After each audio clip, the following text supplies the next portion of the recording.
Chapter 121. He was already the one who improved the fastest in the dragon race, but even so, he still could not compare to the humans.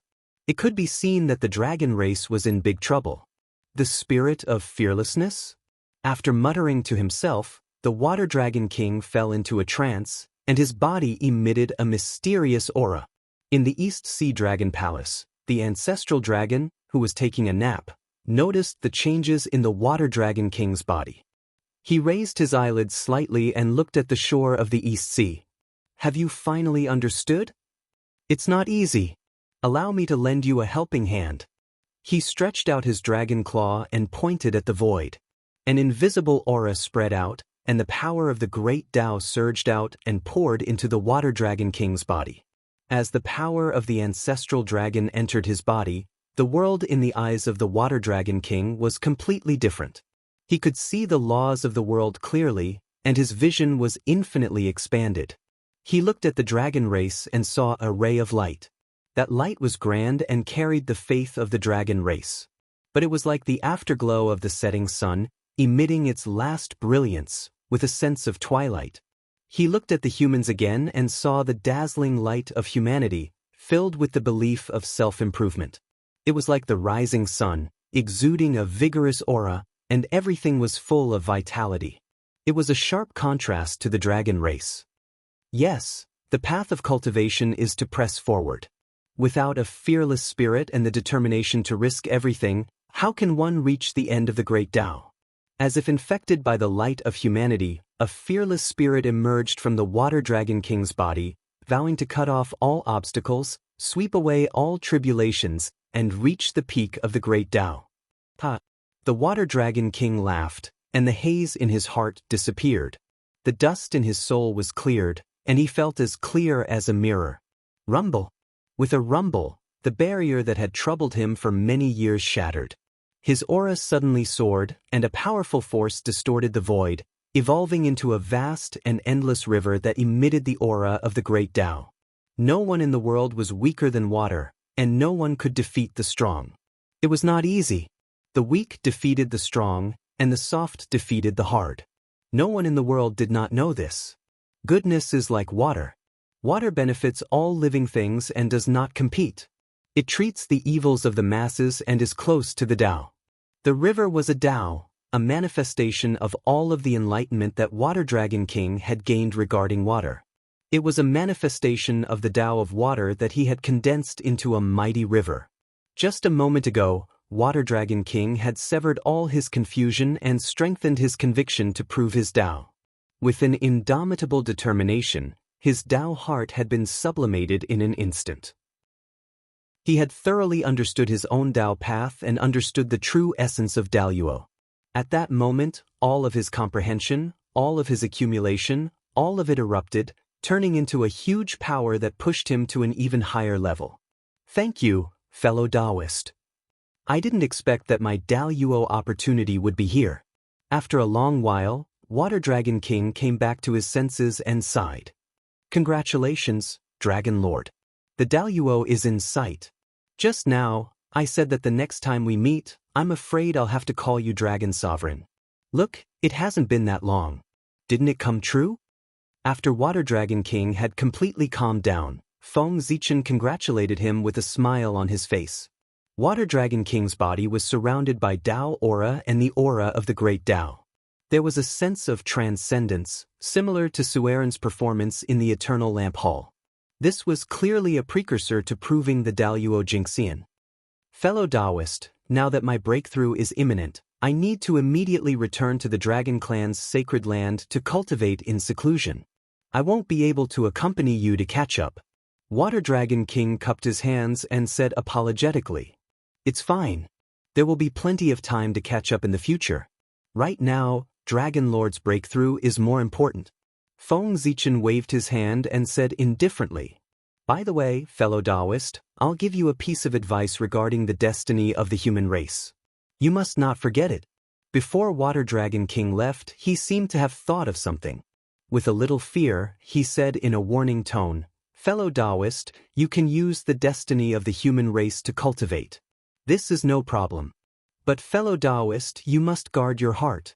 You must not succumb to temptation and refine the destiny of the human race into your body and turn it into your own cultivation. Once you succumb to temptation and refine the destiny of the human race, although this will directly allow you to truly step into the realm of the Daluo Jingxian, it will leave behind a huge hidden danger for your future. If one day in the future, the destiny of the human race suddenly plummets, even if you are the Daluo Jingxian, you will die. Not eternal sleep, but true death. What? Isn't the Daluo immortal? How can he die? This time, Feng Zichen was really shocked and exclaimed repeatedly. It's true. I saw it with my own eyes. In ancient times, countless experts of the water race could not resist the temptation of the destiny of heaven and earth. They chose to refine the destiny of heaven and earth and stepped into the realm of the Daluo Jingxian. At this point, a look of fear appeared on the water dragon god's face, as if he had thought of something terrifying. He trembled as he spoke.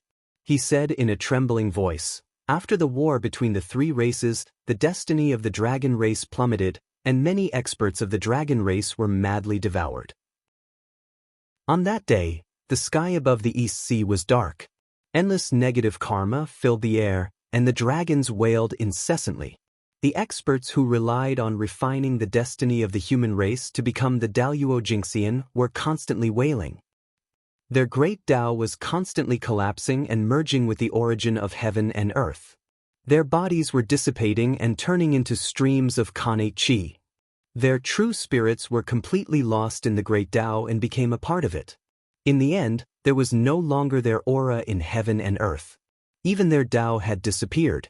Their true spirits sank into the great Tao forever. They did not think, and there was no possibility of them appearing in the world. In this way, it was even more terrifying than falling into eternal sleep. It was truly death. Hiss! The backlash of destiny is so strong. After listening to Water Dragon King's narration, Feng Zichen felt his scalp tingle. This subverted his understanding of destiny. In this way, it was even more terrifying than death. Even Xuanqi and Ao Shui were shocked. They were born after ancient times, and they only knew a little about many ancient legends.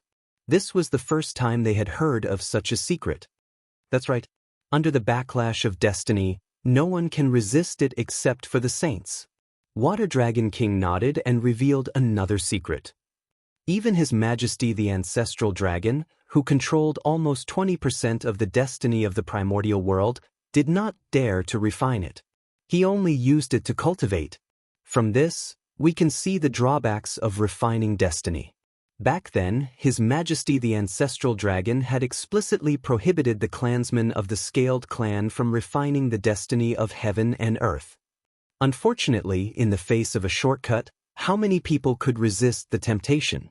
One clansman after another took the risk of disobeying His Majesty's orders to refine the destiny and step into the Daluo realm. Gradually, His Majesty's orders became nothing more than empty words.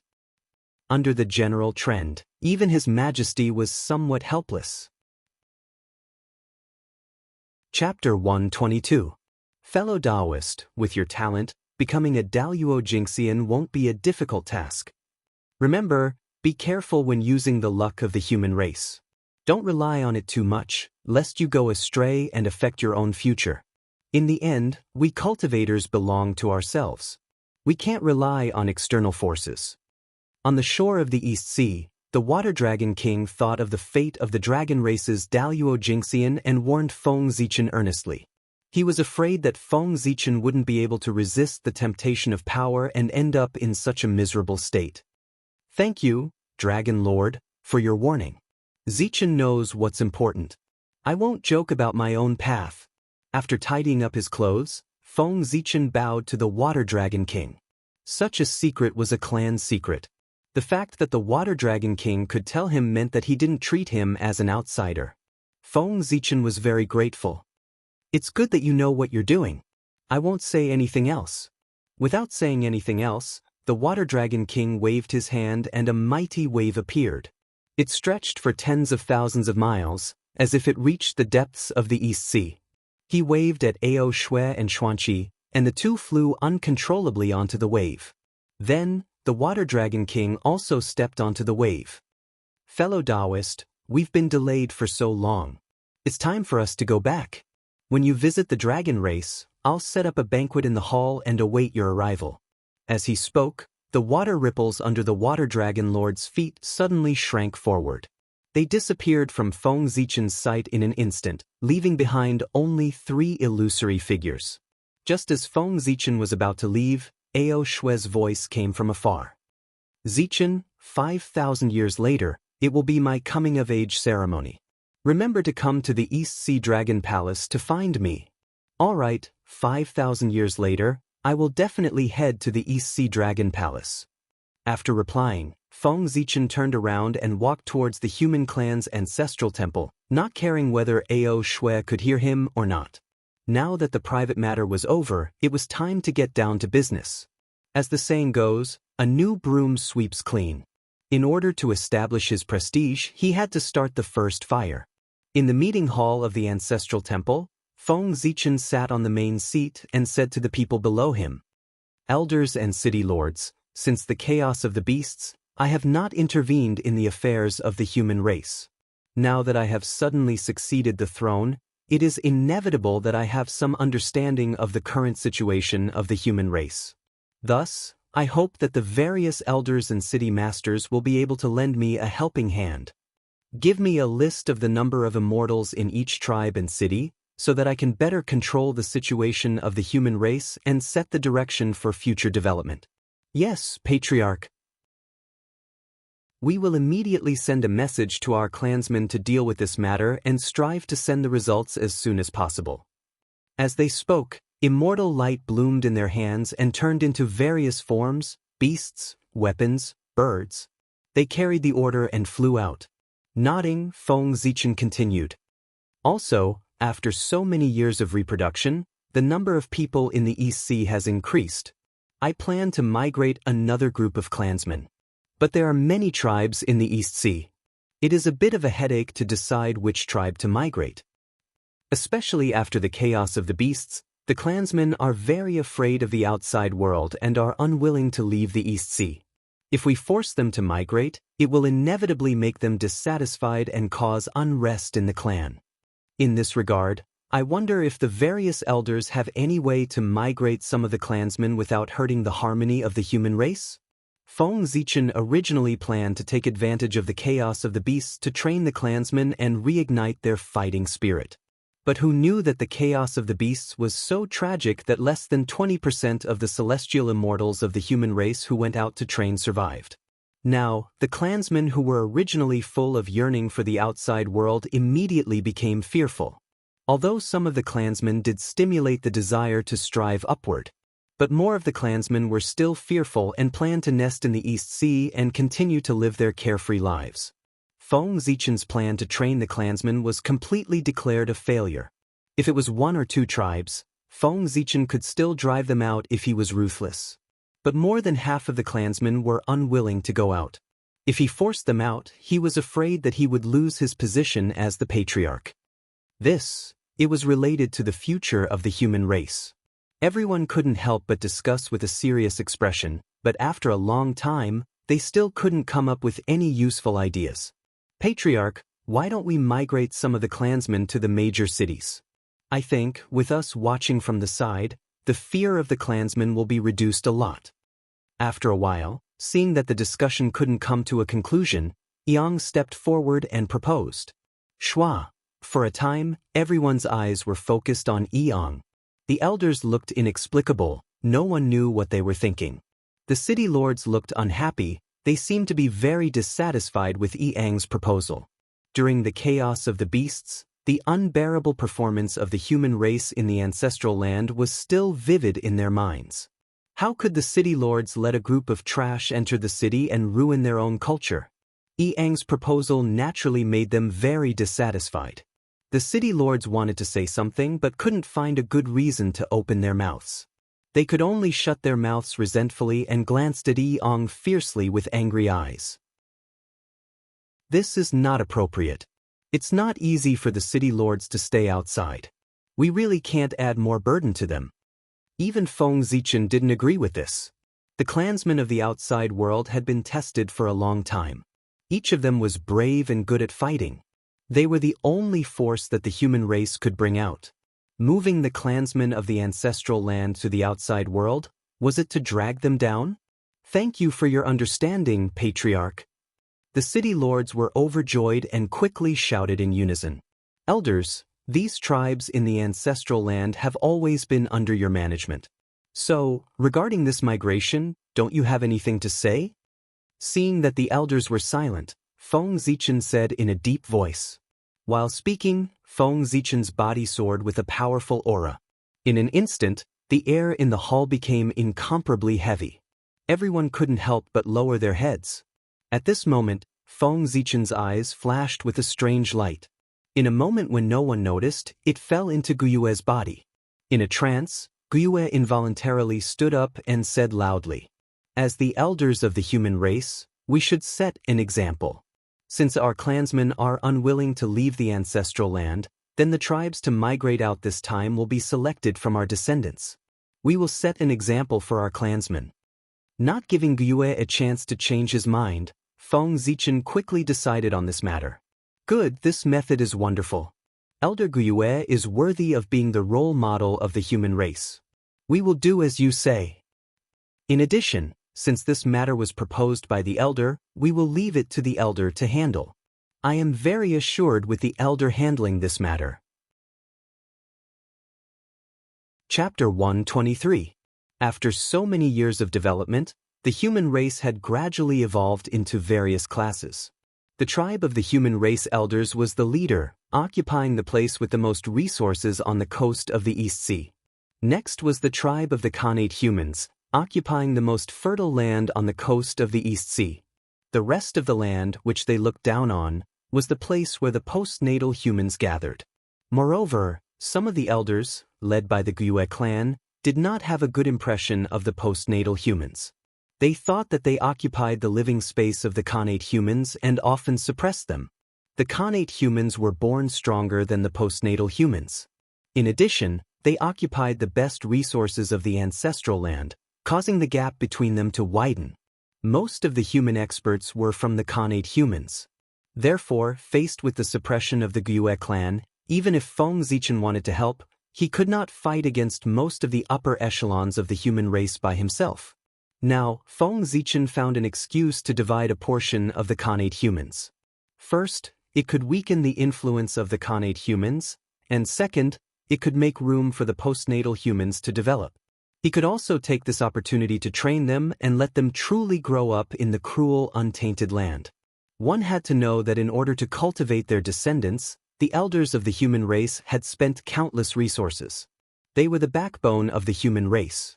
It would be a pity if they were crippled just like that. As long as 1/5 of them, no, as long as 1/10 of them can become talents, it will be worth it no matter how great the sacrifice is. Feng Zichen's eyes seemed to be able to see through the endless void and take in the entire human tribe. He thought to himself as he looked at the smiling Khanate human tribe. This is a good idea. Several elders of the human race who were dedicated to the public thought about it and also felt that this was a good idea.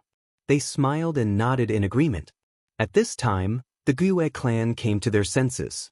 Although they felt that this was a little inappropriate, they could not figure out what was wrong.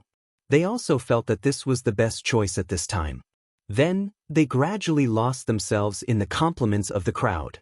All right, everyone, you may go. After arranging all the affairs, Feng Zichen's figure flashed and disappeared from the meeting hall, appearing in the sky above Ziwei Mountain. Ha! With a deep shout, Feng Zichen gathered all the spiritual power in his body and suddenly grabbed at the void. Rumble! Khanate Chi gathered madly and surged into the fortune pool of 5 elements on Ziwei Mountain. At once, 5 colored lights shot up into the sky. It was incomparably bright and lit up the entire Zichen's heavenly abode. Roar!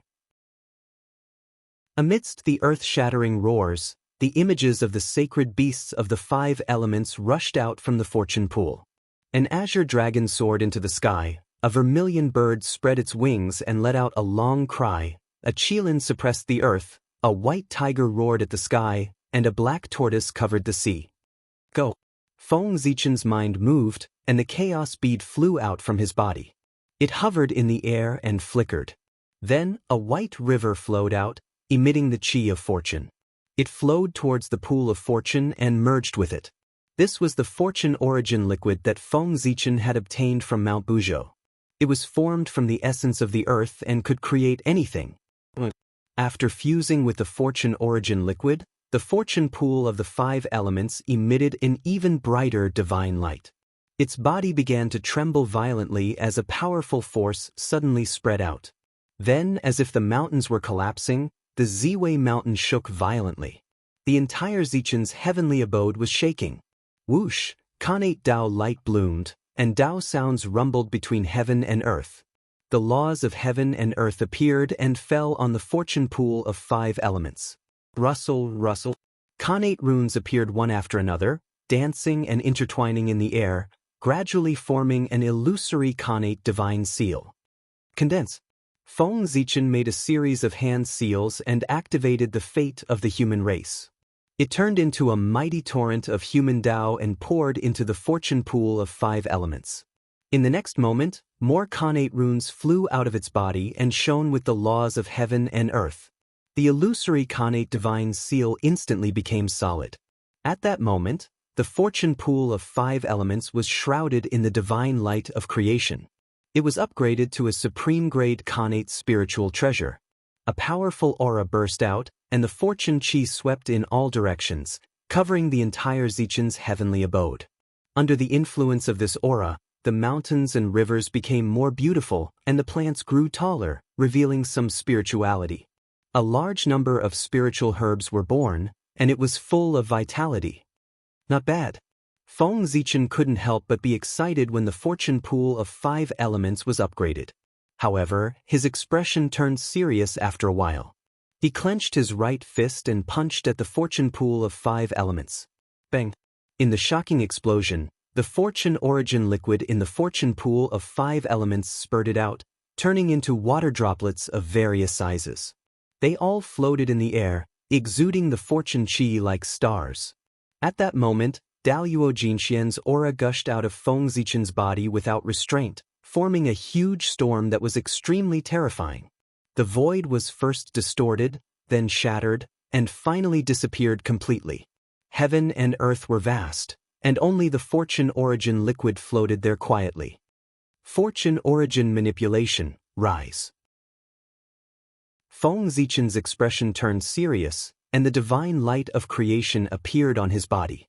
He drew a Khanate Dao pattern in the air stroke by stroke, and a supreme power appeared. This was the supreme divine power, fortune origin manipulation. It was also the number 1 divine power in the heavenly 36 transformations. It was a divine power of creation, and it was the supreme Dharma power. It could manipulate heaven and earth, and it could change the laws of heaven and earth and transfer everything in the world. Back then, Goddess Nuwa had relied on this divine power of creation to create the entire human race. It was truly a supreme divine power. As the Dao seal was completed, all the Khanate chi in Zichen's heavenly abode surged towards it and was devoured by the Dao seal. In the end, the essence chi in the entire heavenly abode decreased by more than 10 times. Go! Feng Zichen waved his sleeve and sent the Dao seal flying towards the fortune origin liquid floating in the air. As the Dao seal flashed, an invisible power appeared. It seemed to be able to create things out of thin air, manipulate yin and yang, and change heaven and earth. The fortune origin liquid flashed and turned into spiritual beasts of different shapes and sizes. There were birds, beasts, and scales. As soon as they were born, they roared loudly and flew towards Zichen's heavenly abode. The Chaos Demon God used Khanate Evil Chi and various Khanate Chi to create the ferocious beasts. Based on this principle, Feng Zichen used the supreme divine power of fortune origin manipulation to create the spiritual beasts in front of him with the fortune origin liquid as the core and Khanate Chi as the body. Of course, Feng Zichen's realm was far below the Chaos Demon Gods, and his understanding of the Tao of fortune was not as good as Goddess Nuwa's. Therefore, the spiritual beasts he created only had physical forms, but no breath of life and no true spirit. They were just a bunch of marks and were far from being a race. Chapter 124. The essence of these spirit beasts was still the connate chi of creation's spiritual liquid. Their strength ranged from the connate realm to the golden immortal realm. The connate chi contained within was equivalent to the connate realm. The golden immortal realm was equivalent to the dharma power of a golden immortal. Looking at the spirit beasts scattered around Zichen's grotto heaven, Feng Zichen's heart stirred. He opened his 5 fingers and pressed towards the void. 36 rays of light containing connate Tao patterns appeared. This was the heavenly 36 transformations. Daluo Jingxian was the embodiment of the great Tao. He had reached the pinnacle of the great Tao. With such power, Feng Zichen looked at the heavenly 36 transformations again. His previous confusion disappeared. In the blink of an eye, he had learned the divine powers that he had never learned before. Of course, the learned here referred to being able to use it, not to fully understand it and unleash its earth-shattering power. Thousands of great Taos, thousands of divine powers, in the end, all of them led to the same destination. As the saying goes, if you master one, you master all. The 36 rays of light were like flowing water. They swam in the air above Zichen's grotto heaven for a while before exploding and turning into specks of fluorescent light. They floated down like rain and merged into the spirit beasts' bodies. Roar! After absorbing the fluorescent light, the spirit beasts roared in pain. Their bodies glowed, and runes intertwined to form small divine powers. After the light faded, the spirit beasts' pain disappeared. They were all excited. Some breathed fire, some spit water, some emitted lightning, and so on. Obviously, they had gained divine powers. Ha, good! Feng Zichen caught a ferocious spirit beast and felt its strength. It already had 1/10 of the ferocious spirit beast's strength. He could not help but laugh. Go! With a wave of his sleeve, Zichen's grotto heaven opened. The spirit beasts seemed to have received an order and rushed towards the entrance of the grotto heaven. Peace in the ancestral land? Waiting for death? I'd like to see how you can survive now. With a cold snort, Feng Zichen waved his sleeve and left Zichen's grotto heaven. He walked towards the ancestral temple of the humans. What's going on? What is this? It looks like a ferocious beast, but it does not have the baleful aura of a ferocious beast. Instead, it is filled with spiritual light. This thing came from Zichen's paradise. Its clan leader, what is he doing now? Would he feel uncomfortable if he didn't cause trouble for a day? You've already become the patriarch, why don't you stop? The elders of the human clan sensed the large amount of strange auras that appeared in the human clan. While they were shocked, they walked out of their rooms and looked in the direction of Zichen's fairyland. The spirit beast was extremely fast. It didn't take long for it to reach the nearest human tribe to Zichen's grotto heaven. With a roar, it charged over. Not good. Seeing this, one of the elders was greatly alarmed. He hurriedly stretched out a giant hand and slapped towards the ferocious beast. In order to become an elder of the human race, one had to at least reach the realm of Tai Jingxian. It was a pity that the spirit beast was only at the Xian immortal realm. How could it resist the divine powers of the elders of the human clan? With just one blow, the spirit beast was smashed into pieces. It turned into connate chi and dissipated, leaving behind a drop of spiritual liquid of creation shining with colorful brilliance. It's the spiritual liquid of creation. Exclaiming softly, a touch of joy appeared on the face of the elder of the human clan. Obviously, he recognized the origin of the spiritual liquid of creation. He hurriedly stretched out his hand to grab it and was about to put it into his bag. That monster was transformed from the spiritual liquid of creation. This is good stuff. Seeing this, the rest of the people were tempted. They hurriedly attacked the other spirit beasts. Freeze! At this moment, Feng Zichen's voice came. The void suddenly froze. The people felt that they could no longer move. Their connection with heaven and earth was cut off. The divine powers that they had used disappeared quietly. Is this Daluo Jingxian? He is indeed an existence that the Tai Jingxian cannot touch. At this moment, Many of the elders of the human clan felt the greatness of Daluo Jingxian for the first time. A sense of powerlessness surged in their hearts. Elders, don't attack. I have great use for this spirit beast. I can't let you kill it. A ripple appeared in the void. Feng Zichen walked out from it.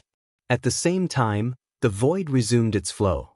The shackles on the elders were also lifted. Spirit beast? Is this beast called a spirit beast? Why have I never heard of it?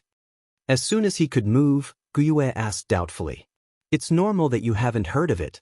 This is the first time this beast appeared in the untainted land. It is not a living creature, but a form of Kanate Qi. I created it to train the human clan. Feng Zichen smiled and explained. Another form of Kanate Qi? Guyue nodded doubtfully. Suddenly, he reacted and said loudly, Train the human clan? Is this how you train the human clan? You didn't even say a word and directly sent an army of spirit beasts to attack the human clan? Aren't you afraid that our clansmen will be killed by these spirit beasts? Elder, please don't worry. You are so anxious that you are confused. This place is protected by the boundaries set by the goddess. Our clansmen will not be in danger. However, as soon as he finished speaking, a scream was heard. A human was killed by a spirit beast. Seeing this scene, the elders' faces changed wildly. They pointed at Feng Zichen and were speechless. Don't panic. This person is fine. Elders, take a look. Feng Zichen said and pointed in the direction of the corpse. A white light flashed and the wounds on the man's body were healed. His broken body recovered and he got up from the ground. How could it be? Seeing that the man was resurrected, the crowd did not relax. Instead, their pupils shrank and they exclaimed in disbelief. What about his cultivation? The man was in the heavenly immortal realm before he died, but after he was resurrected, his cultivation fell directly to the acquired realm. Thousands of years of hard work was lost in a day. At this moment, the man suddenly showed a look of horror. Obviously, he had discovered his situation. However, before he had time to think, the spirit beast came over and killed him. After a while, he was resurrected and killed again. Until one of the elders could not stand it anymore and killed the spirit beast, he was saved. However, his cultivation could not be recovered. After a while, Guyue asked Feng Zichen, Patriarch, what is going on? What about his cultivation? It's like what you saw. He was killed by the spirit beast. Although he won't die, he can't keep his cultivation. If you want to continue to live forever, you have to cultivate again. Feng Zichen curled his lips and said the cruelest words in the most indifferent tone. But this is too cruel. Thousands of years of hard work turned into flowing water in a day. How many people can bear it? This is worse than death. After hearing Feng Zichen's words, the crowd felt a chill in their hearts. Cruel? Terrible? The untainted land was crueler and more terrible than this. Chapter 125. The ancestors' land is too safe, without the slightest danger. That's why they are so dispirited and have no desire to improve themselves. Aren't they unwilling to leave the ancestors' land? Then let's do as they wish and let them stay. I'd like to see if they can still be as indifferent as before now that the ancestors' land is no longer safe with the threat of the spirit beasts. After the ferocious beast riot, Feng Zichen was completely disappointed with most of the clansmen in the ancestors' land. He felt that they were hopeless. If he wanted to motivate them, he would have to use extreme means. He didn't believe that in the face of something more terrible than death, these clansmen could still maintain the idea of muddling along and waiting for death without making any changes. But the human clan elder wanted to say something, but Feng Zichen waved his hand and interrupted impatiently, No buts. The tragedy of the ferocious beast riot is still in front of us. You elders haven't learned your lesson yet. Do you want it to happen again? Then we'll do as the patriarch says. Thinking of the past, everyone was speechless for a moment. After a while, they made up their minds and said, It's good that the elders can understand. Seeming to realize that his tone was a little harsh, Feng Zichen eased up a little. He tried to use a gentle tone and patiently explained to everyone, Every spirit beast here contains a drop of spiritual liquid of fortune in its body. Depending on its cultivation, the amount of spiritual liquid of fortune in it is different. The higher the cultivation, the more spiritual liquid of fortune in it. After the clansmen kill the spirit beasts, they can take the spiritual liquid of fortune in it to cleanse their muscles and marrow to improve their physique and strengthen their origin. In this way, it can not only serve to sharpen the clansmen, but also allow them to obtain opportunities. It's killing two birds with one stone. If they are unfortunately killed and lose their cultivation, they can start over.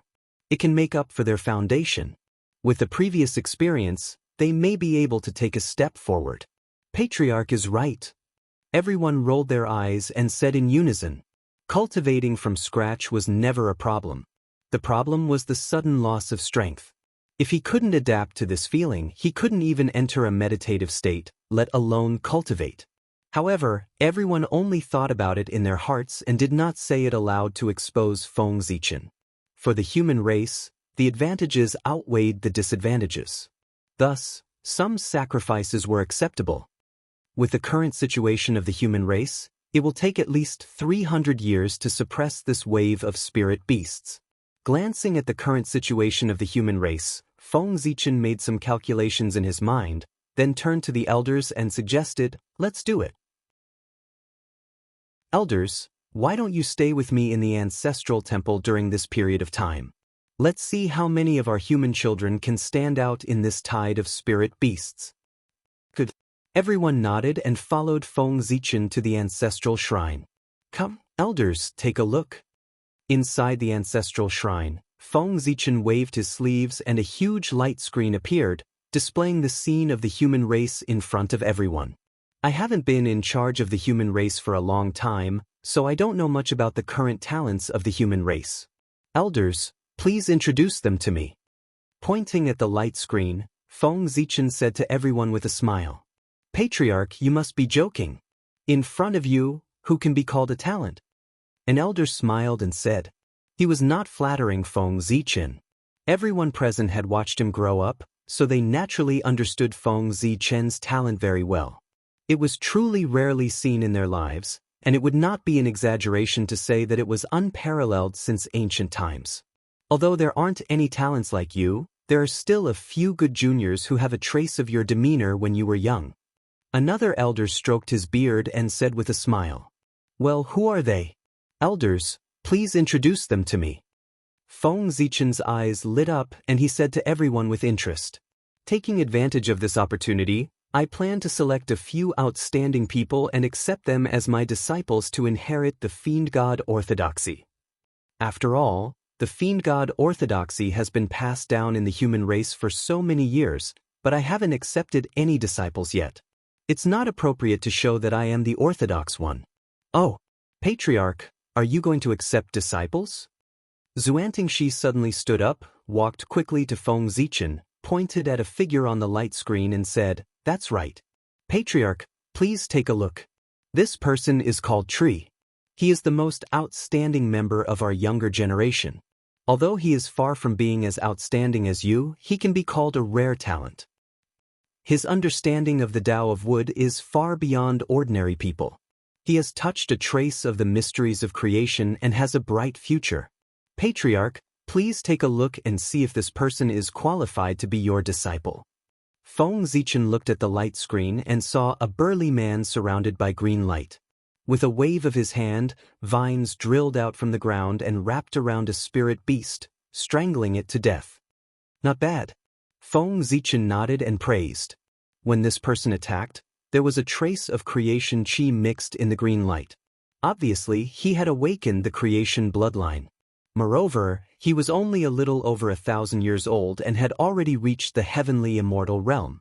It was really rare among his peers. Patriarch, although Tree is talented, he has awakened the creation bloodline, which is not compatible with your attribute. Look at my tribe Mang. He has awakened the star bloodline and practiced the Zhouxing sword art. He is the most suitable disciple for you. Seeing Feng Zichen's satisfied expression, Feng Xiang was anxious and hurriedly pointed to the other side of the light screen and said to him, Is it Mars? Feng Zichen looked in the direction of Fengxiang's finger and saw a young man with a star above his head. Red sword light surged around him and slashed at the spirit beast in front of him. The star was completely red, and fiery red light shot out in all directions, emitting a blazing aura. It was Mars Hua. As the young man attacked, wisps of connate fire chi hung down from Mars, increasing the power of the red sword light. This kid is not bad. He has gained the favor of Mars. If he can refine Mars in the future, it won't be difficult for him to become Daluo Jingxian. Feng Zichen's eyes showed a hint of joy. The human race has an endless supply of young geniuses. This is a sign of great prosperity. Patriarch, you must be joking. How difficult is it to refine Mars? Mang doesn't have the ability. I will be satisfied if he can step into the half-step Daluo realm. Fengxiang shook his head and smiled bitterly. There were 365 main stars in the world. As long as one could refine one of them, the lowest achievement would be Daluo Jingxian realm. However, Zhouxing had long been occupied by the demons. It was difficult for outsiders to even get close to it, let alone refine it. Not to mention, there were also the heavenly cycle star gods who were wandering outside, spying on Zhouxing from time to time. Mang was just a postnatal human. What did he have to compete with them? Chapter 126. Elder, you don't have to belittle yourself. Who can tell what will happen in the future? Being able to gain the favor of Mars was a sign of fate. Perhaps in the future, Ray would soar to the skies and become a grand heavenly immortal. Clan leader, although my tribe has awakened the bloodline of the Great Earth, his talent is outstanding. He has comprehended the essence of creation from the myriad things in the Great Earth swamp. Do you think he can inherit your orthodoxy? Chief, the successor of the hidden mountain tribe, Wanshan, was born with great strength. He has a deep understanding of the way of the earth. Do you think he can be your successor? Chief, what do you think of my tribe? She has also awakened the bloodline of the stars. One after another, voices came into Feng Zichen's ears. It was very noisy, but he didn't get tired of it. Instead, he smiled and said to the crowd, Elders, don't be anxious. There's still a lot of time left. I'll look at them one by one. I won't miss anyone. With so many geniuses emerging in the human race, there were already signs of prosperity. Moreover, when the elders recommended their clansmen, except for a few people, most of them didn't care about who was first or last. They just talked about talent, which showed that they didn't have any prejudice against the human race. This was a good thing. How could Feng Zichen not be happy? Time flew. In the blink of an eye, 100 years had passed. Which one should I choose? Looking at the light screen, Feng Zichen held his chin and fell into deep thought. 100 years was enough for him to look at all the clansmen recommended by the elders. To be honest, these clansmen were excellent enough. They could be called the best among their peers. Even in the spirit beast tide, their performance was remarkable. However, they lacked a certain aura. They didn't have the great spirit of being invincible. It was like they lacked spirit, which made them lose a lot of points in front of Feng Zichen. On the road of cultivation, 100 kegs competed with thousands of sails. Without the determination to press forward and the spirit of invincibility, how could one defeat countless competitors and set foot on the peak of the Great Tao? These clansmen might be able to become heroes of their time and reign supreme for a time. However, if they wanted to become the heroes of the era, dominate the era, and lead the tide of the era, without that great spirit, they would have no hope. Therefore, Feng Zichen was not very satisfied with them. He hesitated for a moment, not knowing if he should continue to choose one of them as his disciple. Suddenly, Feng Zichen's eyes lit up. He saw a tall and straight figure on the light screen. The figure was emitting a powerful aura that attracted everyone's attention. Elders, do you know who he is? Turning his head, Feng Zichen asked the crowd with a slightly excited expression. Who? Everyone raised their heads, but all they saw on the light screen was a blur of figures. They did not see the person that Feng Zichen had mentioned. However, the scene flashed by and switched to another place. Everyone, please take a look. Feng Zichen pointed at the light screen, and the scene on the light screen suddenly changed, showing a young man in white. The young man was not old. He was handsome and looked to be about 15 or 16 years old.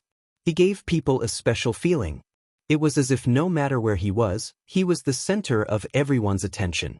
He was outstanding and attracted everyone's attention inexplicably. Behind the young man, a Dharma form with a dragon's head and a human's body appeared. The Dharma form was suffused with Taoist rhymes, and there was a vast sun above his head that shone brightly. The Tao of Sun. Connate Taoist phenomenon? This young man is not simple. Who is he? I didn't expect that there would be such a talent in the human race. Why haven't I heard of him before? Seeing the young man in white, the elders were surprised. Apparently, they did not know him. At this moment, the young man in the light screen moved.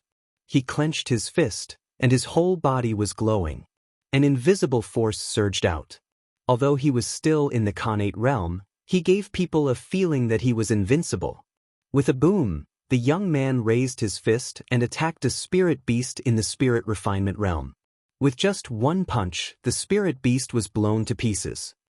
Elders, don't you know this young man? At this moment, Feng Zichen became more and more curious about the young man's origin. Judging from the purity of the young man's Connate chi, he should be a Connate human. Moreover, the Dharma form with a dragon's head and a human's body is Emperor Sui's Dharma form. Judging from this, he should be a descendant of the Feng clan. What? Patriarch, you can't even recognize a descendant of the Feng clan? Yue Shi suddenly said to Feng Zichen after observing the young man for a long time. I've been traveling all year round, so I'm not very familiar with the people of the Feng clan. I'm sorry that I've made a fool of myself, Feng Zichen explained with an awkward smile. Seeing that no one recognized the young man, Feng Xiangshi suggested, since no one can recognize him, why don't we call him over and ask him? There's no hurry. Let's wait and see. It won't be too late to call him over after the spirit beast wave ends. Feng Zichen waved his hand and stopped Feng Xiangshi, who was about to call him over. Seeing the young man's performance, Feng Zichen was not in a hurry to see him. He wanted to see how the young man would perform in the future and whether he could bring him more surprises. Boom. At this moment, the scene on the light screen changed again. A shocking murderous aura was transmitted over. Who is this young man? What a fierce aura! The figure of a young man in black appeared on the light screen. His body was surrounded by a scarlet light, and he was fighting fiercely with a spirit beast. His moves were bold and carried a majestic aura. He was unusually fierce. In just a few moves, he tore the spirit beast into pieces. Tearing a spirit beast apart? This young man is so fierce. Who is he? Why have I never heard of him? This is so strange. Where did these two young men of the human clan come from? Glancing at the black-robed young man and then at the white-robed young man, the elders were puzzled by the sudden appearance of these two human sky prides. That's the 7 kills star. In Feng Zichen's eyes, there was a dark red star shining above the young man in black's head. It was shining brightly and exuded a strong connate murderous aura. That was where the young man's murderous aura came from. No wonder he has such a strong murderous aura at such a young age. It turns out that he is favored by the 7 kills star. The 7 kills star was an austere star. It symbolized bravery and was in charge of killing. It was the manifestation of the way of killing in the starry sky. It was also an important star in the Ziwei galaxy. Stop guessing. The bone age of these two people is less than 100 years old. Obviously, they were born 100 years ago. It's normal that we haven't heard of them. After all, we have been in the ancestral temple for more than 100 years. At that time, they should not have been born or had just been born. Seeing the doubts in the elder's eyes, Feng Zichen explained. No wonder we've never heard of these two people before. The elders nodded as if they were suddenly enlightened. Chapter 127. 300 years later, Feng Zichen's heart stirred, and he suddenly struck a seal into the void. Instantly, the spiritual beasts that were attacking the human tribes all retreated to Zichen's grotto heaven as if they had received an order. After the spiritual beasts died, The Khanate chi that was scattered in the world began to gather again and flew into the 5 elements creation pool. Once the new creation spiritual liquid was born, the spiritual beasts could appear in the world again. After doing all this, Feng Zichen walked out and said to the crowd, "Elders, this is the end of the spiritual beast wave. It's time for us to go out and take a look." However, just as he reached the entrance of the main hall, he seemed to have thought of something and stopped abruptly. He continued to speak to the crowd. In addition, every 100 years, there will be a small wave of spiritual beasts attacking. Every 1,000 years, there will be a large wave of spiritual beasts attacking. The small wave of spiritual beasts is specially prepared for the people who have not reached the immortal path. Therefore, when the time comes, I hope that you can restrain your subordinates and not let the immortals who have achieved the heavenly immortal path help the people to survive this disaster. As for the large wave of spiritual beasts, the scale will be the same as this one. I have prepared it for the people of the ancestral land. When the time comes, please stay in the ancestral temple. At this point, Feng Zichen's tone suddenly turned cold and he warned the crowd, "If I find out that anyone has violated this order and attacked without permission, don't blame me for being ruthless." We understand. This matter concerned the future of the human tribe. Everyone knew the severity of the matter and would not go against Feng Zichen's order and attack without permission. Standing outside the ancestral temple, Feng Zichen looked out and saw the entire human tribe. Not bad. It's a little better than what I expected. In this wave of spiritual beasts, many people were killed by the spiritual beasts and lost their cultivation. However, more people obtained opportunities and used the creation spiritual liquid to cleanse their bodies and strengthen their foundations. At the end of the day, Feng Zichen's main purpose of creating spirit beasts was to give his people an opportunity, but they had to rely on their own abilities to obtain the opportunity. The strength of spirit beasts was far inferior to that of ferocious beasts. In fact, it was even inferior to the strength of most of the clansmen. As long as one focused, it would not be difficult to kill spirit beasts. As for the clansmen who were killed by the spirit beasts, as long as they weren't unlucky enough to be attacked by a spirit beast whose cultivation base far exceeded theirs, or were besieged by a large group of spirit beasts, they could only be said to be useless and hopeless. Feng Zichen wasn't going to care about them anymore. He was going to let them fend for themselves. The only one who could save them was himself. "Feng Hen, go to the Feng clan and bring these 2 people to me." After a while, Feng Zichen thought of the 2 young men of the human clan. He transmitted his voice to Feng Hen in the distance. 200 years had passed, and Feng Zichen naturally knew the origins of the 2 youths. They were both from the Feng family. Feng Hen, on the other hand, was the current leader of the Feng family. Naturally, the images of the 2 youths appeared in front of Feng Hen. Feng Hen, who was about to refine the spiritual creation liquid, suddenly saw the 2 figures in front of him. His expression changed drastically. Then he heard Feng Zichen's voice. He heaved a sigh of relief and hurriedly said, "Yes, clan leader, I'll do it right away." With that, he didn't have time to refine the spiritual creation liquid and immediately headed to the Feng clan to fetch the 2 youths. Jiayuxiong? What an amazing name! Feng Zichen muttered to himself as he returned to the ancestral temple to wait for the 2 youths. "Clan leader, I've brought them here." 3 days later, Feng Hen brought 2 men and a woman to the ancestral temple. He looked troubled as he shouted into the temple, "Come in together." Feng Zichen laughed in his heart as he casually opened the temple door. "Clan leader, it's not my fault, it's..." Feng Hen pointed at the young girl beside him as if he wanted to explain something to Feng Zichen. "All right, I already know about this, it's not your fault." Feng Zichen waved his hand and interrupted him. "You may leave first." "Yes, clan leader." Seeing that Feng Zichen didn't blame him for bringing an extra person, Feng Hen's troubled expression disappeared. He bowed again and left. "What are your names?"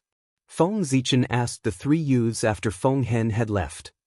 "Jie of the Feng clan greets the clan leader." The youth in white bowed and said. "Xiong Hui of the Jiang clan greets the clan leader." The youth in black and the uninvited girl were siblings. After Feng Jie, they also bowed to Feng Zichen. Heroes of the ages, heroes of all ages? After seeing the two of them with his own eyes, Feng Zichen seemed to see two rays of light from them that illuminated the past and the present, eternally immortal. In a trance, two earth-shattering figures appeared before Feng Zichen. One of them seemed to be the center of the heavens, and the world revolved around him. Wherever he went, that place would be the focus. He was dazzling and emitted endless light that covered all other light in the world. One of them was peerlessly domineering, and his heroic spirit soared to the heavens. The image of a mountain of corpses and a sea of blood appeared under his feet, and a murderous aura overflowed from his body as if he wanted to kill everything. On their bodies, the fate of humanity gathered, and the power of will flowed. The prayers of tens of thousands of people resounded, as well as countless calls, forming two grand voices, heroes. Heroes. After a long while, Feng Zichen came back to his senses. When he looked at the two of them again, all the strange phenomena had disappeared, as if everything was an illusion. Of course, this was not an illusion. This was a hint from the fate of humanity, telling him that these two were the children of fate born from the fate of the human race, and they bore the mission of bringing prosperity to the human race. So, this is the origin of heroes and heroes. In order to commemorate them, the later generations called the outstanding people of our race heroes and heroes. At this moment, Feng Zichen understood some things. Heroes and heroes were originally two ordinary words, but because of the existence of these two people in front of him, they were given extraordinary meanings, and became extraordinary. They were no longer ordinary, and would affect the future generations for countless years. Is this history? And so on and so forth. In the future, behind each and every word that represented a special meaning, there was probably a great power hidden behind each word. What about that little girl? Why does she give me a special feeling? Retracting his gaze from Jiang Xiong and Feng Jie, Feng Zichen looked at Jiang Hui. No matter why she appeared here, since she was here, it meant that she was fated to be with Feng Zichen. However, Feng Zichen did not find anything special about her. With the sun and moon appearing in his eyes, Feng Zichen used the sun-moon divine gaze and looked at Jiang Hui. There is indeed a problem.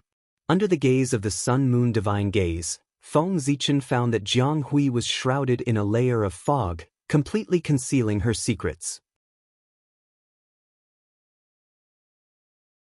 Chapter 128. Open. In a split second, time and space froze as two godly rays shot out from Feng Zichen's eyes, shattering the mist that shrouded Jiang Hui. An indescribable radiance emerged. It was extremely dazzling, as if there were thousands of colors flowing around. It was the light of wisdom. It could enlighten all living beings, enlighten all living beings, enlighten all living beings, enlighten all Daos, and explain the truth of heaven and earth. The light of wisdom. After seeing the truth behind the mist, a bigger question appeared in Feng Zichen's mind. Jiang Hui is just an ordinary human. How can she have the light of wisdom? The light of wisdom was a product of the Tao of wisdom. It contained the mysteries of wisdom. It was as mysterious as the Tao of destiny. It was controlled by the heavenly Tao and was forbidden from prying into it. I'd like to see who you are. Curious about Jiang Hui's background, Feng Zichen took a deep look at her. Dazzling purple light shot out from his body, forming a river of stars. Then the sun, moon, and stars were born. Zhouxing was manifested. A purple star rose slowly. It suppressed the endless space and ruled over Zhouxing. It was the ruler of the stars. Ziwei star. Turn. The innate Tao language sounded, and under the lead of Ziwei star, Zhouxing started to turn according to an unknown trajectory. A huge power came, following the light of wisdom on Jiang Hui. It chased after the past, trying to see through the secrets of the past. Is that an innate spiritual treasure? Strange and bizarre images flashed in front of Feng Zichen's eyes, and in the end, he saw a gem shining with the light of wisdom being bombarded by the destructive lightning. The power of the heavenly Tao. Looking at the destructive lightning, Feng Zichen felt a chill down his spine. Without thinking, he knew that this was the power of the heavenly Tao. The heavenly Tao was destroying an innate spiritual treasure. How unbelievable was that? Amidst the rumbling of thunder, the wisdom gem shattered, and an innate inextinguishable spiritual light surrounded by chaotic baleful aura appeared. More than half of its body had already turned pitch black. Clearly, this innate spiritual treasure derived from the Tao of wisdom had been corrupted by the chaos demon god. Judging from the heavenly Tao's hatred for the chaos demon god, it would not allow such a thing to exist. In just a short moment, the connate indestructible spirit light that had been corroded by the chaotic baleful qi was shattered and obliterated by the heavenly Tao. It could not be said that it was completely obliterated. A small part of the innate indestructible divine light that had not been eroded was unexpectedly preserved. After wandering in the untainted land for countless years, it somehow fell into the body of a woman of the human tribe and gave birth to 2 divine fetuses. This was the origin of Jiang Xiong and Jiang Hui. Jiang Xiong was the inextinguishable innate inextinguishable by the Tao. Jiang Hui was formed from the wisdom Tao of the innate indestructible divine light. Thus, she was extremely intelligent and was naturally close to the Tao. Jiang was the heavenly Tao was the heavenly spiritual innate. Is the heavens? He, time and the time. Were the time, were the time and time and time and were time and time and time and were time. Are you all willing to acknowledge me as your master? After staring at the 3 for a while, Feng Zichen said slowly under their anxious gazes. Disciples Feng Jie, Jiang Xiong, and Jiang Hui pay our respects to master. Overjoyed, they hurriedly bowed. Feng Zichen was a legend in the human tribe. It was the dream of many humans to be his disciple. The 3 of them were pleasantly surprised, but they also found it hard to believe. How could they refuse to accept him? Very good, get up. There are not many rules in my sect. You don't need to be too restrained. As he spoke, a gentle force came and lifted the 3 of them up from the ground. As my disciples, you should take it as your duty to make the human tribe prosper. You can't deceive your master, destroy your ancestors, kill your fellow disciples, humiliate your fellow disciples, or kill your fellow disciples. Anyone who disobeys will be severely punished. Do you understand? After the 3 of them got up, Feng Zichen said solemnly, Yes, master. We will bear it in mind and dare not disobey you.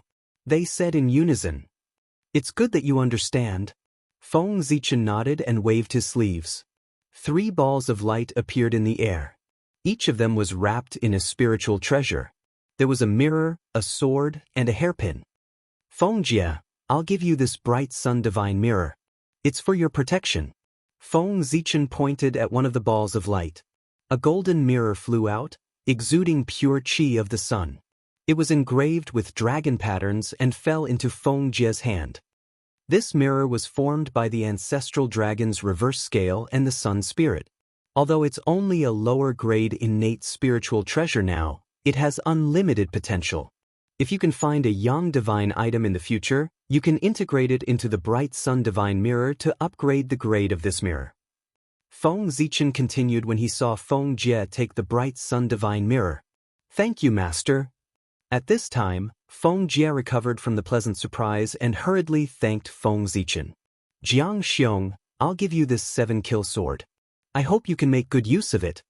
Feng Zichen waved his hand and turned to Jiang Xiong. As soon as he finished speaking, the temperature in the hall dropped a few degrees. A reddish-gold long sword appeared slowly, exuding a strong innate murderous qi. As the cold light flickered, it was surrounded by innate metal qi, making it even sharper. This sword was made from the claws of the white tiger and integrated with the 7-kill star. It's a killing weapon. You should make good use of it. Like the bright sun divine mirror, it's also a lower-grade innate spiritual treasure. If you find a metal elemental item in the future or obtain the origin of the 7-kill star, you can upgrade the grade of this treasure. Thank you, master. I promise that this sword will never be stained with human blood. Jiang Xiong took the 7-kill sword carefully and promised Feng Zichen. What a strong murderous spirit. I'll have to enlighten him in the future. He wouldn't attack the human race, which meant that he wouldn't have any qualms about using this sword against anyone other than the human race. Jiang Hui, this is the 5 Virtues Divine Phoenix Hairpin. Take it and use it to protect yourself. Feng Zichen put Jiang Xiong's matter aside and said to Jiang Hui, "This treasure was made from the tail feathers of the phoenix ancestor. It can open up yin and yang, define the 5 elements, and operate the 5 virtues. In the future, if you can find a corresponding innate spiritual item, you can upgrade the grade of this treasure." Not long after the phoenix ancestor gave Feng Zichen her plucked tail feathers, the other 5 elemental sacred beasts sent their origin objects over one after another. This was the reason why he gave his disciple a present. Otherwise, Feng Zichen wouldn't have been able to find 3 innate spiritual treasures, even if they were lower grade. "Thank you, Master." Jiang Hui took the 5 Virtues Divine Phoenix Hairpin and smiled sweetly. Chapter 129. Essence is expressed in qi. Yin yang, and the 5 elements are the same. Condensation is the gathering of qi, and qi is the master. The 5 elements of yin, yang, and qi are intricate, and each of them condenses to form. Yang becomes a man, and this is the Tao of the father. Yin becomes a woman, and this is the Tao of the mother. It is the beginning of a person, born from qi. When qi gathers to form, it intersects with qi, and then it transforms into all things with endless changes. This was the 3 Enclosures Sutra.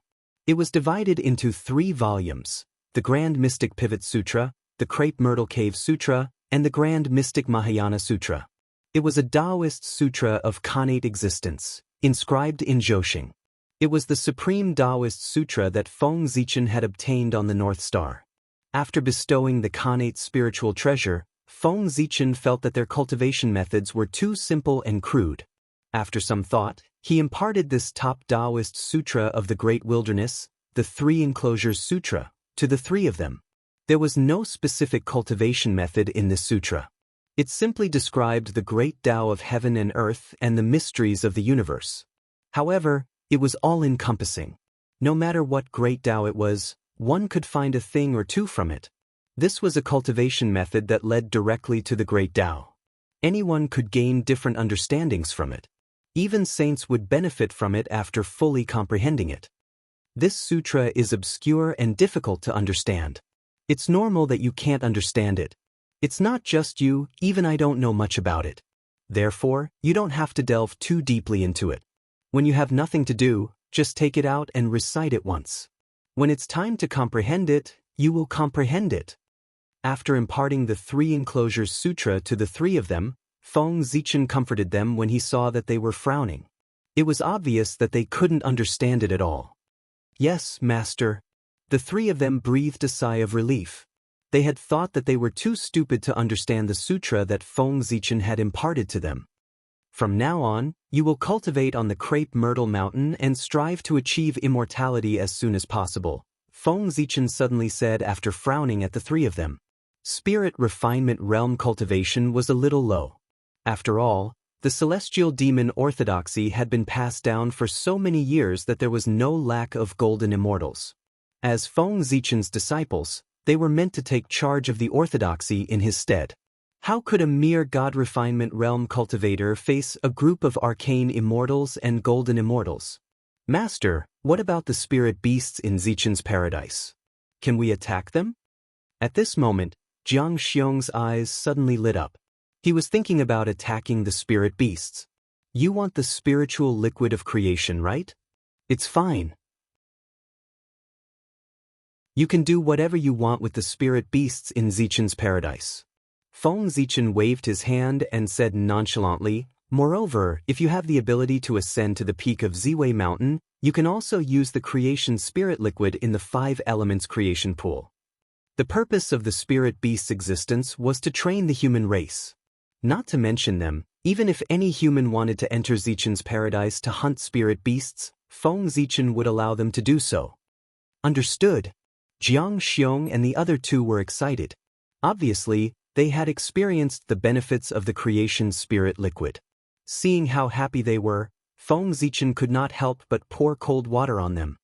However, if you are accidentally killed by the spirit beasts and lose your cultivation, don't come crying to me. Otherwise, not only will you not be comforted by me, but you will also be punished more severely. Do you understand? Don't worry, master. This will never happen. Feng Jie smiled and said with his head held high, "How can the spirit beasts kill us?" When Feng Jie said this, a powerful aura surged out from his body. It shook the hearts of people, causing them to involuntarily feel a sense of awe. This was because Feng Jie was too powerful in the future. His aura distorted the endless space and time, affecting the present from the future. Very good. I look forward to your performance.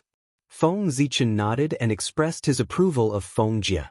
Unlike Jiang Xiong and Jiang Hui, who were reincarnated as innate spiritual treasures, Feng Jie was a god's favored son who was truly born with the fortune of the human race. He was the last innate human to be born. His birth marked the end of the Holy Mother's legacy. Since then, the new innate humans born in the human race were all transformed from later on. No one was born as an innate human. He had gathered all the fortune of the innate human race. He was the last glory of the innate human race. Because of this, Feng Jie, as a human, could be compared to Jiang Xiong, who was reincarnated as an innate spiritual treasure. Alright, this matter is over. You can go back and cultivate. Feng Zichen waved his hand and sent the three to Ziwei Mountain. Born to be a man, a clean and indomitable spirit, a man of indomitable spirit. How can everything in the world go according to one's wishes? Just have a clear conscience. I'll give you these words. I hope you will remember them and use them to encourage yourselves. When the three of them landed, Feng Zichen's voice drifted over from afar. On Kunlun Mountain, Taoist Tai Ching, who was comprehending the great Tao and searching for the opportunity to become a saint, suddenly felt an inexplicable sense of annoyance and woke up from his Tao comprehension. Is the poor Wei's heart in a mess? Opening his eyes, Taoist Tai Ching's eyes flashed with confusion at first. Then he regained his clarity. He had not found the opportunity to become a saint for a long time. Even with his state of mind, he could not help but feel a little confused. However, an existence like Taoist Tai Ching had a firm Tao heart. In an instant, he severed that confusion and returned to his indifferent state. Sigh. So many years have passed. Why hasn't the poor Wei sensed the opportunity to become a saint? Sighing, Taoist Tai Ching knew that it was useless to continue cultivating in seclusion. He got up and walked out of the quiet room, left Kunlun Mountain, and traveled through the primordial world. Taoist Tai Ching began to wander aimlessly in the primordial world. He moved according to his heart, and wherever he went, he would go. If he was in a good mood, he would stop at a certain place and either preach the great Tao to the living beings there, bestow 1 or 2 pills, or leave behind Tao scriptures and mystical abilities. He was very carefree. Gradually, the depression in Taoist Tai Ching's heart reduced by a lot. His state of mind actually improved slightly, causing a trace of joy to rise in his heart. Boo-hoo! On this day, Taoist Tai Ching was traveling when he suddenly heard a cry. The cry was extremely ordinary and did not have the slightest fluctuation of Dharma powers. However, it inexplicably attracted his attention. Is it really interesting? Curious about the origin of the cry, Taoist Tai Ching could not help but walk in the direction of the cry. Grandpa, don't sleep. Wake up and open your eyes to look at me. Not long after, Taoist Tai Ching saw a human child hugging a corpse and sobbing nonstop.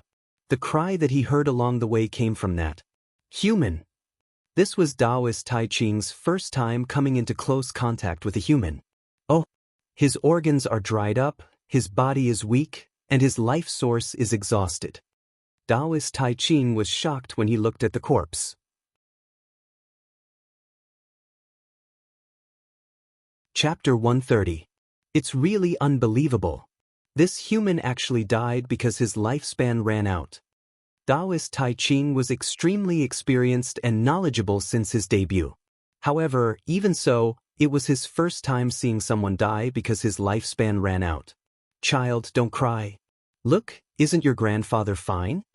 Taoist Tai Ching walked forward and said to the child. Sure enough, as soon as he said that, the human elder who had been dead for a long time regained his vitality and opened his eyes to get up from the ground. At Taoist Tai Ching's realm, he could make all living things wither and revive with just a thought. Life and death were just between a thought, and reviving the dead was just a thought. Thank you for saving my life, old immortal. After the elder was revived, he was first confused for a moment, then he seemed to have thought of something and hurriedly thanked Taoist Tai Ching. However, he was nowhere to be seen and had already left for a long time. This human is interesting. Perhaps the poor way should go and take a look. Taoist Tai Ching made a decision in midair and rushed towards the human tribe closest to him. The human tribe closest to this place was called Changju and had a population of hundreds of thousands. It was not a tribe that had migrated out of the ancestral land but was founded by the human clansmen outside. During the chaos of the ferocious beasts, Emperor Sui had ordered that all human immortals had to go out and kill a ferocious beast of the same realm before returning to the tribe. If they could not do it, they could not return to the ancestral land. Some of the clansmen were used to living a peaceful life and did not dare to fight with the ferocious beasts. Hence, they found a place to hide and survived the chaos of the ferocious beasts. Among these clansmen, some were unlucky and were found by the ferocious beasts and died tragically. Some were lucky and successfully survived the chaos of the ferocious beasts. They knew that even if they returned to the tribe, the clansmen would not accept them again. Hence, they settled down in the place where they hid and lived their own lives. That was how the name Changju came about. With Taoist Tai Ching's speed, even if he deliberately slowed down, he arrived here in less than 10 minutes. In the next moment, the scene in the tribe appeared in Taoist Tai Ching's eyes, causing him to frown in displeasure. Within the tribe, everyone's behavior was incomparably barbaric. Other than a few people, most of them had tattoos all over their bodies. It was normal for the strong to bully the weak, and bullying the young with age was the norm. The old, weak, sick, and disabled would fall to the side of the road without anyone looking after them, leaving them to fend for themselves. There were even some who did it out in the open without any misgivings. If it weren't for the fact that the people here knew how to start a fire and eat cooked meat, breaking away from the state of eating raw meat and drinking blood, they would be no different from the human race in the barbaric era. Speaking of which, the few people who founded the long-term tribe were all people who were just eating and waiting to die. How could they know how to manage a tribe? In the ancestral land, other than learning how to make fire, they didn't know much about etiquette, justice, integrity, or the management system. Moreover, even if they knew about this, with their lazy temperament, they wouldn't have the time to tell the tribesmen. Therefore, after establishing the tribe for less than 100 years, they began to enjoy themselves, leaving the tribe to fend for itself and not caring at all. As a result, the tribe's civilization would naturally regress, and it wouldn't be long before this tribe degenerated into the barbaric era. After frowning for a long time, Taoist Tai Ching flicked his sleeves and left for the next human gathering place. The rootless tribe was also created by the tribesmen who escaped the chaos of the ferocious beasts in the past. However, unlike the founders of the long-term tribe, the founders of the rootless tribe had always been thinking about the ancestral land of the human race and wanted to return at all times. Therefore, they were exceptionally attentive to the tribe and worked hard for it all the time, intending to develop the rootless tribe in an attempt to return to the ancestral land through this method. After their vigorous development, the civilization of the rootless tribe was clearly superior to the civilization of the long-term tribe. The tribesmen here already had a sense of shame and were all covered in clothes. They no longer acted preposterously or bullied the weak. There's such a huge difference between the two sides of the human race. Looking at the situation of the rootless tribe, Taoist Tai Ching revealed a thoughtful gaze and continued to walk to the next tribe. Because it was close to the Elephant Mountain tribe, the tribal civilization of the Yue tribe was a step closer and had a preliminary concept of hierarchy. The Elephant Mountain tribe was a tribe that moved out of the ancestral land of the human race in the past. The civilization here was undoubtedly a level higher and already had a hierarchy. Walking through one tribe after another, Taoist Tai Ching witnessed the evolution of civilization from low to high, the process of going from disorder to order. All sorts of thoughts appeared in his mind, but he could not grasp them and could not help but feel extremely depressed. The Shoyang tribe was one of the 3 major tribes under Yi City and was also a top tribe of the human race. It had the highest civilization of the human race. Arriving here, Taoist Tai Ching saw that the old had people to rely on, the young had people to take care of, marriage and funerals. Everyone had their own duties and it was a scene of prosperity. Here, Taoist Tai Ching saw the beauty of etiquette and the light of civilization. Ha! The poor way has been enlightened. My Tao has been completed. In a trance, he seemed to have grasped something and the depression in his heart disappeared. Emptiness, vast Tao runes emanated from his body and spread in all directions. A shocking aura burst out and shook the primordial world. Boundless purple qi appeared and covered the sky. Along the way, Taoist Tai Ching had accumulated too many insights. Finally, they completely erupted here at the Shoyang tribe and turned into a bright light of civilization, illuminating the path ahead for him and finding the opportunity to become a sage. At this moment, in the territory of the Shoyang mountain, where the new Yi city of the human race was located, Yi-ong, who was cultivating in the city lord's mansion, suddenly felt his heart clench. An indescribable feeling suddenly surged in his heart, forcing him to look up. That's. Yi-ang's mouth was wide open as he looked into the distance with a look of disbelief. He was so shocked that he could not speak. In front of him, endless phenomena filled the air. There were Ganoderma tree 9 splendors, Qilins dancing, phoenix singing, and purple qi coming from the east that dyed the entire sky purple. It was extremely noble. This is the phenomenon of a sage's journey. After a long while, Yi-ong said excitedly, "Guards, hurry up and open the city gates. Follow me out to welcome the sage." Yi-ong stood up abruptly and ran outside while yelling, "Wait, the arrival of a sage is such a big matter. I have to inform the clan leader." With that thought, Yi-ong took out the Great Tao Divine painting and used its connection with the Chaos Bead to inform Feng Zichen of this matter. "Sage? Are the sages of the primordial world about to appear?" After receiving the news from Yi-ong, coupled with the aura that shook the primordial world not long ago, Feng Zichen understood what was going on. Taoist Tai Ching is about to become a sage.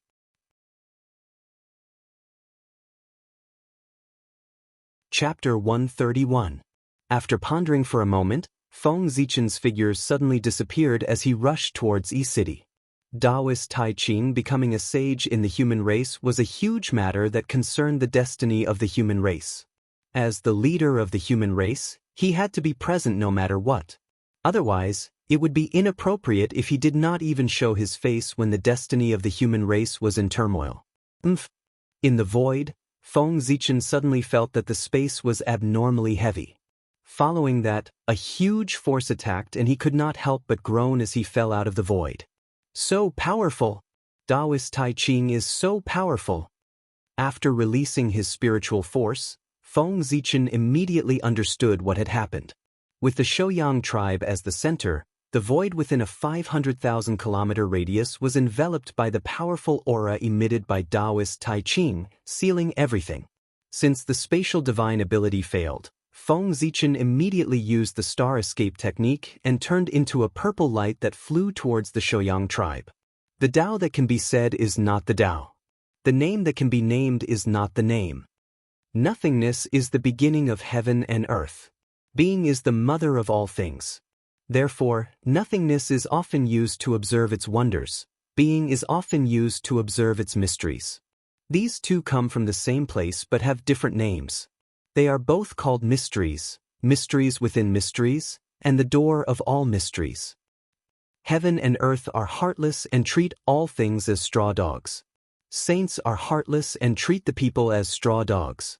The god of grains is not dead and is called Xianping. The gate of Xianping is called the root of heaven and earth. If it exists, I won't use it frequently.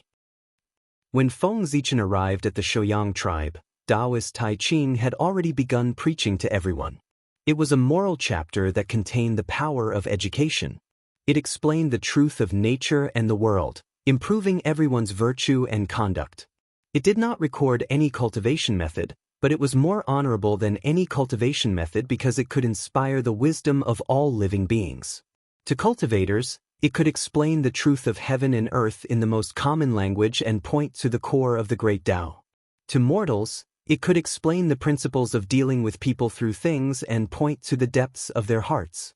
As the saying went, Tao was born, virtue was born of animals, objects were formed, and tools were formed. Therefore, all things respected Tao and valued virtue. Tao is the most honorable, virtue is the most precious. Fu Mo's life is the most natural. Morality was related to a person's life and was especially important. 300 years later, Taoist Tai Ching stopped preaching and everyone who was immersed in the great Tao heavenly melody also woke up. Although their cultivation levels did not increase, the light of wisdom and the light of virtue shone behind their heads, causing their connection with the world to deepen and their comprehension of the Tao to take a step closer. Their future achievements would be even greater. Even Feng Zichen obtained many benefits after listening to Taoist Tai Ching's preaching. After everyone woke up, Taoist Tai Ching took out the 8 trigrams cauldron and waved his sleeve. Several types of connate spirit herbs flew out and entered the cauldron to refine pills. The connate spiritual medicine was condensed from the essence of heaven and earth. Under the burning of the divine Yin fire, it gradually melted into strands of connate qi. This was called refining essence into qi. At this time, the 6 Yin divine flame became even more vigorous. The innate energy gradually gathered into a sphere, forming a golden pill. Yuan Tuachuo, golden and dazzling, released great radiance. The golden pellet had 9 apertures and was surrounded by Tao patterns. It flickered with spiritual radiance and was abnormally agile. Gradually, the image of a god appeared and sat cross-legged inside the golden pellet. It continuously breathed in the qi of heaven and earth through the 9 apertures. This was called refining qi into spirit. As a large amount of connate qi was absorbed by the god, his figure gradually condensed and then turned illusory. During the transformation, it seemed to have merged with the void. It was vast and boundless, transforming into an illusory body that was connected to the omnipresent great Tao and manifested billions of incarnations. This was called refining the spirit into the void. A bit of connate qi was born between the god's brows. It existed before heaven and earth and came from the void. It was connected to the Tao and created all things in the universe. An immortal Tao light rose, the aura of the great Tao spread, and endless runes were born. The connate qi became stronger and stronger. The god seemed to have become the incarnation of the great Tao, sacred and mighty. This was called refining the Tao into the void. The 8 trigrams cauldron was the human body, and the connate spiritual medicine was the body's own great medicine with endless essence.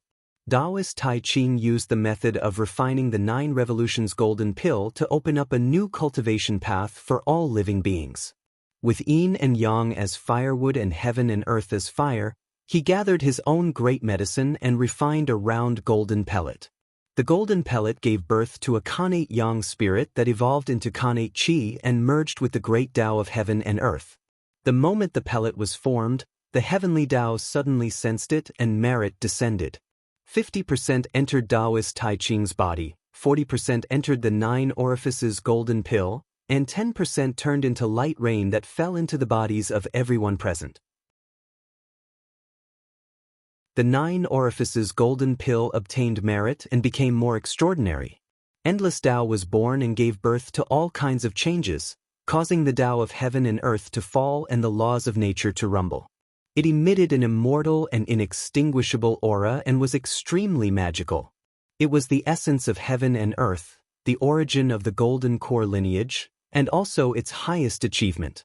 It was the Daoyuo Dao fruit. The 9 orifices golden pill had great luck and merit. There was only one of it in heaven and earth.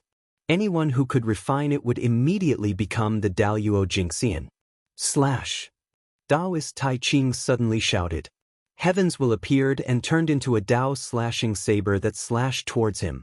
Purple light appeared and an illusory figure walked out of Taoist Tai Ching's body. It gradually solidified and turned into an old Taoist in a bagua robe. Grand Elder of the Poor Way, greetings to me. The Taoist appeared and bowed to Taoist Tai Ching as he said. However, Taoist Tai Ching used the merit of Tao creation to sever his obsession. With that, the three corpses were severed and the quasi-sage realm was completely perfected. At the same time, he was also the first existence to completely sever the three corpses after Tao ancestor Hongjun. Ah, you and I are one. Fellow Taoist, you don't have to be so polite. Taoist Tai Ching looked at Taoist Tai Ching and laughed out loud. After the three corpses were severed, Taoist Tai Ching felt his true spirit suddenly become clear. His body relaxed and a great sense of joy rose in his heart. In front of his eyes, the great Tao was unprecedentedly clear and close, as if it was within reach. At this moment, the primordial violet energy that hadn't moved since he obtained it had actually started to tremble on its own. The trembling conformed to the rhythm of the heavens and the earth, and it was like the Heaven Tao was speaking in a low voice about all the principles of the heavens and the earth. The Poor Way is the father of Taoist Tai Ching of Pangu. Today, I feel that it is not easy for the living beings of the primordial world to cultivate the Tao. Their future is boundless. They do not know etiquette, do not know the heavenly Tao, and do not know the great Tao. I specially established Ren School to educate all living beings and make them gain intelligence so that they can understand the Tao and do moral things. With the Khanate Cardinal Treasure Taiji painting to suppress destiny and the heavenly Tao as proof, Ren School will be established. As soon as Taoist Tai Ching said that, the three flowers above his head and the 5 qi in his chest appeared on their own. A purple light soared into the sky, golden flowers fell from the sky and golden lotuses appeared on the ground. The Khanate Taiji painting hung above his head. Yin and Yang qi intertwined with each other and the qi of morality appeared, enveloping a radius of tens of millions of kilometers. Chapter 132. There was a loud bang in the void as fragrance filled the air. Boundless Xianhuang merit qi appeared and surged into Taoist Tai Ching's body, intertwining with the Hongmeng purple qi. Suddenly, a dazzling purple light erupted from his body and dyed the world purple. It was extremely gentle like flowing water and emitted an extremely noble aura. That was the merit of creation. Under the influence of the merit of education, the merit of creation also moved and merged into Taoist Tai Ching's true spirit. The truth of Yin and Yang appeared, and the qi of Tao was born. After a while, the Hongmeng purple qi and Xianhuang merit qi were all absorbed by Taoist Tai Ching. He seemed to have merged with all things in the world and emitted a mysterious heavenly Tao aura. A supreme pressure that was far stronger than when Yuhua became a saint erupted from his body and spread throughout the entire primordial world. When Yuhua became a saint, she only severed 1 corpse but Taoist Tai Ching severed 3.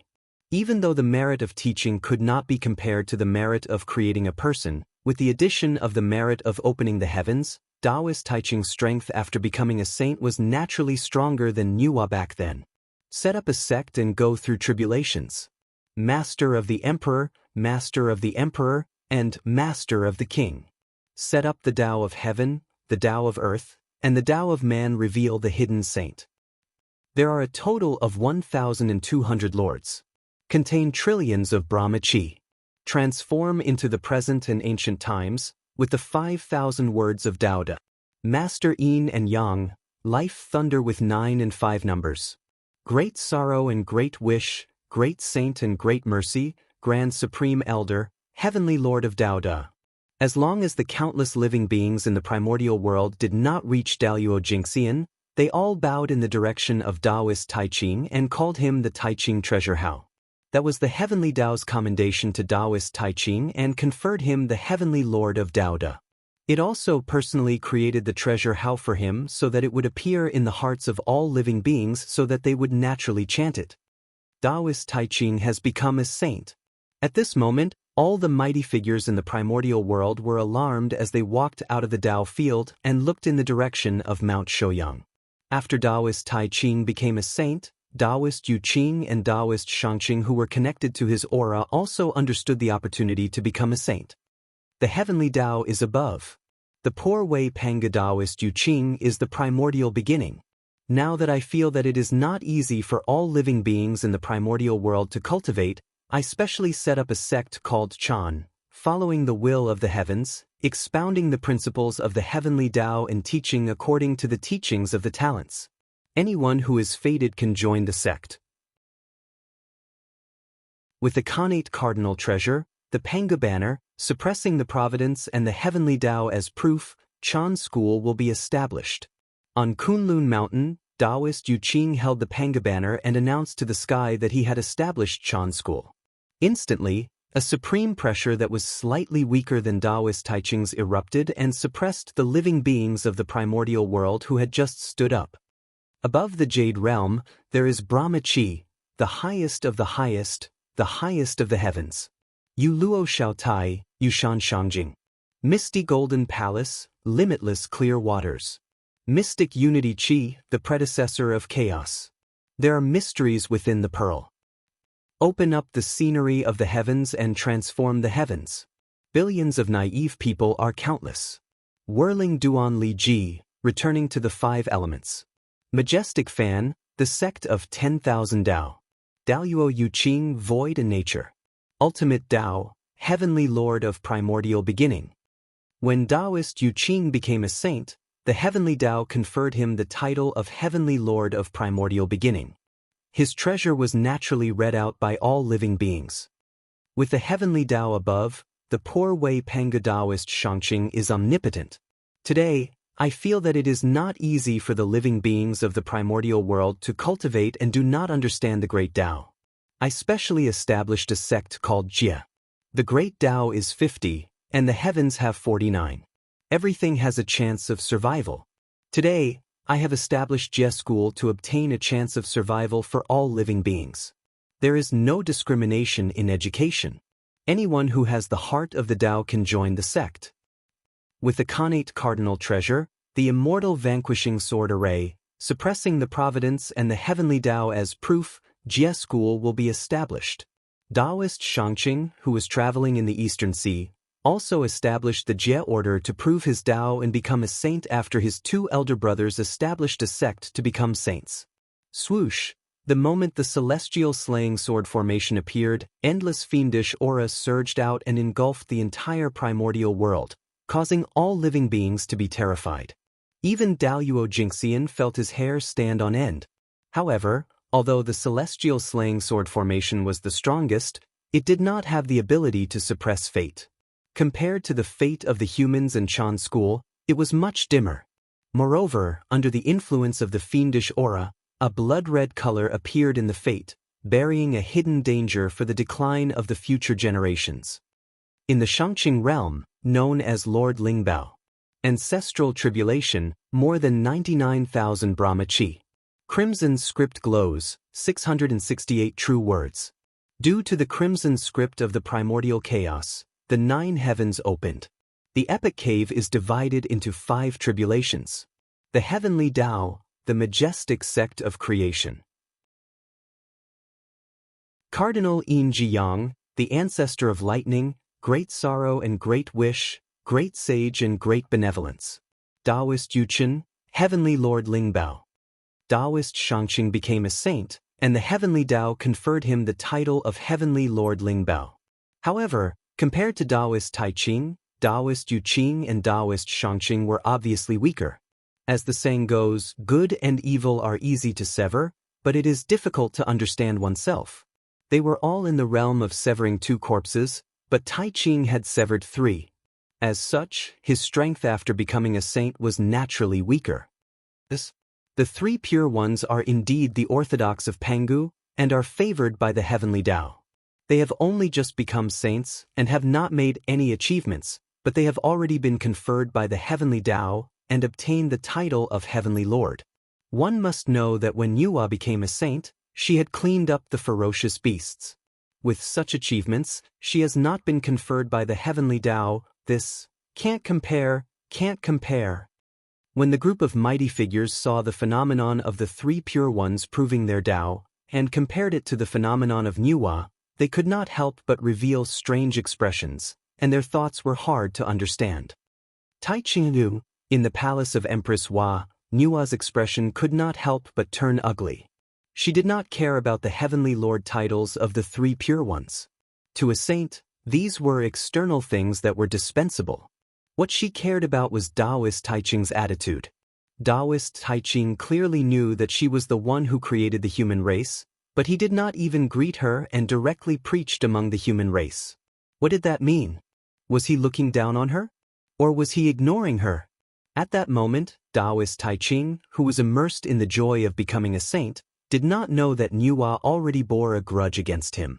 When the phenomenon of the three pure ones becoming saints disappeared, the mighty figures all looked towards the west.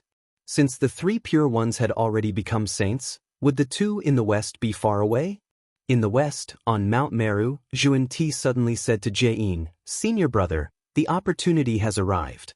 The opportunity for us to become saints is now." "That's right, it's now." Jie-in nodded and agreed. Seeing that the three pure ones had established their sect and become saints, the Hongmeng purple qi in their bodies trembled inexplicably and emitted endless Taoist rhymes. It was the opportunity for them to become saints. In the name of the heavenly Tao, Jie-in of the poor way Zhuan-Ti has felt the suffering of all living beings, killing and fighting, and there is no way to transcend. Thus, I have established a sect, and I call it the West. Holding the Saraira, cultivating the immortal golden body, guiding all living beings to good, without suffering or sorrow, and passing on the way to transcend. It is a place of bliss.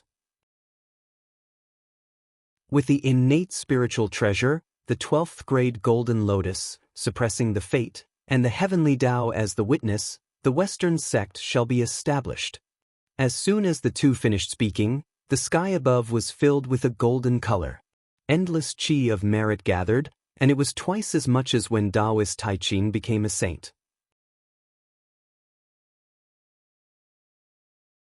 Chapter 133. The qi of merit stopped in the sky for a moment and suddenly split into two. It descended and surged into the bodies of Zhuan-Ti and Jie-in. However, without the merit of creation, how could the two of them become saints just by relying on the merit of establishing a sect? When the qi of merit entered their bodies, the aura of the two of them immediately soared. However, at the final moment of becoming a saint, the qi of merit was exhausted. The momentum of their advancement came to an abrupt end. Now that things have come to this is the only way. They knew that they could not miss the opportunity. If they missed it, they did not know how long they would have to wait for the next time they wanted to attain the Tao. The two of them looked at each other bitterly and made a decision. Sigh. In the end, we are not as lucky as the three pure ones who have the merit of creation. After sighing, Jie-in and Zhuan-Ti straightened their expressions. At the same time, they made a great wish to the heavenly Tao. When I was a Buddha, everyone in my Buddhist temple loved and respected each other. There was no hatred or jealousy. If I was not willing, I would not become a Buddha. When I was a Buddha, everyone in my Buddhist temple had the same kind heart. They did not doubt other thoughts. What they wanted to say was foresight. If I was not willing, I would not become a Buddha. When I was a Buddha, everyone in my Buddhist temple knew that their bodies were like illusions. There was no greed in their hearts. If I was not willing, I would not become a Buddha. Stuck at the juncture of Tao validation, Jie-in and Zhuan-Ti were helpless. They could only use the Great Wish technique to borrow boundless merit from the heavenly Tao and become saints. However, although this technique could help the two of them attain the Tao, it also caused their strength to be at the bottom of the saints. The two of them made a total of 48 great wishes before they gathered the merit to attain the Tao. Immediately, purple qi filled the sky and auspicious clouds appeared. Countless rays of light flew towards the west. Sanskrit chants sounded on Mount Meru. Golden flowers fell from the sky and golden lotuses appeared on the ground. Many strange phenomena occurred. The connate spiritual energy increased by several times. Jie-in and Zhuan-Ti sat upright on Mount Meru with a smile on their faces. They faced the eastern boundary and spoke of the great Tao mantra, describing the Tao of relics. Lotus flowers flew out with a seductive intent. Those who heard it could not help but yearn for the Western paradise. It was no wonder that the two of them were like that. In fact, their attainment of the Tao was a trick. Making a great wish was like borrowing from the heavenly Tao. However, it was not so easy to take advantage of the heavenly Tao.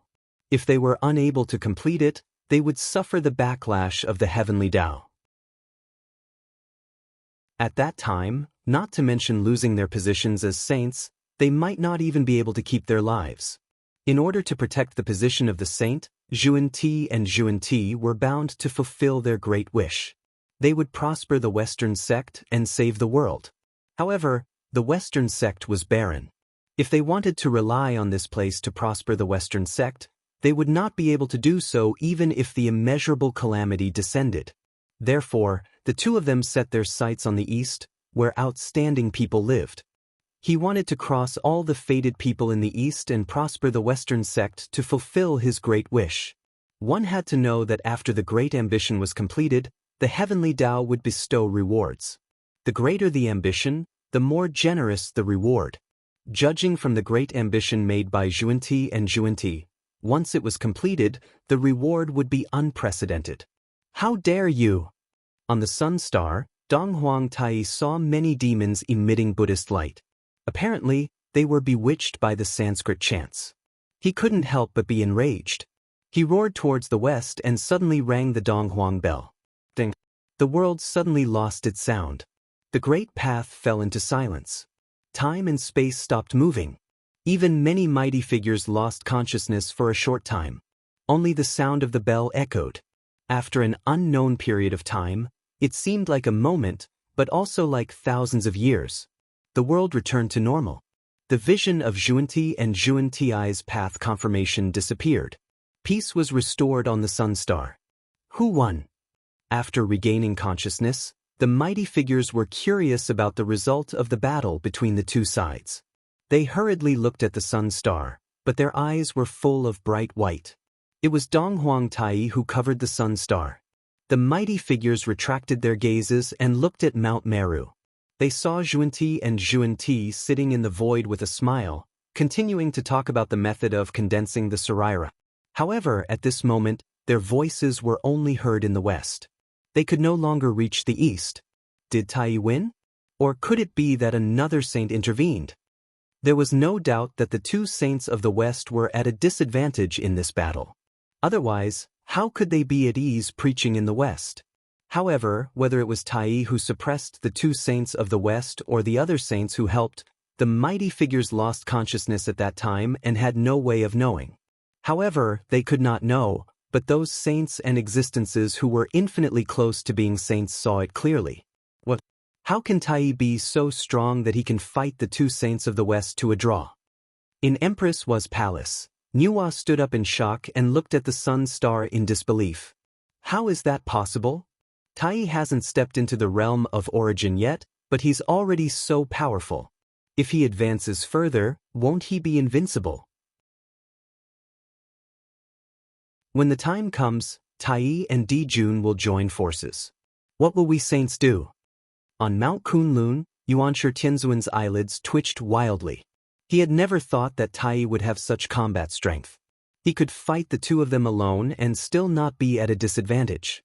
Didn't they say that all below the saints were ants? What's wrong with Tai? Even if Zhuan-Ti and Jiyin were the weakest saints, it shouldn't be like this. I wonder if the former number one in the primordial world can block the Poor Wei's immortal slaying sword formation. On the East Sea, Tongtian's fighting spirit rose. The four immortal slaying swords seemed to sense his mood and made clanging sounds, shocking the creatures of the Sea clan within a radius of millions of miles. On the other hand, Taoist Tai Ching, who was on Mount Shouyang, was calm. No one knew what he was thinking. Senior brother, with the shamans and demons dominating the primordial world, we can't even preach, let alone prosper. What should we do? As soon as the mighty figures looked away, Zhuan-Ti frowned and said to Zhuan-Ti, compared to losing the battle with Tai and not being able to preach, it was just a small matter. After all, the former would only lose face in front of everyone and would not lose a piece of flesh. The latter was a fatal matter. If they could not prosper the Western sect, they might really die. It's fine. From the Poor Wei's point of view, the shamans and demons have deep negative karma. It's not a long-term sign, Taoist Jieyin said, shaking his head. The shamans and demons had dominated the primordial world for many years. They had killed countless people and accumulated a lot of resentment. Their negative karma was so deep that even saints were terrified. They only needed to wait for a fuse to detonate it. At that time, the two races would not be far from decline. Zhuan Ti followed the guidance and saw the luck of the shamans and demons. Indeed, there was a thick layer of negative karma on the luck of the two races. It was constantly eating away at the luck of the two races. Only when the negative karma completely suppressed the luck of the two races would the beginning of the decline of the two races. How long do we have to wait? It seems that we still need the poor way's help. Moreover, Tai is too much of a bully. The poor way needs to give him retribution and let him understand that saints can't be humiliated. Zhuan Ti silently calculated the speed at which the negative karma was eating away at his luck. He immediately looked dissatisfied and looked at the sun. No one knew what he was thinking.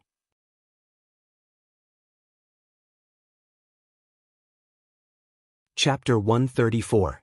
Greetings, Saint Taiching, from the Zichen clan of the human race. After all the phenomenons of Tao attainment disappeared, Feng Zichen took a step forward and bowed to Taoist Taiching. Clan leader of the human race? Taoist Taiching raised his head and looked at Feng Zichen with some confusion. Isn't the clan leader of the human race Suiren in my impression? When did it become this young man? Given Taoist Taiching's status, why would he pay attention to the postnatal creation of the human race? It was only when Suiren created the Daluo Jingxian that he slightly noticed and had an impression of the human race. After knowing that the clan leader of the human race was Suiren, he did not care about anything else. What a familiar aura. This aura is a Tao destroyer. You're actually a Tao destroyer too. This is truly incredible. Looking at Feng Zichen, Taoist Taiching was surprised to discover a familiar aura. There was a trace of aura on Feng Zichen's body that he had never noticed before. It was the aura of a Tao destroyer that was mighty and vast, yet extremely thin and almost non-existent. If not for the fact that Taoist Taiching had just opened up the golden core lineage and was extremely sensitive to that aura, he would have been fooled. Starting from nothing and opening up a path of cultivation for all living beings, giving them the possibility of transcendence. Just how difficult was this? Those who could do that were all people with great wisdom. Such a person would definitely be favored by the great Tao and be blessed by providence. Looking at Feng Zichen, Taoist Taiching's eyes flashed with two divine lights that derived the principles of yin and yang, as if he could see through the past and future. At this moment, Feng Zichen had the illusion that he had been seen through. It was as if under this gaze, he had nothing to hide, and all his secrets were exposed in front of the other party. However, an illusion was ultimately an illusion. Although Tao being Taiching was strong, it was clear that Pangu was stronger. With the help of Pangu, who in the untainted land could really see through Feng Zichen. Clearly, Taoist Taiching could not do it. Under Pangu's power, everything that Feng Zichen had experienced had been modified and rearranged. The things that involved the secrets of heaven and earth had been replaced by new memories. Everything seemed so natural, as if he had experienced it himself. Even Taoist Taiching could not find any flaws in the river of time and space. The first postnatal creature born with the fortune of heaven and earth? Turning the impossible into the possible, opening up a path of cultivation for postnatal life forms in a hopeless situation. Truly shocking. Establishing human relations, promoting etiquette, educating a clan, this is the merit of education. After looking at Feng Zichen's past, Taoist Taiching could not help but sigh. This was a person with true wisdom. Are you willing to acknowledge Poor Wei as your master? After a moment of silence, Taoist Taiching suddenly asked him. Since ancient times, those who attained the Tao all had great luck, perseverance, and wisdom. Feng Zichen had all three and had already seen a possibility of attaining the Tao. Not only did it make Taoist Taiching want to take him in as a disciple. Moreover, putting everything else aside, Feng Zichen's identity as the first postnatal life form was enough for Taoist Taiching to value him. The first connate life form in the primordial world was called Hongjun. Even though connate life forms could not compare to postnatal life forms, their future was destined to be limitless since they were the first. Moreover, Feng Zichen also had the merit of educating people. Taoist Taiching established a sect and became a saint in the name of educating all living beings. If he took Feng Zichen as his disciple, their luck would be connected and he would be able to complete the teachings. It would be very beneficial to him. If I acknowledge you as my master, will you be willing to protect the human race? After thinking about it, Feng Zichen did not agree immediately and asked instead. Now that his wings were formed, as long as he continued to move forward, Daluo Jingxian would be within reach. He was confident that he could even become a quasi-saint and did not need anyone's protection anymore. Therefore, he was not very interested in acknowledging Taoist Taiching as his master. Now, he was more concerned about the future of the human race. The saints had already appeared and the demon race's massacre of humans was not far away.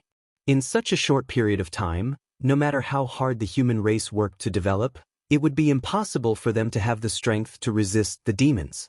After all, even the saints had to avoid facing the demons who were sitting on Zhouxing's luck, let alone the small human race. Therefore, he had to prepare a way out for the human race in advance for the future. If Taoist Taiching was willing to protect the human race, it would not matter if he acknowledged him as his master. Taoist Taiching hesitated for a moment and did not know how to answer. After advancing to a saint, his vision had been infinitely improved and he could see the future more clearly. Naturally, he could see that the human race would face a great calamity in the future that was close to extinction. That calamity came from the demons and was vaguely related to the saints. That was precisely why Taoist Taiching was hesitant. In order to protect the human race, he had to offend two forces at the same time. Even if he was not afraid, it was still very troublesome. A small human race was not worth his attention. Although Taoist Taiching had comprehended the opportunity to become a saint in the human race, he had established Ren School in order to educate all living beings of the human Tao in the primordial world, not just the human race. He had created the Golden Core Tao for all the postnatal living beings in the future, not just for the human race. He did not have a deep relationship with the human race. It made sense. If Taoist Taiching could become a saint just by educating the human race, with the current strength of the human race, they would have been divided up by many mighty figures long ago. No one would be able to protect them.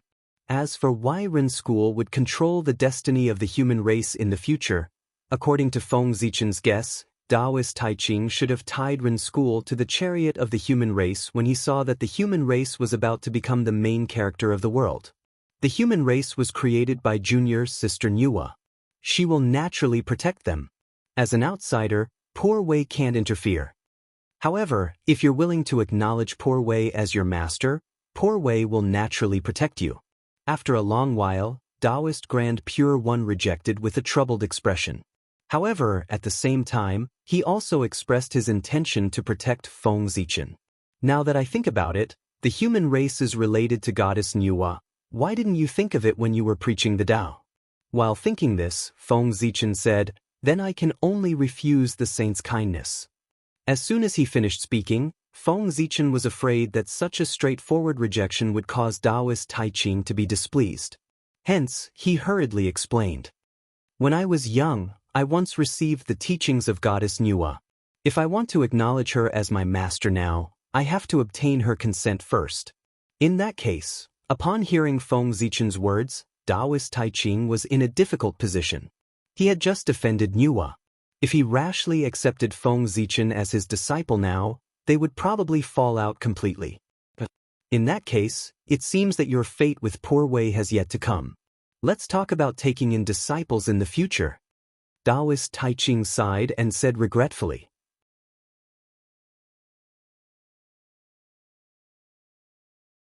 Chapter 135. Even though he said that, Taoist Taiching already had an idea.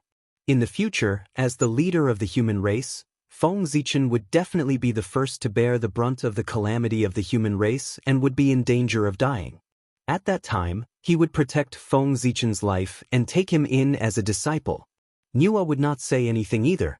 Thank you for your kindness, Saint. No matter what Taoist Tai Ching's intentions were, he had already expressed his goodwill and Feng Zichen would naturally not be tactful. There's no need for that. Although you're not fated to be with poor Wei, you're still fated to be with her. Poor Wei will give you some benefits. After thinking for a moment, Taoist Tai Ching took out a pearl that was shrouded in flames and handed it to Feng Zichen. This treasure is useless in poor Wei's hands, so I'll give it to you for self-defense. This is the fire spirit pearl. As soon as the treasure appeared, the chaos bead in Feng Zichen's body sensed it, and he could not help but exclaim. That's right. This treasure is the Khanate fire spirit pearl that contains the fire spirit of the heavens and can burn everything. It's a superior grade Khanate numinous treasure. Accept it. Taoist Tai Ching nodded with a smile and urged. I'll accept it shamelessly, Zichen. To others, this item might be a rare treasure, but to Taoist Tai Ching, it was something that he could do without. Coupled with the fact that Feng Zichen indeed needed this item, he did not decline and stepped forward to receive it. As for this elixir, after Feng Zichen accepted the Khanate fire spirit pearl, Taoist Tai Ching looked at the 9 orifices golden core in the 8 trigrams furnace and fell into deep thought. The 9 orifices golden core was the source of the golden core Tao. It contained great merit and providence and could create a Daluo Jingxian out of thin air. Feng Zichen looked at the elixir and was extremely tempted. Forget it. The gold core Tao was born in the human race and is innately entangled with the human race. In the future, we will have to rely on the human race to prosper. The poor Wei will leave this gold core to the human race. After deducing for a moment in his heart, Taoist Tai Ching realized that the golden core Tao was deeply entangled with the human race. Hence, he waved his sleeve and sent the 9 orifice golden core into Mount Shouyang before disappearing. I'll leave the 9 orifice golden pill on Shouyang Mountain and await the fated one, Taoist Tai Ching said to everyone after he was done. Thank you, sage, for your kindness. Everyone bowed emotionally. That was a Daluo Dao fruit. If they obtained it, they would be able to reach the heavens in a single bound and become the Daluo Jingxian. How could they not be excited? This matter is over. The poor Wei should return to Kunlun Mountain. Taoist Tai Ching waved his hand and lifted everyone up. His figure slowly disappeared and he returned to Kunlun Mountain. Farewell, sage.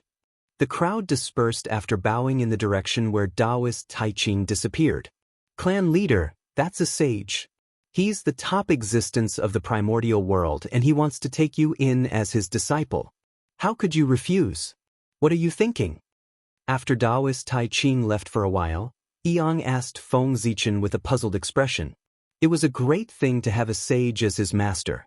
He really could not understand why Feng Zichen would refuse. You don't understand. Feng Zichen shook his head and did not explain anything to Yang. Taoist Tai Ching had already angered Nuwa by coming to the human race to preach. If he became Taoist Tai Ching's disciple, what would Nuwa do? By then, Taoist Tai Ching might not be afraid of Nuwa's anger, but his position as the clan leader of the human race would be unstable. Moreover, Taoist Tai Ching's strength was unfathomable. If he became Taoist Tai Ching's disciple, he would have to stay under his nose for a long time. In that case, Feng Zichen was not confident that he could hide his secrets completely. Hence, Feng Zichen did not dare to acknowledge him as his master. However, the sage was almost omniscient and omnipotent. If he dared to say anything bad about them, he would definitely be sensed by the sage. By then, there would be trouble. By the way, Yang, you're a Khanate human and you cultivate the cultivation technique passed down by Emperor Sui. It's similar to the Golden Core Tao. You can switch to this cultivation technique and go to Mount Shouyang to try your opportunity. Seeing that Yang still wanted to say something, Feng Zichen hurriedly changed the topic. In the current human race, most of the postnatal humans cultivated the God-Fiend Tao and gradually became the mainstream. They might not be interested in the Golden Core Tao. On the other hand, Khanate humans cultivated Qi refinement techniques that were similar to the Golden Core Tao. Hence, it was extremely easy to switch to this cultivation technique. But it's not that simple. At my realm, I've basically determined my Tao path. How can I change it just like that? Besides, if I had a great opportunity, I wouldn't have been forced to abandon the city by the ferocious beasts. I'm afraid I'm not fated with this pill. Yang shook her head. She was not optimistic about her chances of obtaining the 9-hold golden pill. That's right. At your realm, you've already begun to look forward to Daluo. It's not easy to change your Dao foundation. However, if you have nothing to do, you can try to figure out the golden core Dao. After all, it's a sage's personal disciple. It contains the truth of the great Dao. Even if you don't cultivate it, you can still get a lot of benefits by looking at it every day. It can make up for the shortcomings of your cultivation technique. Now that Feng Zichen had the vision of Daluo, his understanding of the great Dao became more thorough. Naturally, he could guide the cultivation of these Tai Jingxian. I'll remember it. Yang nodded and said, Today, the 5 sages have come out together. It's really a grand occasion in the untainted land. I'm sure that in the next tens of thousands of years, the untainted land will usher in a golden age of cultivation. You arrange the affairs in the city and go cultivate well. Strive to become Daluo Jingxian as soon as possible to strengthen the fate of the human race. Feng Zichen looked at the sky and said leisurely, Daluo Jingxian? It's easy for you to say.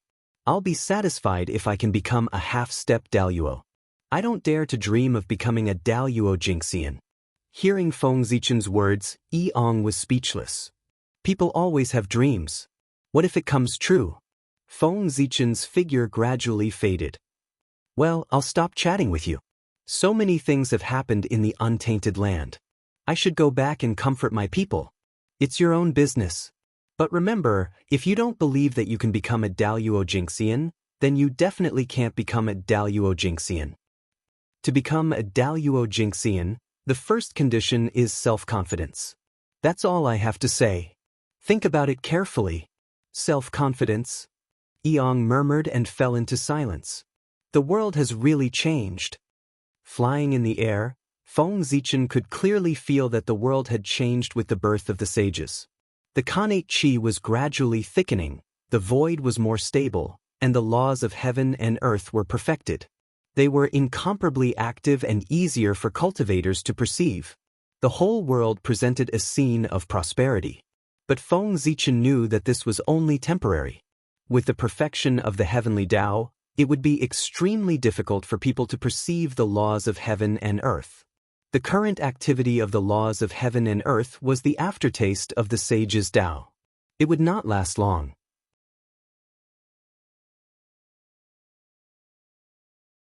Chapter 136. It seems that I have to reach the Daluo Jingxian realm as soon as possible. Knowing that the cultivation environment in the primordial world would become difficult after tens of thousands of years, Feng Zichen could not help but feel a little impatient. With the help of the fate of the human race, Feng Zichen's progress could be said to be rapid. He was now not far from the Daluo Jingxian. What he lacked was nothing more than accumulation. After all, apart from comprehending the great Tao, cultivation was also a process of accumulation. He had to constantly polish his Tao and increase his maturity. He had cultivated for less than 50,000 years. Compared to the Tai Jingxian who had lived for millions or tens of millions of years, his accumulation was too little and his maturity was slightly insufficient. Even though Feng Zichen had the Daluo Jingxian realm, his maturity was insufficient. His origin was too thin and was not enough to support him. Breaking through to the Daluo Jingxian realm made people feel a little helpless. Time, what I lack the most now is time. Unfortunately, I've never heard of any time mystic realms in the primordial world that can accelerate my time. Otherwise, I can use this to quickly step into the Daluo Jingxian realm and save hundreds of thousands of years of accumulation. To break through to the Daluo Jingxian realm required a long time of accumulation. Even if Feng Zichen was anxious, there was nothing he could do about it. Of course, not all living beings needed to accumulate. At the very least, innate god fiends did not need to. They were originally formed by the innate origin. When their cultivation level reached a certain level, they would naturally advance. If innate god fiends were treated the same as ordinary living beings, How could they live up to their title of biological son of the heavenly Tao? How could they set off their special status? Swearin had only cultivated for 100,000 years more than Feng Zichen, but he had been able to reach the Daluo Jingxian realm earlier. It was because he was the first person that Nuwa had created. He had poured in Nuwa's blood, sweat, and tears. His innate origin was extremely dense and was not inferior to the innate god fiends. Therefore, he did not need to accumulate. He could break through to Daluo Jingxian as soon as his cultivation level reached a certain level. After returning to the human race, Feng Zichen first checked on the situation of the human race. Seeing that nothing major had happened, he sent out his divine Tao incarnation to handle the affairs of the human race for him. As for himself, he returned to Zichen's grotto heaven to absorb the innate qi and condense his origin energy. He wanted to break through to the level of Daluo Jingxian as soon as possible. On this day, after Feng Zichen failed to communicate with the world tree in the chaos bead, he tried to suppress it and forcefully extract its connate origin. However, he was interrupted by two powerful auras. Poor Wei, Taoist Yuqing of Kunlun Mountain, will open the mountain gate today. Anyone who is fated to come to the front of the Jade Palace can be a disciple of Poor Wei. Poor Wei's Taoist Shangqing of Kunlun Mountain will open the mountain gate today. Anyone who wants to pursue Taoism can head to Kunlun Mountain and become Poor Wei's disciple. Humph! You're lucky this time. After I'm done with this, I'll teach you a lesson. Feng Zichen glared at the world tree and left for the ancestral temple. After returning to the human race for less than 100 years, Feng Zichen was already tired of the process of collecting innate qi. He couldn't help but come up with an idea. He was only missing 9 innate essences to reach the level of Daluo Jingxian. Why did he have to condense them bit by bit? He could just take them and refine them. In the Eldritch Wilderness, the innate gods and demons were the ones with the most abundant innate essences, followed by the various innate spiritual treasures, and lastly, the innate living beings all over the Eldritch Wilderness. However, Feng Zichen couldn't just go on a killing spree and kill innate gods and innate beings for the sake of condensing the innate origin, could he? This was not in line with his original intention, so he couldn't do it. As for the innate spiritual treasures, each of them was extremely precious and could only be found by chance. Moreover, Feng Zichen's innate spiritual treasures were all very useful. How could he be willing to destroy them and take their essences? After thinking for a while, he turned his attention to the world tree. What was more suitable than the world essence to refine the innate essences? Moreover, he'd put in a lot of effort to raise the world tree, but the benefits he'd gained from it could be counted on one hand. On the other hand, the world tree had gained a lot from him. It shrank back when something bad happened and disappeared, but it was always the first to appear when something good happened. To be honest, Feng Zichen had tolerated it for a long time. Now, Feng Zichen wanted to borrow some of the world essence from the world tree, but after a long discussion, the world tree refused. He was furious. If he didn't teach it a lesson, it would really think he was the boss. All golden immortals of the human race, come to the ancestral temple at once. His voice was loud and spread throughout the human race, ringing in the ears of every human golden immortal and summoning them to the meeting hall. In the meeting hall, Feng Zichen sat on the main seat and looked at the immortals below. Everyone, now that the primeval Lord of Heaven and the primeval Lord of Numinous Treasure have opened their doors and are recruiting disciples from the primeval world, I want you to go to Kunlun Mountain to try your luck. What do you think? This, we have no objections. It's just that we humans are born weak. I'm afraid that even if we go to Kunlun Mountain, the saints won't take us seriously. Everyone looked at each other and hesitated for a moment before replying to Feng Zichen. They knew their own situation.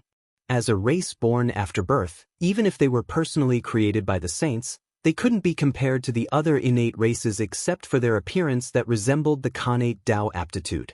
Moreover, many of those who went to Kunlun Mountain to seek a master were probably connate godfiends. If they went to seek a master, the saints wouldn't take them seriously. Don't worry about this. Didn't the primeval Lord of Numinous Treasure say that anyone who has the heart to seek the Tao can become his disciple? Even if you can't become his true disciple, it's your blessing to be an in-name disciple and listen to his teachings. Alright, if there are no objections, you should leave quickly so that you don't miss the time. The primeval Lord of Heaven valued his roots the most and probably looked down on the human race. Although it was said that he liked the human race, among his disciples, except for Jiangxia, no one had heard of the human race. It was obvious that the legend was not credible. The Grandmaster of Heaven taught everyone without discrimination. The chances of them joining the Jia sect were very high. It was not bad to be able to get the title of an outer sect disciple. Moreover, even if they failed to become his disciples, it didn't matter. Because in the end, the three pure ones would each preach the Tao. All living beings near Kunlun Mountain could hear it, so that those who failed to become his disciples would not make a wasted trip. After calculating, they would only benefit from going to Kunlun Mountain to become his disciples, regardless of whether they succeeded or not. Moreover, the journey to Kunlun Mountain was long, and it could also be used to train them. With so many benefits, how could they not want it? Well, why haven't you left yet? After coming back to his senses, Feng Zichen looked down and saw that everyone was still hesitating and standing there. He couldn't help but feel a little angry and sneered. Don't tell me that you don't even have the heart to seek the Tao. Seeing that he was angry, everyone hurriedly said, Patriarch, please calm down. We'll leave right away.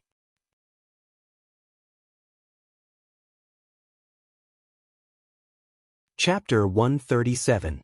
After everyone left, Feng Zichen's figure flashed, and he entered the chaos bead again. However, before he could do anything, layers of green light appeared on the Tree of World. Innate runes appeared, and the aura of the world origin flowed. It was mysterious and unpredictable. Then, the green light shook and suddenly condensed into a ball of world origin, which flowed into Feng Zichen's body. Not bad. When I become Daluo Jingxian, I'll give you a lot of benefits. This time, the Tree of World was so tactful that Feng Zichen's mood improved a lot. His hatred for it also decreased a lot. Then, divine light surged in Feng Zichen's body. Runes flashed, and the heaven and earth furnace appeared on its own.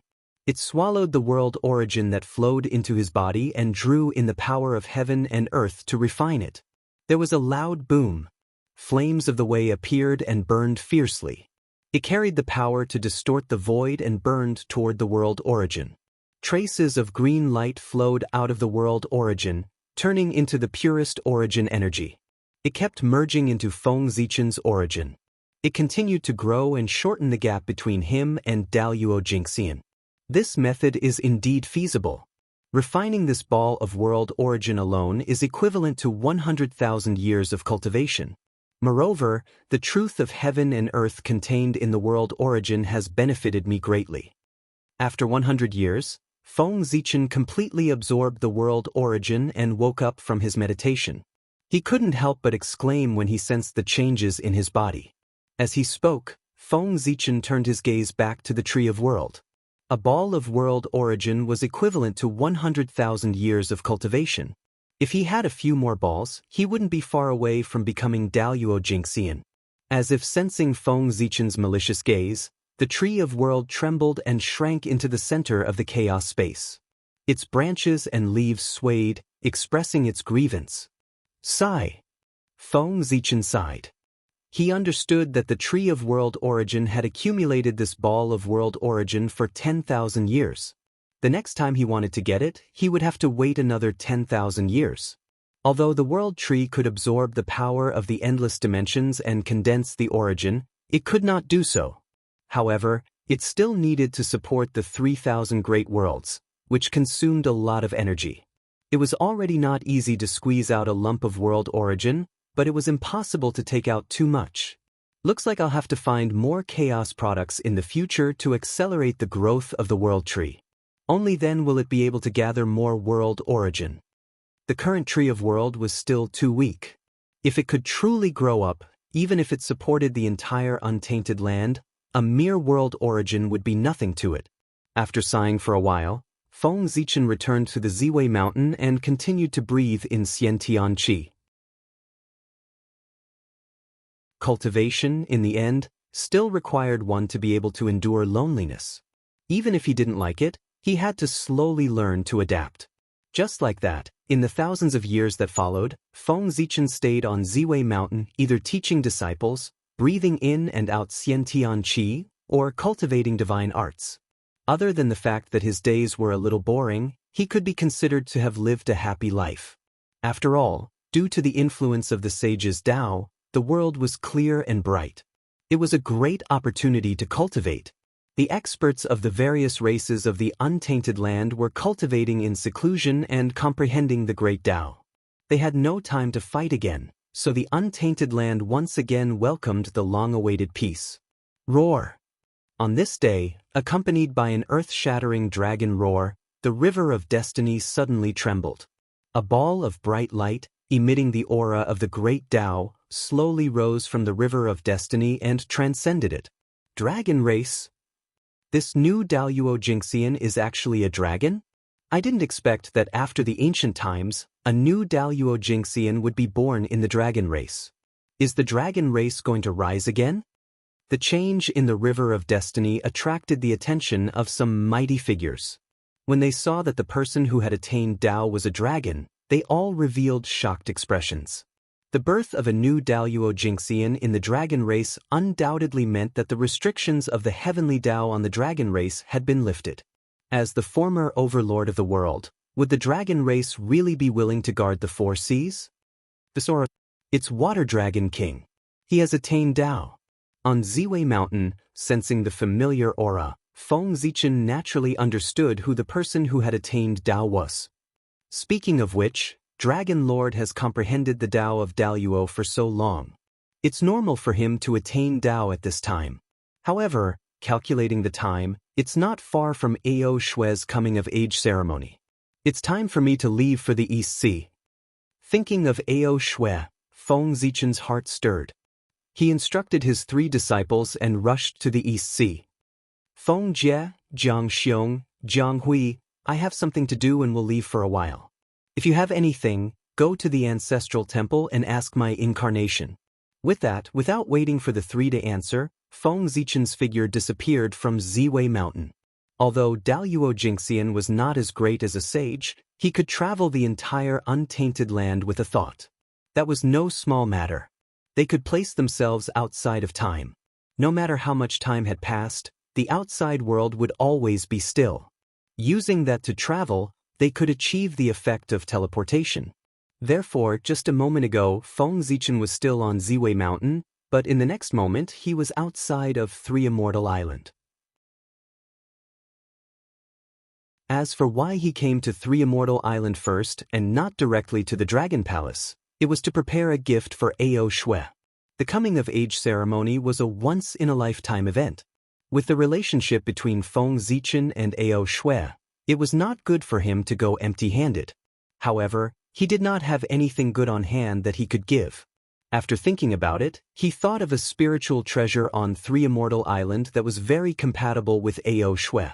As he took a step forward, his vision suddenly darkened and the void changed drastically. Innate Tao patterns intertwined and the qi of yin and yang was vast and mighty. An innate formation slowly unfolded and trapped Feng Zichen within. This was the innate yin and yang dust formation. In the formation, the yin and yang were constantly changing and the dust could turn into the universe. It was an innate formation that was personally set up by Taoist Shangqing. Feng Zichen was one with Xian Qing. The innate tripartite formation on Three Immortal Island recognized him, but this formation did not. Therefore, as soon as he approached Three Immortal Island, this formation treated him as an intruder and trapped him within. Taoist Shangqing had left a backup plan in this formation. Once Feng Zichen forced his way into this formation, he would definitely be sensed by it. If he were to be treated as an intruder and casually killed, it would be a joke. Therefore, if he wanted to enter the island, he could only use his wits. He took out the Hongmeng Daozhong and gently knocked it. Under the melodious sound of the bell, Feng Zichen's body distorted and immediately turned into a ball of innate yin and yang qi. He merged with the formation and rushed into the island. Back then, when the Hongmeng Daozhong was still an upper-grade innate spiritual treasure, It could silently pass through the innate tripartite formation. Now, it was already an innate spiritual treasure of the highest grade. In addition, Feng Zichen's strength was not inferior to Daluo Jingxian.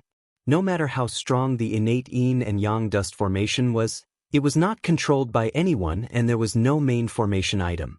How could it stop Feng Zichen? After a few days he stepped onto Penglai Island.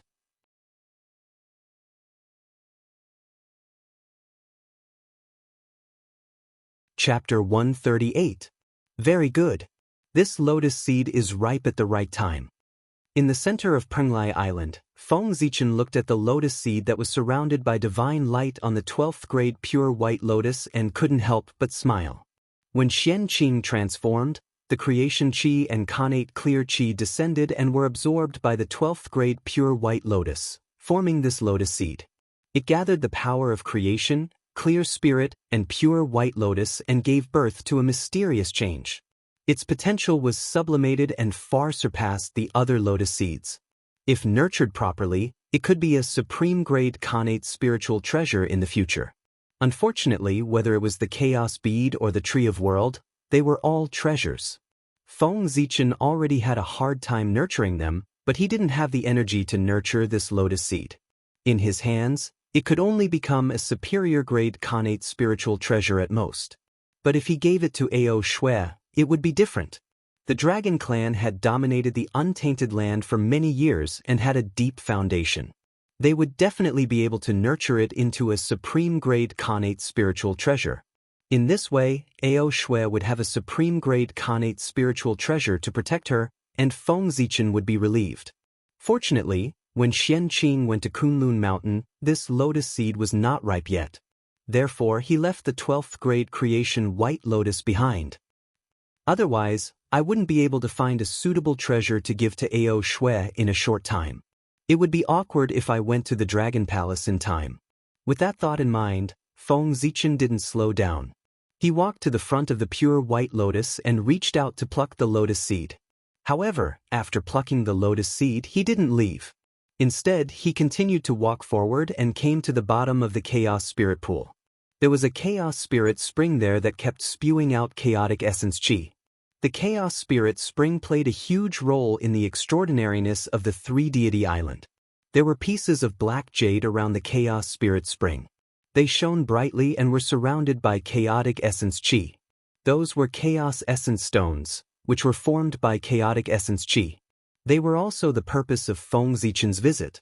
The Water Dragon King had attained the Tao of Daluo Jingxian. As his good friend, Feng Zichen couldn't go to the Dragon Palace empty-handed. Furthermore, the ancestral dragon had been of great help to him. He had to pay him a visit when he went to the Dragon Palace. It would not be good to go empty-handed. Of course, it was just a Chaos Origin Stone. Although it was not bad, what kind of person was the ancestral dragon? How could this stone enter his eyes? Therefore, Feng Zichen took out the Hongmeng Daozhong and tapped it lightly. Clang! As the bell rang, Hongmeng Daozhong's Hongmeng Qi poured down from his body and swept out in all directions, drowning the entire spirit pool of chaos. It was like a surging purple ocean. Roar! An inexplicable roar sounded, and a terrifying aura filled the air. In the ocean formed by the Hongmeng Qi, huge figures appeared one after another. They were terrifying and mysterious. There were at least 3,000 figures in different shapes and sizes. They exuded the charm of the Great Path and were surrounded by chaotic evil qi. They were like the masters of all things, the source of the Great Path. They were extremely noble. That was the mark of the Chaos Demon God, which was branded on the Hongmeng Daozhong. Now, it was activated by Feng Zichen and manifested. Boom! The moment they appeared, there was a sudden throbbing in heaven and earth. The laws seemed to be afraid. The void was trembling as if it was going to collapse and return to chaos. Condense! Feng Zichen formed a spell and pointed at the Hongmeng Qi. Rumble! The Hongmeng Qi boiled and rushed toward the mark of the Chaos Demon God.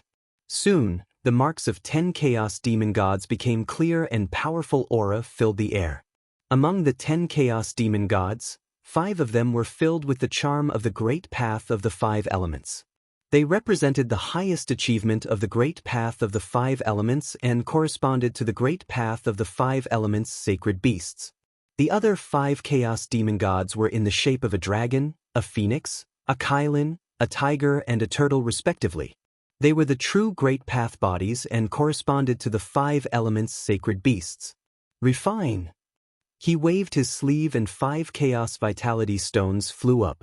The shadows of the 10 chaos demon gods were wrapped in the chi of Hongmeng and branded on the chaos vitality stones in pairs. The chaos demon gods were the children of the great path. The great path they practiced was extremely ancient and was the source of everything. It was completely different from the great path of heaven and earth in the untainted world. They were much more powerful. Feng Zichen planned to give the 5 chaos vitality stones that carried the marks of the chaos demon gods to the 5 elements sacred beasts. Although the ancestral dragons were extremely powerful, the chaos demon gods were not weak either. They might be even stronger. To them, there were not many things in the untainted world that could move them except for primordial treasures, such as the He Tu, the Luo Shu, the 4 great lotus thrones and so on. But this item was different.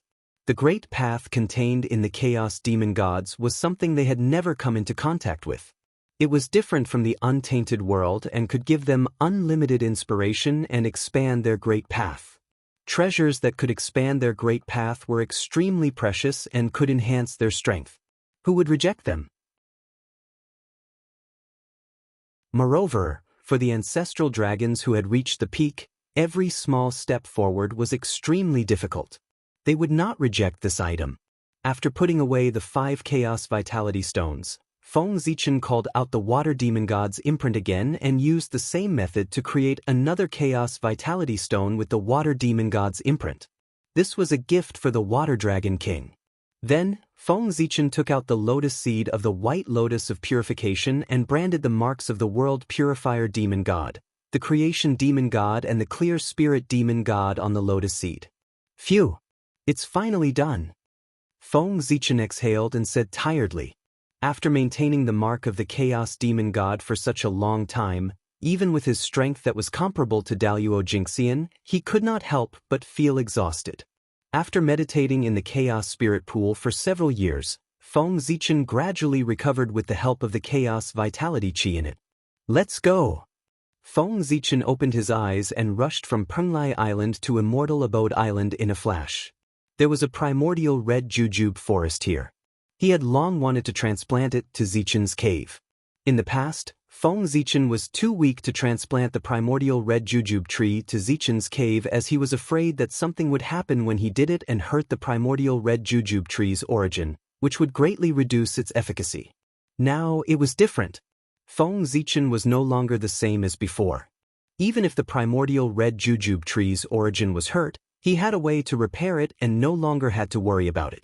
After thinking for a while, Feng Zichen waved his sleeve and a gust of wind blew, uprooting half of the primordial red jujube tree and keeping it in the chaos bead. After all, the 3 Immortals Island was the holy land of the itinerant immortals in the future, so there should be some treasures to serve as a facade. If all the primordial red jujube trees were taken away, it would be unsightly. Therefore, Feng Zichen left half of them on the island. After doing all this, Feng Zichen turned his gaze to the chaos bead to check the current situation of the primordial red jujube tree. Suddenly, the primordial red jujube tree had a trace of withering color after leaving the land where it had grown for many years. However, Feng Zichen had already dealt with it.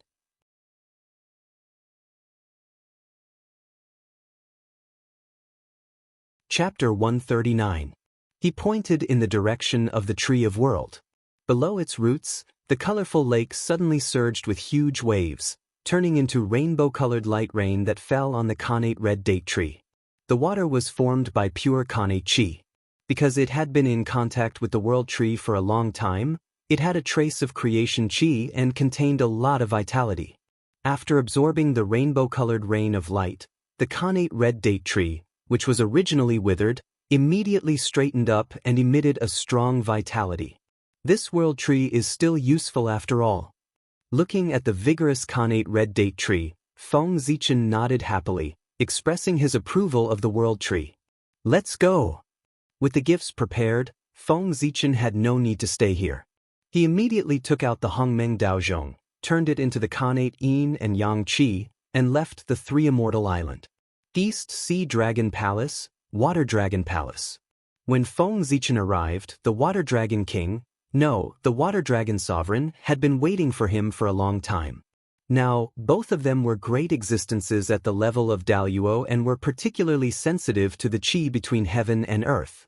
As early as when Feng Zichen planned to come to the East Sea, the Water Dragon Sovereign sensed it and waited here in advance. Congratulations, Dragon Sovereign. With a leap, Feng Zichen came in front of the Water Dragon Sovereign and congratulated him with a smile. The Water Dragon Sovereign cupped his hands and said solemnly, "You're too polite. I can achieve what I have today thanks to you and the human race. If the human race is in trouble in the future, I will not shirk my duty." That day, he was infected by Feng Zichen's fearless aura and realized his own shortcomings. He also felt the spirit of self-improvement from the human race, which led to his own sublimation. He completely understood the Tao of Daluo and proved the Tao of Daluo Jingxian. Because of this, the Water Dragon Sovereign and the human race formed a great karma. If he wanted to take a step forward in the future, he had to understand this karma. Therefore, after seeing Feng Zichen, he made such a promise. "Dragon Master, you don't need to do this. When the great calamity of the humankind breaks out in the future, I will be satisfied as long as Dragon Master can protect the Seven Lights province and leave some seeds for the humankind." Pondering for a while, Feng Zichen said, "Given the strength of the demon clan, if they were really determined to destroy the human clan, even the sages might not be able to do anything. One more Daluo Jingxian was just one more cannon fodder. It would not change anything. It would be better to let him protect the humans of the seven-planet state and reduce their losses, leaving a glimmer of hope for the humans in the future. Don't worry, fellow cultivator. As long as I'm still here, I won't let the Seven Lights province suffer the slightest bit of damage," Water Dragon King hurriedly guaranteed. Feng Zichen smiled bitterly and advised, "Revered Dragon, you're being too serious. If you see that things aren't going well, you should prioritize your own life." Just half of the karma of achieving the Tao was enough to make the Water Dragon Revered Dragon pay with his life. That was too much. May I ask what tribulation the human race is facing that gives you a bad premonition, fellow Taoist? The Water Dragon Lord asked in a puzzled manner upon seeing how serious his words were. Feng Zichen's words were as if he was making arrangements for his death. It could be seen that he was not very confident that the humankind would survive the great calamity. However, if everything went according to plan, 2 more great overarching golden immortals would be born in the near future. At that time, including him and Feng Zichen, the humankind would have a total of 5 Daluo Jingxian. What kind of great calamity could cause 5 Daluo Jingxian to die at the same time? In the Water Dragon Revered Dragon's memory, the most recent collective death of the Daluo Jingxian was when the Eastern Emperor Tai destroyed the Purple Mansion State. Apart from that, it had been a long time since a Daluo Jingxian died in the primordial world. I don't know either, but every time I think about the future of the humankind, I feel that the future is dark and full of death, making me have ominous thoughts. Feng Zichen shook his head, indicating that he was not sure either. Now, the conflict between the Magi and the demon race had not intensified, and the humankind had not stepped onto the stage of the primordial world. The demons naturally did not take the humankind seriously, let alone discover the uniqueness of the humankind. How could he say that the calamity of the humankind came from the demons? Wouldn't that be looking for trouble? Moreover, I once communicated with the Grand Pure One. His words seemed to have revealed that the humankind would face a great calamity in the future. After thinking for a while, Feng Zichen continued to add. He was not talking nonsense. In order to take him in as a disciple, the Grand Pure One had once indicated that he would protect him in the calamity of the humankind. If the humankind was fine, why would he say that? Wasn't this indirectly indicating that the humankind would face a great calamity in the future? Hiss, according to what you said, the calamity of the humankind is definitely not trivial. However, fellow Taoist, you don't have to be too worried. The humankind still has goddess Nuwa behind it. Fellow Taoist, I think the goddess should have already expected something that you can sense. She must have made arrangements. The humankind should be safe this time. Fellow Taoist, don't worry. Hearing his words, the water dragon revered dragon was so shocked that he gasped. However, in the blink of an eye, he thought of the backing of the humankind and could not help but relax. I hope so. Unlike the water dragon revered dragon's optimism, Feng Zichen did not have any hope that Nuwa would help. The calamity of the humankind was related to the battle between the Magi and the demons. There was a saint behind it. Even if Nuwa wanted to help, her saint might not allow it. The outcome of being outnumbered was imaginable. Fellow Taoist, don't worry. After all, Goddess Nuwa is the holy mother of the humankind. There's no reason for her to not help when the humankind is in trouble. Seeing that Feng Zichen was still worried, the water dragon revered dragon thought that he was worried that Nuwa would not help, so he comforted him. All right, we'll deal with whatever comes our way. Let's not talk about these disappointing things. The dragon revered dragon has proven his Dao and Daluo Jingxian. We still have to celebrate. This is a little something from me. Please accept it. With that said, Feng Zichen took out the chaos stone that contained the mark of the water demon god and handed it to the water dragon revered dragon. What a pure great Tao of water. This aura, it's the chaos demon god. Looking at the chaos stone in Feng Zichen's hand and sensing the vast great Tao of water, the water dragon revered dragon exclaimed in disbelief. Yes, this is the mark of the water demon god. I got it from Pangu in the past. Feng Zichen nodded and explained. As for the origin of the mark of the chaos demon god, Feng Zichen had already thought of an excuse. Anyway, many people in the Eldritch world already knew that he had obtained Pangu's inheritance. Thus, he simply pushed everything to Pangu's inheritance. After all, Pangu was so strong. No matter how ridiculous the matter was, as long as it was tied to him, it would be explainable.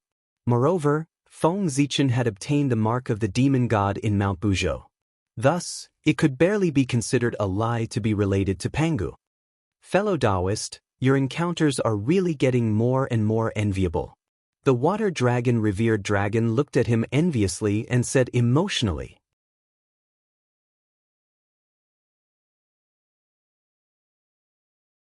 Chapter 140. He could not remember how many times he had said envious words to Feng Zichen. It seemed that every time they met, Feng Zichen would bring him a new shock, making him envious. That was Pangu's inheritance. Apart from being the top inheritance of the primordial world, it also represented the most orthodox identity of the primordial world. Obtaining Pangu's inheritance was equivalent to obtaining Pangu's approval and enjoying his legacy. What an amazing opportunity! However, although this item was precious, it was not a connate spirit treasure and was unique in the world. Thinking about it, since Feng Zichen could give this item away, he must have a backup. Therefore, the water dragon accepted it and did not refuse. Since it's a gift from you, I'll accept it shamelessly. I have to thank you, fellow Taoist. This item is very important to me. After accepting the Chaos Origin Stone, the revered water dragon thanked him. Revered dragon, you're being too courteous. If you really want to thank me, then help me take care of the 7 Luminaries Prefecture. I'll be very grateful. Thinking of the 7 Luminaries Prefecture, Feng Zichen couldn't help but plan for it. The 7 Planets Prefecture was located in the East Sea and was adjacent to the Water Clan. As a race that came from the land, the humans would inevitably be ostracized by the Water Clan. If a Daluo Jingxian of the Dragon Clan appeared to take care of the humans, the Water Clan would not dare to make things difficult for the humans no matter how arrogant they were. What are you talking about, fellow Taoist? The Dragon Clan and the humans are allies. Even without this item, we will still protect the 7 Planets Prefecture. Fellow Taoist, don't worry. His Majesty the Ancestral Dragon once ordered that the humans will be treated the same as the Water Clan in the East Sea. There will be no difference. Feng Zichen repeatedly mentioned the 7 Planets Prefecture. The Water Dragon Sovereign thought that he was worried that the people of the 7 Planets Prefecture would be wronged in the East Sea, so he hurriedly guaranteed. It's good if that's the case. Feng Zichen only smiled and did not say anything. If Yu Yu had not returned to the human clan to complain, he would not have known that the human clan's situation in the East Sea was so difficult. Feng Zichen had always thought that with the ancestral dragon's orders, the people of the Seven Planets Prefecture would live peacefully in the East Sea. Unfortunately, he was wrong. With the ancestor dragon's order, although the waterkind people were pushing out the humankind, they didn't dare to go too far. But it was different, for the dragon clan was different. The dragon whelps came to the Seven Lights continent for fun or out of curiosity. They didn't need to do anything, and a storm would come, causing everyone to suffer. Was not only that, their actions had caused trouble for the humans. The human clan was too weak. In the end, the human race was still too weak. They could only rely on the name of the dragon race to stand above the East Sea. Living under someone else's roof and relying on someone else's breath, how could the human experts attack these young dragons? They could only endure it. Of course, Feng Zichen believed that the water dragon sovereign might not know about this. After all, he was a high-ranking member of the dragon clan. Why would he pay attention to the small Seven Planets Prefecture? Seeing that Feng Zichen did not relax after hearing his words and instead revealed an inexplicable expression, how could the water dragon revered dragon not understand that there was a problem in the Seven Luminaries province and that someone had come to complain? Fellow Taoist, is there something wrong with the Seven Planets Prefecture? Fellow Taoist, please tell us. No matter who dares to cause trouble, we will not tolerate it. The water dragon sovereign said immediately, afraid of hurting the harmony between the two clans. It's just a small matter. Dragon sovereign, you don't have to worry too much about it. Just keep an eye on it when you have nothing to do. I still have something to see His Majesty the Ancestral Dragon, so I'll take my leave first. With that, Feng Zichen bowed and flew toward the Ancestral Dragon Shrine. Sigh, fellow Taoist. The water dragon sovereign wanted to say something, but seeing that Feng Zichen had left without looking back, he could only sigh helplessly and swallow his words. After waiting quietly for a moment, the water dragon sovereign released his divine sense and looked toward the Seven Planets Prefecture. Since he had said so, it was obvious that there was a problem with the Seven Planets Prefecture. If he did not go and take a look, it would hurt their relationship. Near the Seven Planets Prefecture, a few young dragons were surrounding dozens of fishing boats and swimming around. From time to time, they would spit out violent winds and rain, blowing the fishing boats around. Seeing that everyone on the boat was in a mess, these young dragons seemed to be very satisfied with what they had done. They all looked excited and did not care about the life and death of the people on the boat. Bastards! Who gave you the guts to cause trouble here? At this moment, the water dragon sovereign's divine sense happened to sweep over and saw this scene. He could not help but be furious. He immediately roared and stretched out a dragon claw to grab the young dragons below. No wonder Feng Zichen could not say it directly. This matter involved his own juniors, so it was not appropriate to say anything. Instead, it was better to let him come over personally and make a decision on how to deal with it. Ah, yes, Supreme One. Supreme One, please calm down. We were wrong. We won't dare to do it again. The dragon whelps were stunned for a moment when they were suddenly pulled out from the sea. Then, they sensed the vast and boundless divine power and immediately recalled the ancestral dragon's order. They all revealed a fearful expression and apologized to the sky. You're right. Wrong? Why didn't I see it? However, to cause trouble and stir up trouble, I see that you are quite capable. What's the point of bullying the human race here? It just so happens that I recently received news that a new batch of ferocious beast cubs have been born in the abyss. Why don't you go and compete with them and see if the dragon power of my dragon clan is stronger or if the ferocious beast is stronger? The water dragon sovereign was really angry. Amidst the terrified cries of the young dragons, he directly threw them into the deep sea abyss. There were many experts of the dragon clan guarding the abyss. They would not be in any danger if they went, but they would inevitably lose a layer of skin and suffer a lot. With another wave of his hand, the water dragon sovereign righted the boat and saved the humans who fell into the water.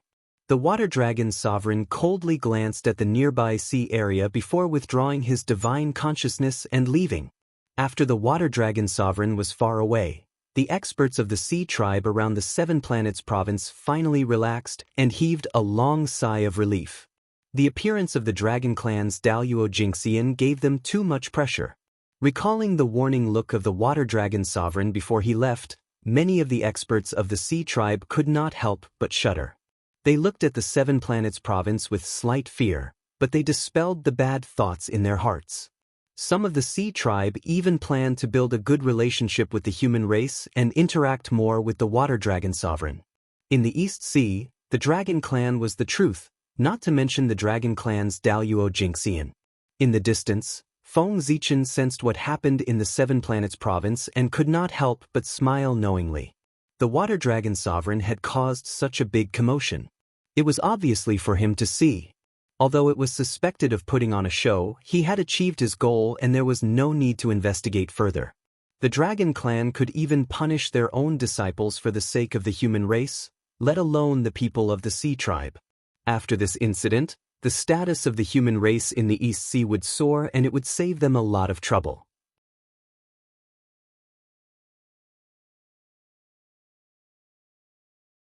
Chapter 141. Greetings, Your Majesty, from the Zichen clan.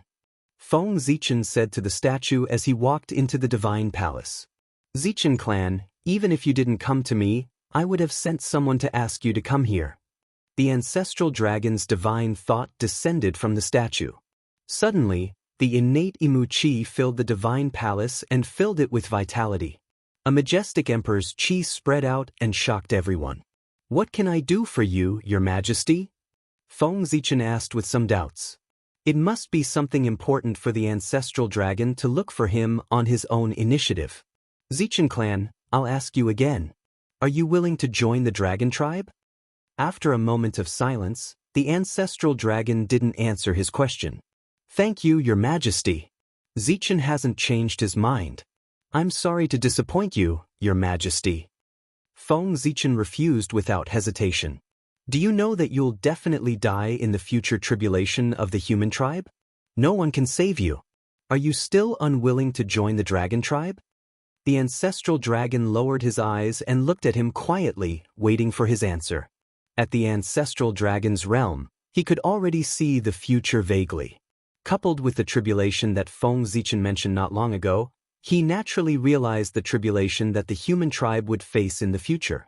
Even though he couldn't see who was behind the tribulation, there were only a few forces in the untainted land that didn't fear the saints. He could guess who it was. However, there was one thing that puzzled the ancestral dragon. The Wu tribe, the demon tribe, and the human tribe were all in the tribulation. Their perception was blinded by the way of heaven, so they couldn't sense any information about the tribulation.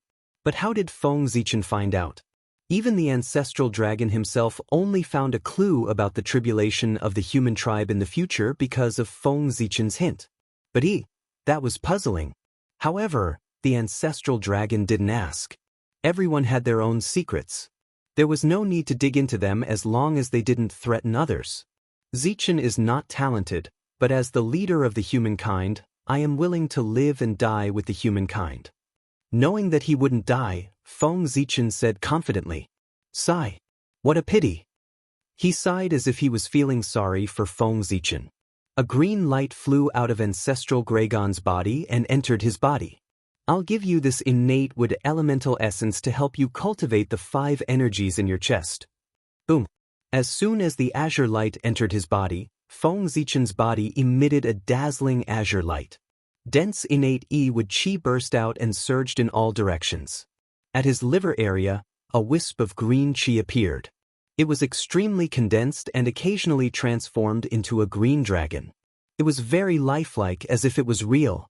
This was the innate wood elemental qi. At this point, the wood elemental qi in his chest had been completely perfected. Zichen will never forget Your Majesty's kindness. Feng Zichen thanked the ancestral dragon emotionally after calming down the restlessness in his body. Refining this innate wood elemental essence had saved him another 100,000 years of cultivation. He was one step closer to the Daluo Jingxian. I see that you have reached the level of the Daluo Jingxian. It's just that the essence is too shallow to support your breakthrough.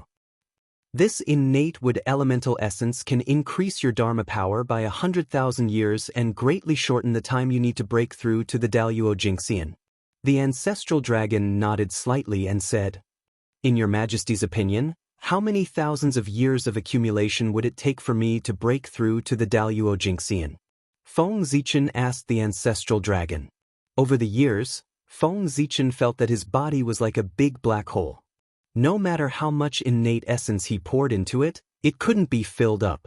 He couldn't see any hope of breaking through to the Daluo Jingxian. Even with his state of mind, he couldn't help but feel anxious. Now that the ancestral dragon was in front of him, he should be able to see the problem with his strength. You've only accumulated for 300,000 years. If you want to break through to the Daluo Jingxian, you'll need at least 1,000,000 years of accumulation. It's still early for you to break through, the ancestral dragon said with a smile after staring at Feng Zichen for a while. 700,000 years? So long. Hearing the ancestral dragon's words, Feng Zichen was shocked. Normally, 700,000 years wouldn't be too long. But now, time didn't wait for him. He didn't have 700,000 years to accumulate essence. Your Majesty, can you teach me how to quickly accumulate essence? Judging from the current situation, the human tribe can't wait for 700,000 years. Feng Zichen asked the ancestral dragon anxiously. Having an elder in the family was like having a treasure. In the untainted land, this was not just a saying. They were extremely powerful and had lived long enough. Naturally, they knew some secrets that the later generations didn't know. In this aspect, Feng Zichen was lacking. Although he seemed to know everything, in fact, he didn't even know a lot of common sense. That's true. The ancestral dragon nodded and said, "You were born less than 100,000 years ago, but you've accumulated for 200,000 years. It can be seen that you've refined a lot of innate essence. Although this method is good, it's a bit of putting the cart before the horse. In the cultivation of Tai Jingxian, apart from comprehending the Great Tao, the most important thing is to cultivate the 5 qis in the chest. Only when the 5 qis are perfected and reach the realm of 5 qis collecting in mind can one be promoted to the Daluo Jingxian. Like you, no matter how much innate essence you've refined, the 5 qis in the chest can't be perfected. How can you break through to the Daluo Jingxian?" The ancestral dragon's words hit the nail on the head and pointed out Feng Zichen's shortcomings. It was obvious that he had put the cart before the horse. If this continued, it would be impossible for him to become a Daluo. 5 qis collecting in mind? Thinking of this, Feng Zichen bowed to the ancestral dragon and thanked him. "Thank you for your explanation, Your Majesty. Zichen understands." Having found a direction to move forward, Feng Zichen was undoubtedly relieved. He started by relying on the innate 5 elements qi. It was not difficult for him to reach the realm of 5 qis collecting in mind. In the future, he could look for the innate essence while cultivating the 5 qis in the chest. Zichen clan, after Shue's coming-of-age ceremony, if you have nothing to do, you can go to the 4 clans to visit the vermilion bird, black tortoise, white tiger, and qilin. In this way, you can ask for a group of innate 5 elements origin from each of them. In this way, not only can you reach the realm of 5 qis collecting in mind in advance, but it can also save you 400,000 years of hard work and speed up your steps to become a Daluo Jingxian. After a while, the ancestral dragon seemed to have thought of something and said to Feng Zichen, "Thank you, Your Majesty. Zichen understands." Feng Zichen nodded and thanked him. "By the way, Your Majesty, this is the mark of the chaos demon god that I obtained from the inheritance of the great Taoist priests. It may be useful to you." After talking for so long, Feng Zichen finally remembered the purpose of coming here. He took out the chaos stone and handed it over. As for the great Taoist priests, it referred to Pangu. According to the records of heaven and earth, Pangu was only in the realm of Daluo Jingxian. Of course, The people of the untainted land did not believe it. Which Daluo Jinxian could open up a world like the untainted land. Not to mention the Daluo Jinxian, even the sages could not do it.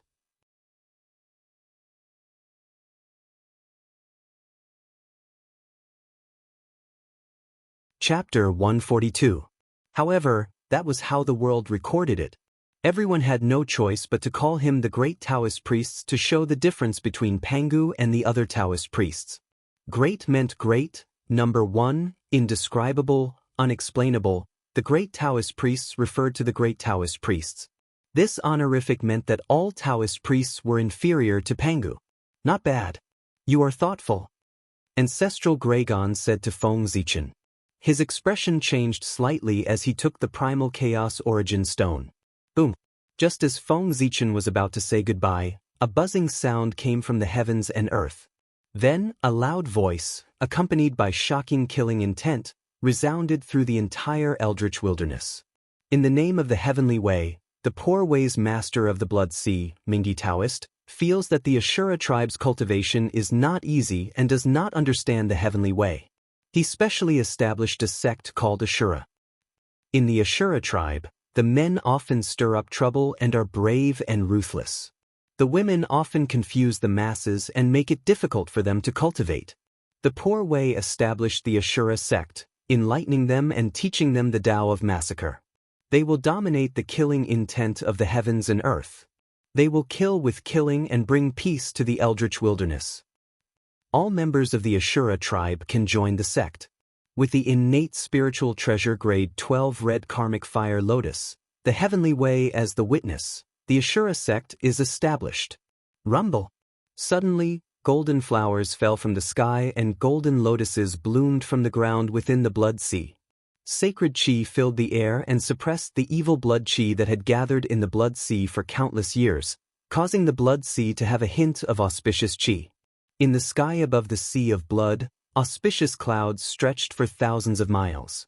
Golden light shone brightly, and there was the aura of black and yellow merit rolling over.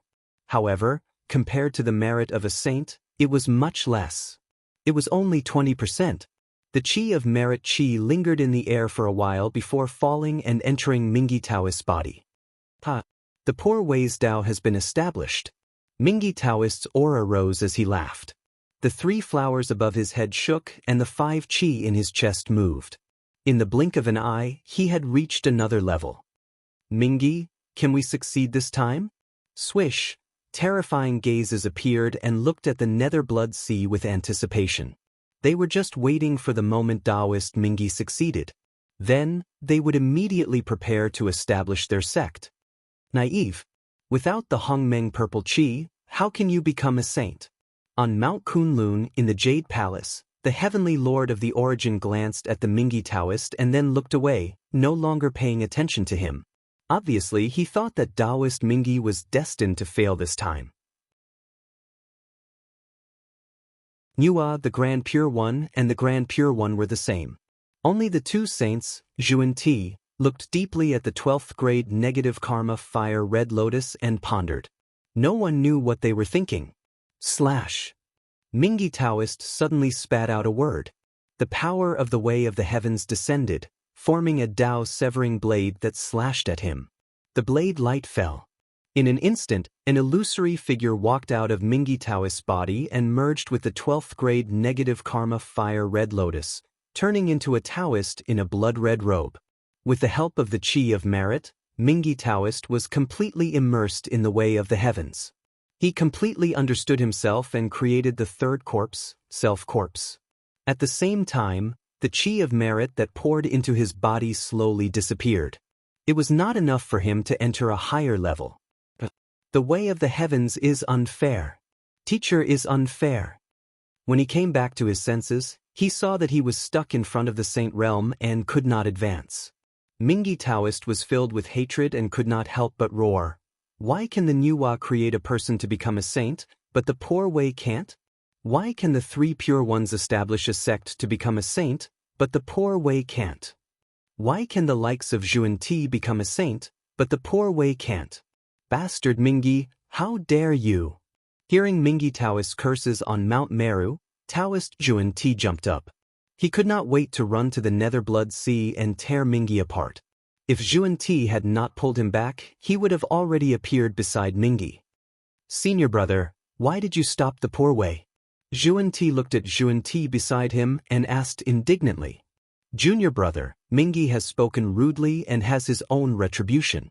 However, he has established the Azura sect and wants to glorify the way of slaughter. It can be said that he has gathered the killing fate of the world.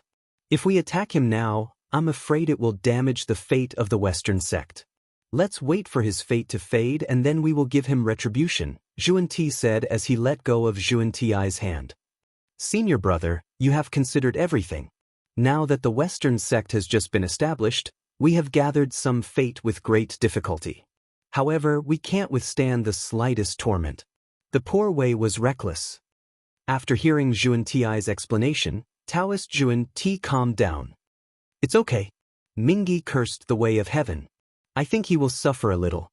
He can help us vent our anger," Juan Ti said as he pointed to the sky. Indeed, as soon as Juan Ti finished speaking, a bolt of divine thunder of destruction suddenly descended from the sky and struck Taoist Mingi. Although it did not cause him much harm, it struck him until his entire body was black and he lost a lot of face.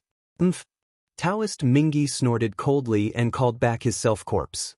He turned around and returned to the depths of the Blood Sea, disappearing. Is it really impossible to become a saint without the Hongmeng Purple Chi? Seeing that the Nether River had failed to prove his Tao again, the hearts of many mighty figures could not help but sink. Could it be that their future was really cut off? At the same time, they felt that Mingi's words made sense. The three pure ones were formed by Panga's essence soul and were heavenly Tao saints. Everyone had nothing to say. Nuwa had great merit. No one in the primordial world could compare to her Tao of creation. Everyone had nothing to say about her becoming a saint. However, what right did the two from the Western sect have? In terms of aptitude, the two of them were only first-rate, inferior to Tai, the three pure ones, and the others. In terms of strength, the two of them were only mid-tier, inferior to top-notch Khanate saints. In terms of opportunities, the two of them were far inferior. Moreover, the two of them came from the barren land in the west. The Khanate god-fiends from the east despised them. Therefore, how could everyone be convinced that the two of them had become saints? Teacher, seriously. There are countless experts in the East. Can't you pick out two saints? Why did you have to let two people from the West steal the position of saints? Everyone complained in their hearts. They retracted their gazes and continued to be silent. On the other hand, Patriarch Kunpeng in the North Sea Demon Palace rolled his eyes and rushed towards the Netherworld Blood Sea. East Ocean, Ancestral Dragon Palace. This Taoist Mingi is really interesting. Pointing at the Netherworld Blood Sea, the Ancestral Dragon said with a smile, not to mention that he can't become a saint without the Hongmeng Purple Chi, he can't become a saint because he made two mistakes in a row. From the meaning of the Ancestral Dragon's words, he seemed to know the key to Mingi's failure. Therefore, Feng Zichen asked curiously, "I wonder if your majesty can tell me in detail?" After thinking for a while, the Ancestral Dragon said, Nuwa created the human race and created postnatal living beings in addition to the Khanate lifeforms. It added countless possibilities for the future of the primordial world and accelerated the evolution of the heavenly Tao.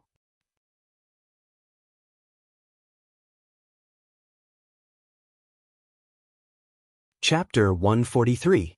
Such a meritorious act made the way of heaven bestow boundless merit to help Nuwa become a saint. Seeing that Nuwa became a saint by creating humans, Mingi didn't know the truth and thought that the stronger the race he created, the better. So, he created the Azura race, a congenital race that was stronger than the human race. He thought that he could become a saint with this. But he didn't think that the human race was completely different from the congenital living beings.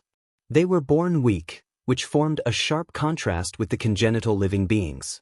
The cycle of life, old age, sickness, and death that it possesses allows the heavenly Tao to constantly perfect itself. It could be said that the appearance of the human race had an epoch-making significance. And the Azura race, other than replenishing the vitality of the Blood Sea, what benefits did it bring to the way of heaven? With this, what could Mingi do to gather enough merit to become a saint? Today, he established the Azura sect, which is even more laughable. The three pure ones established the sect to educate all living beings in the untainted land, but they couldn't gather enough merit to become a saint. They still relied on the congenital merit in their bodies to become a saint.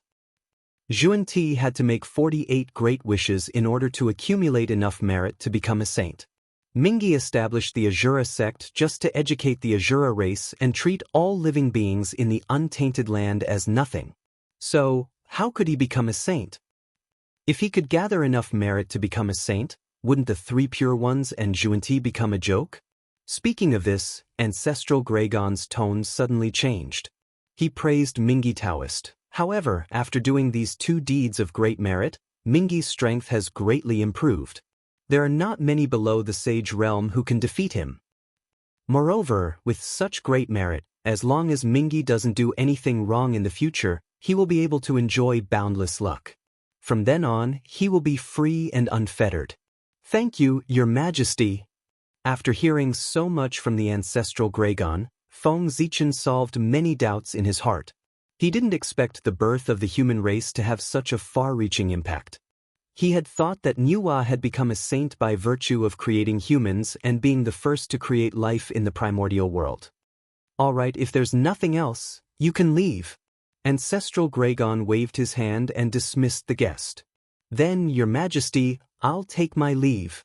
Feng Zichen bowed to the ancestral Gregon and turned to leave. He had gained a lot from his conversation with the ancestral dragon today. Not only did he find the shortcut to attaining the Tao of Daluo Jingxian, but he also learned many secrets of the world. After exiting the ancestral dragon's sacred palace, Feng Zichen dived straight into the water and headed towards Ao Shue's palace. Ao Shue, this is for you. I specially prepared this gift for you to celebrate your coming of age. Take a look. Do you like it? Taking out the cleansing lotus seed, Feng Zichen said to the peerless beauty before him. This person's shoulders seemed to have been cut, and his waist seemed to have been cut. She stretched her neck, revealing her white skin. Her robe was dazzling, and her jade-green jade was magnificent. Her jewelry was adorned with pearls to illuminate her body. She was Ao Shue. She was no longer the little girl from back then. She had completely grown up. She was devastatingly beautiful with her bright eyes and white teeth. Feng Zichen couldn't help but feel dazzled. This is? Sensing the powerful origin of the lotus seed, Ao Shue couldn't help but change her expression. She hurriedly said, Zichen, this is too precious. I can't accept it. It's all right. We've known each other for so long, but I've never given you a proper gift. Since it's your coming-of-age ceremony, I've meticulously prepared this gift to make it up to you. What's more, with our relationship, what's an external object to me? As he spoke, Feng Zichen pulled Ao Shue's hand and forced the lotus seed into her hand. All right then, I'll accept it. Seeing Feng Zichen's firm attitude, Ao Shue hesitated for a moment before accepting the lotus seed. By the way, Zichen, the last few times you came to the Eastern Sea, you came and went in a hurry. You didn't have time to take a good look around the Dragon Palace. Now that you're free, I'll show you around the Dragon Palace. After accepting the gift, Ao Shue was obviously happier. She held Feng Zichen's arm and wanted to show him around the Dragon Palace. Feng Zichen originally planned to leave after giving the gift and visit the other 5 elemental sacred beasts. But seeing how happy Ao Shue was, he didn't have the heart to refuse. After thinking about it, he indeed hadn't spoken to Ao Shue for a long time. Touring the Dragon Palace with her would only delay him for a few hundred years. No matter how anxious Daluo was to prove his Tao, a few hundred years wouldn't make a difference. Thus, he smiled and said, All right. I've been to the Eastern Sea so many times, but I've never walked around the Dragon Palace. You have to show me around. All right, then I'll take you to my palace. Nodding happily, Ao Shue held Feng Zichen's arm and flew towards a group of palaces. Just like that, Feng Zichen accompanied Ao Shue around the Eastern Sea for 300 years. Today, They arrived near the 7 luminary state. You humans are really strange. You're so weak, but you have such incredible creativity. You can create all kinds of tools. Looking at the people below using all kinds of tools to hunt, Ao Shui sighed. It's because you're weak that sparks of wisdom are born under the pressure of survival. If humans were as strong as the dragon race, it wouldn't be so troublesome. We have to rely on all kinds of tools to catch a prey. As the saying goes, poverty leads to change, and change leads to success. Under the pressure of extreme environments, the races that didn't change had all died out. Although humans were weak, they had adapted to all kinds of harsh environments with their strong adaptability. Gradually, they stood out in the wilderness. That's true. The dragon race is naturally strong. If they want to hunt, they can just kill them directly. They don't need any tools. Thinking about the dragon race's situation, Ao Shui agreed. Freeze. After looking around the 7 luminary state, Feng Zichen waved his sleeve. Majestic magic power surged out and froze the space-time within a radius of millions of miles. Then he moved 5 giant islands from other parts of the Eastern Sea. The size of each island was bigger than any other state in the 7 luminary state. Rumble! The 5 giant islands suddenly landed on the sea. The area within a radius of millions of miles shook violently, setting off boundless waves. The sound of the waves was deafening. Fortunately, the living beings here had been protected in advance by Feng Zichen. Otherwise, who knew how many living beings would have died after this? What's going on? Who's so bold to cause trouble in the Eastern Sea? Such a big commotion instantly attracted the attention of many dragon race experts. They all looked toward the 7 luminary state. So it's him, the Zichen clan of the human race. When they saw Feng Zichen, they knew that he was favored by the ancestral dragon. He could be considered half a member of the dragon race. He wasn't an outsider who had come to cause trouble. They nodded to acknowledge him. Then, they all looked away and no longer paid attention to this place, allowing him to do whatever he wanted.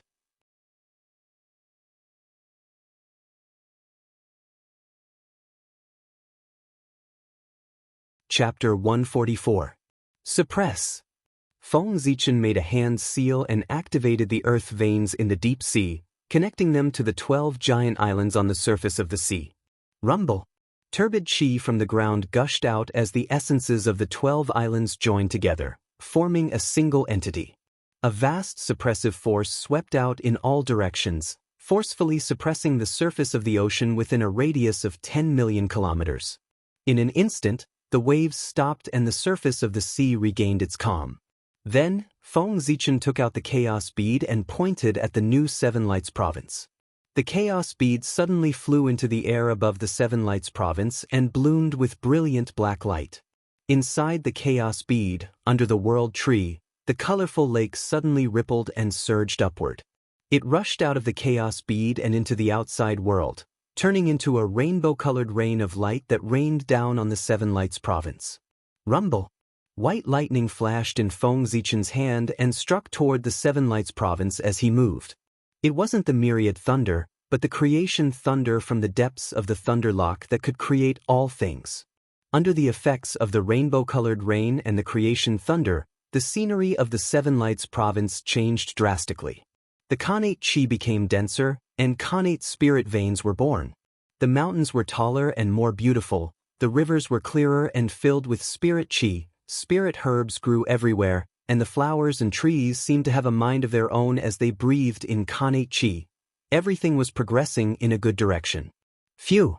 With this, the Seven Lights province's future is bright and can be a path of retreat for the human race. Even with Feng Zichen's current strength, he couldn't help but gasp for breath after doing all this. What's going on? Why did the Seven Lights province change in the blink of an eye? Time and space resumed its flow once more. Yu sure returned to his senses, and he couldn't help but exclaim involuntarily when he saw the Seven Lights province that had undergone a complete change. Elder Yu, there's no need to be surprised. I did it, Feng Zichen explained to Yu at this time. It's the clan leader? I knew it. Why would the powerful dragons suddenly punish those playful young dragons?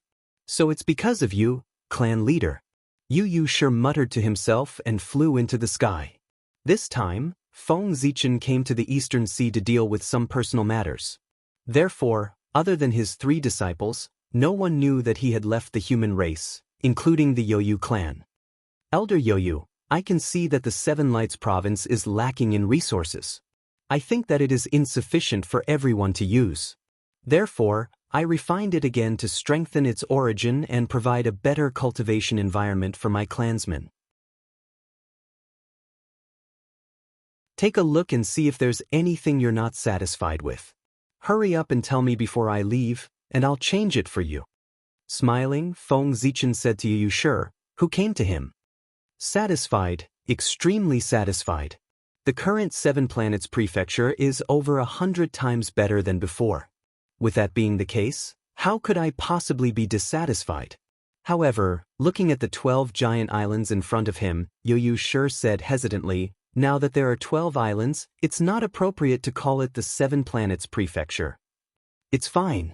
Whether it's 12 giant islands or 120 giant islands, this place will still be called the 7 planets prefecture. Waving his hand, Feng Zichen explained, the 7 planets prefecture has been called this for so many years. It has long been connected to the fate of the human race. It can't be changed just because you want to. Moreover, the 7 planets prefecture is the first human force to walk out of the ancestral land. It has epoch-making significance and can't be changed easily. Clan leader is right. Yu sure didn't care about changing the name. He just felt that the 7 planets prefecture's current situation didn't live up to its name. However, Feng Zichen was right, so he naturally wouldn't insist. Since you're satisfied, I'll take my leave. If you have any difficulties in the future, you can go to the Water Dragon Hall to find the Water Dragon Sovereign. He is my good friend and can help you. With that, Feng Zichen cupped his hands at Yu Shi and left with Ao Shui. Ao Shui, it's time for me to go. Feng Zichen said to Ao Shui after traveling in the East Sea for another 3 years. Okay, be careful.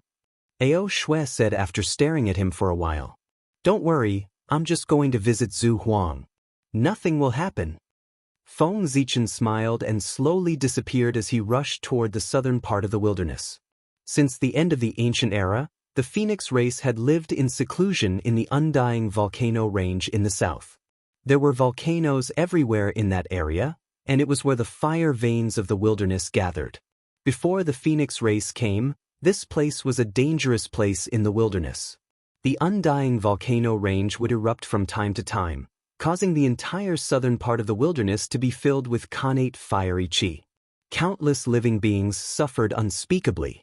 It was only when the Phoenix race came that they suppressed the undying volcano range with their own talent and power that the connate fiery chi that the southern part of the wilderness was reborn and became the holy land of the fire path. It was because of this great merit that the Phoenix race could be blessed after the ancient era, and they were known as the auspicious beasts. When he was about to step into the range of the undying volcano, Feng Zichen walked out of the void. He slowed down and flew at a low altitude, rushing toward the center of the undying volcano. Flying directly into the undying volcano from a high altitude would be suspected of looking down on the Phoenix race. Even if Zhu Huang did not care about it, his race might not. In order to avoid unnecessary trouble, Feng Zichen had better be careful. After all, flying at a low altitude was nothing to him. He was willing to do something that could save him a lot of trouble. The closer he got to the center of the undying volcano, the higher the temperature around him. Waves of heat hit him, causing Feng Zichen to frown. According to his estimation, even an ordinary golden immortal would not be able to bear the heat. If he walked for a few more days, even an ordinary Tai Jinxian would not be able to bear it. They are indeed the fire elves. The Phoenix race's talent in the fire path is unparalleled in the undying world, except for the Wu tribe of the Zhurong tribe. The terrible environment of the undying volcano made Feng Zichen speechless. Not long after he walked further in, he heard the sharp and pleasant chirping of birds. They were the rare prehistoric divine birds that appeared in front of him one after another. There was a divine bird that looked like a crane but had only one leg. Its body was blue with red spots and its beak was white. It was the divine bird by Feng. Strange flames appeared wherever it went.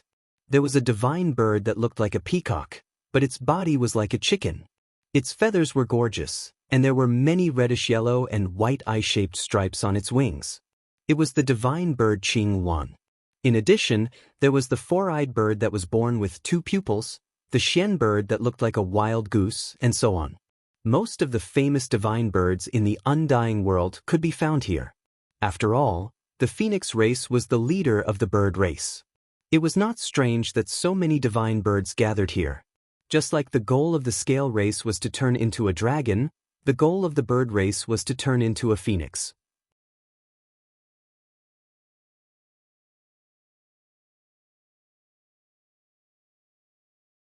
Chapter 145. How dare you?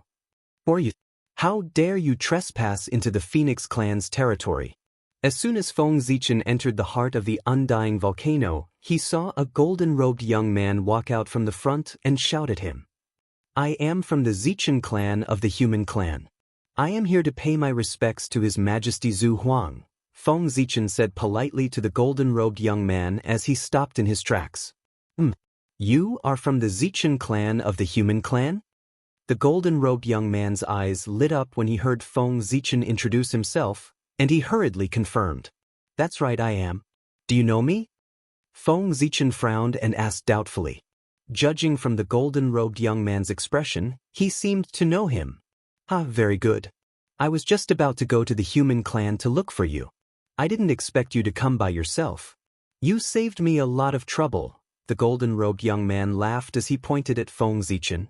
May I know why you came to the human clan to look for me? I don't seem to know you. Feng Zichen's tone turned cold as he looked at the golden-robed young man. He couldn't help but feel displeased when someone pointed at him. However, since this person came from the heart of the undying volcano, he must have a high status in the Phoenix clan. Out of respect for Zhu Huang, Feng Zichen didn't want to teach him a lesson. Fellow Taoist, I have something to ask His Majesty Zhu Huang for. I hope you can pass on the message. Feng Zichen said to the golden-robed young man, suppressing his dissatisfaction. There's no hurry. Let me see what you are capable of to earn my mother's praise, the golden rock said as he shook his head. Mother? Praise? What do you mean? Feng Zichen was confused when he heard the golden rock's words. Please take this. Just as Feng Zichen was puzzled, the golden rock attacked. He shouted and summoned a torrential golden flame. With the power to burn heaven and earth, the flame burned toward Feng Zichen. What a powerful flame! Feng Zichen praised as he waved his hand to disperse the flames around him. The sudden rise in temperature around him made him feel a burning sensation, which showed the power of this flame. You are the golden-winged rock. At this moment, how could Feng Zichen not know who the other party was? It was the golden-winged rock that was born from the phoenix. So what if it's me? Come, let me see how strong you are. As it spoke, the golden rock increased the output of its magic power, and the surrounding golden flames immediately burned even brighter. Alright, I'll show you. Feng Zichen replied with a smile. He pointed a finger at the sky, and immediately, a violent gust of wind and torrential rain poured down. It was the summoning wind and summoning rain. The wind was no ordinary wind, it was the 9 heavens astral wind. The rain was no ordinary water, it was the 9 heavens weak water. The violent wind whistled past, rolling up the golden flames. The torrential rain poured down and extinguished the golden flames. However, because of the golden rock's identity, Feng Zichen did not use the power of the destiny of the human race. Instead, he only used his own magic power to fight with it. Otherwise, Feng Zichen could take it down in one move. How dare you play with the wind in front of me? You're courting death. The golden rock snorted disdainfully. It shook its body and transformed into its original form. It was the golden-winged rock. It spread its wings and flew in the sky. It was like a cloud hanging from the sky, covering half of the sky. Beneath the wings, the aura of wind and clouds gathered and surged endlessly. Whoosh! The golden rock spread its wings and flapped them fiercely. In the whistling sound, an incomparably boundless nine heavens astral wind blew, cutting through the void. It was extremely terrifying. It broke the summoning wind and summoning rain in one move and attacked Feng Zichen directly. Great divine power, great technique. After praising, Feng Zichen waved his sleeve, and a majestic spiritual energy surged out, causing the wind to blow back. What kind of divine power is this? The golden rock was caught off guard and was hit by its own divine power. After it stabilized its body, it could not help but ask. This is called returning wind and returning fire. It can reverse the flow of all divine powers. It is the supreme divine power of the celestial sect. The two of them were only sparring and were not mortal enemies. Feng Zichen had nothing to hide. Divine power of the celestial sect? The golden rock nodded slightly and seemed to remember it. Then, a bright golden light burst out from its body. The golden feathers all over its body stood up and shot out a golden sword light toward Feng Zichen. Boring. Shaking his head, Feng Zichen felt a little bored. He reached out his right hand to grab the golden rock, intending to end this fight for no reason. Not to mention that he had several powerful divine powers that he could not use on the golden rock. The golden rock was only in the late stage of Tai Jingxian. How could it be a match for him? One had to know that even without the blessing of the human race, he was still a half-step Daluo Jingxian. He was about to prove his Dao. How could the golden rock compare to him? Feng Zichen's right hand was not big. Compared to the golden rock's body, it was like the difference between heaven and earth. However, under his grasp, it was as if the whole world was in his hand. One could see that the golden rock's body was shrinking and flying toward Feng Zichen's hand. It was not his body that was shrinking, but the void where he was in was caught by Feng Zichen. Damn it! Canadian Yang Divine Light, break. Unable to break free, the golden rock was furious.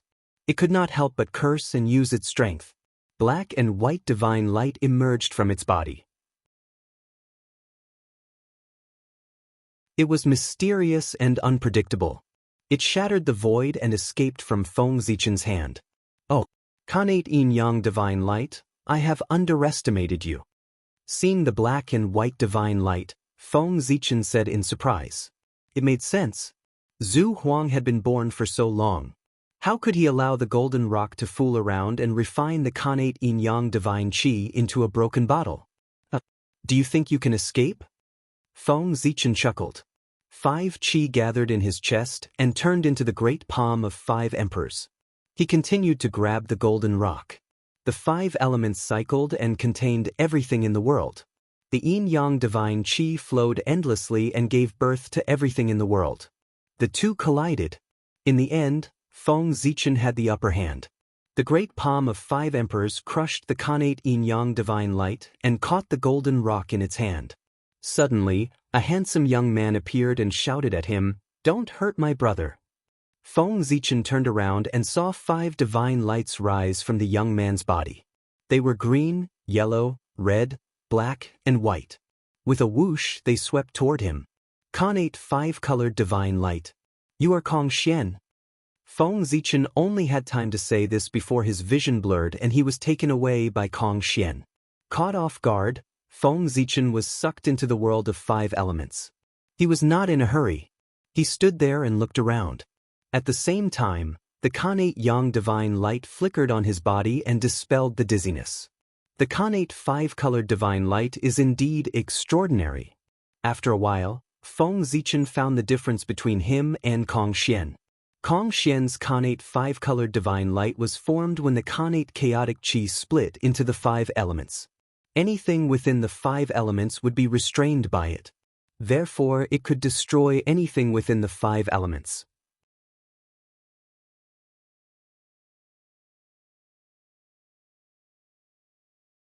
Chapter 146. Feng Zichen's Kanate 5 elements divine light was condensed from the corpses of 5 Kanate 5 elements divine beasts. In essence, it was inferior to the Kanate 5 elements divine light. However, after many years of cultivation, the Kanate 5 elements divine light had been sublimated and had the ability to trace back to its origin. That is, within the 5 elements, This light can be traced back to its source, causing it to transform into its most primitive form. Of these two divine lights, one was for suppression and the other was for killing. Although they were both evolved from the Tao of the five elements, there was a world of difference between their owners' understanding of the Tao of the five elements. It's time to go out. After learning the information he wanted to know, Feng Zichen looked up and planned to leave. Open! As soon as he finished speaking, the chi of 3 talents emerged from his body and swept across the entire five elements world. In an instant, the order of heaven and earth was in chaos and the five elements were out of balance. Huge spatial cracks appeared. Rumble! In the huge roar, the five elements world completely collapsed and turned into the chi of the five elements. Feng Zichen took the opportunity to walk out. What? Seeing Feng Zichen break through the connate five elements divine light and walk out, Kong Xian's face was filled with disbelief. Since his birth, his connate five elements divine light had never been broken by anyone in the same realm. Today was the first time. Fellow cultivators, do you want to continue fighting? Feng Zichen said to the two of them with a smile. Greetings, fellow cultivator Zichen. Kong Xian also bowed and said apologetically, Please forgive me, fellow cultivator. My younger brother was rude. With that, Kong Xian pulled the golden rock in front of Feng Zichen and reprimanded, Second brother, hurry up and apologize to fellow cultivator. Seeing Kong Xian's stern expression, the golden rock reluctantly cupped his hands and said, Fellow cultivator, please forgive me. I was wrong. Before Feng Zichen could say anything, the golden rock's attitude had already angered Kong Xian. What kind of attitude is this? You've already thrown away the etiquette of the phoenix race. Do you really want Mother to personally come and teach you a lesson? Kong Xian berated as he pointed at the golden rock. My apologies. The golden rock was too rash. Please forgive me, fellow Taoist. Hearing Kong Xian mention Zhu Huang, Jin Peng's expression changed. He immediately stepped forward and apologized sincerely to Feng Zichen. It's all right. It's just a small matter. You don't have to take it to heart, fellow Taoist. The two of them humbled themselves, and Feng Zichen didn't want to make a fuss about it. It's good that you don't blame me, fellow Taoist.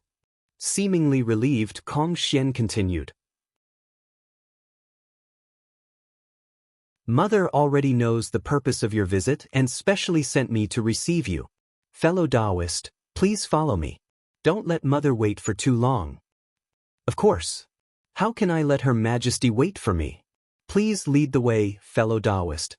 Feng Zichen nodded and said, Please. Kong Xian cupped his hands and turned around to fly towards the center of the undying volcano. Feng Zichen hurriedly followed him. Stepping into the center of the undying volcano, it was a different feeling. Waves of heat hit one after another, causing people to feel uncomfortable. The temperature around him instantly increased, and it was even hotter than the golden flames released by the golden rock. It gave Feng Zichen a feeling that he was in the middle of the sun. This is only the periphery of the center of the undying volcano, and it's already so terrifying. If we go to the center of the undying volcano, will only Daluo Jingxian be able to live there for a long time? Looking at the surrounding heat waves that were distorting the void, Feng Zichen's eyelids twitched. The temperature here was already high enough to cause harm to ordinary Tai Jingxian. How terrifying would the temperature in the deepest part of the undying volcano be? He was afraid that if Tai Jingxian went in, he would be burned to ashes in an instant. However, he was wrong about this. The deepest part of the undying volcano was the habitat of the Phoenix clan. No matter how strong the Phoenix clan was, it was impossible for every member of their clan to be Daluo Jingxian. Therefore, the deepest part of the undying volcano had its own special features. Passing through a layer of colorful light curtain, Feng Zichen arrived at the deepest part of the undying volcano. The invading heat waves suddenly disappeared, and a cool breeze blew over, making him feel as if his whole body was transparent. That's the connate parasol tree. Suddenly, Feng Zichen's pupils shrank, and he exclaimed. As far as his eyes could see, there was a giant tree in the center of the undying volcano. Its canopy was so big that it covered the sky and the sun. The tree was covered with patterns of the Great Way, and there were wisps of Khanate fire origin chi hanging down. It was the supreme grade Khanate spiritual root, the Khanate parasol tree. It stood there quietly, suppressing all the undying volcano in the center, and not a trace of fire leaked out. It made the spirit chi in this place dense, and all living things grew. It was not inferior to a top grotto heaven. Seeing that Feng Zichen was a little stunned, Kong Xian pointed at the Khanate parasol tree and said to him, "Brother, Mother is in that temple. We have to go and greet her quickly, so that she won't wait for too long." Following the direction of Kong Xian's finger, Feng Zichen saw a glorious temple. It was located at the top of the Khanate parasol tree, and it was surrounded by the scent of incense. It was incomparably majestic. He followed Kong Xian and flew up. Even with their strength, it took them dozens of days to reach the Zhu Huang temple, which showed how tall the Khanate parasol tree was. After straightening his clothes, Feng Zichen walked into the temple and said to the statue in the center of the temple, "The Zichen clan of the human race greets your majesty." As soon as he finished speaking, a seven-colored light flashed on the statue, and a majestic divine will descended, as if it was going to fill the sky and the earth. It was extremely terrifying. "Zichen clan member, I already know why you've come. Take this ball of natural fire quintessence." From the seven-colored light, a majestic voice sounded, and a ball of crimson light was injected into Feng Zichen's body. Rumble. From Feng Zichen's body, there was a sound like a landslide or a tsunami, and a crimson light bloomed. It was so dazzling that he looked like a burning flame. Screech.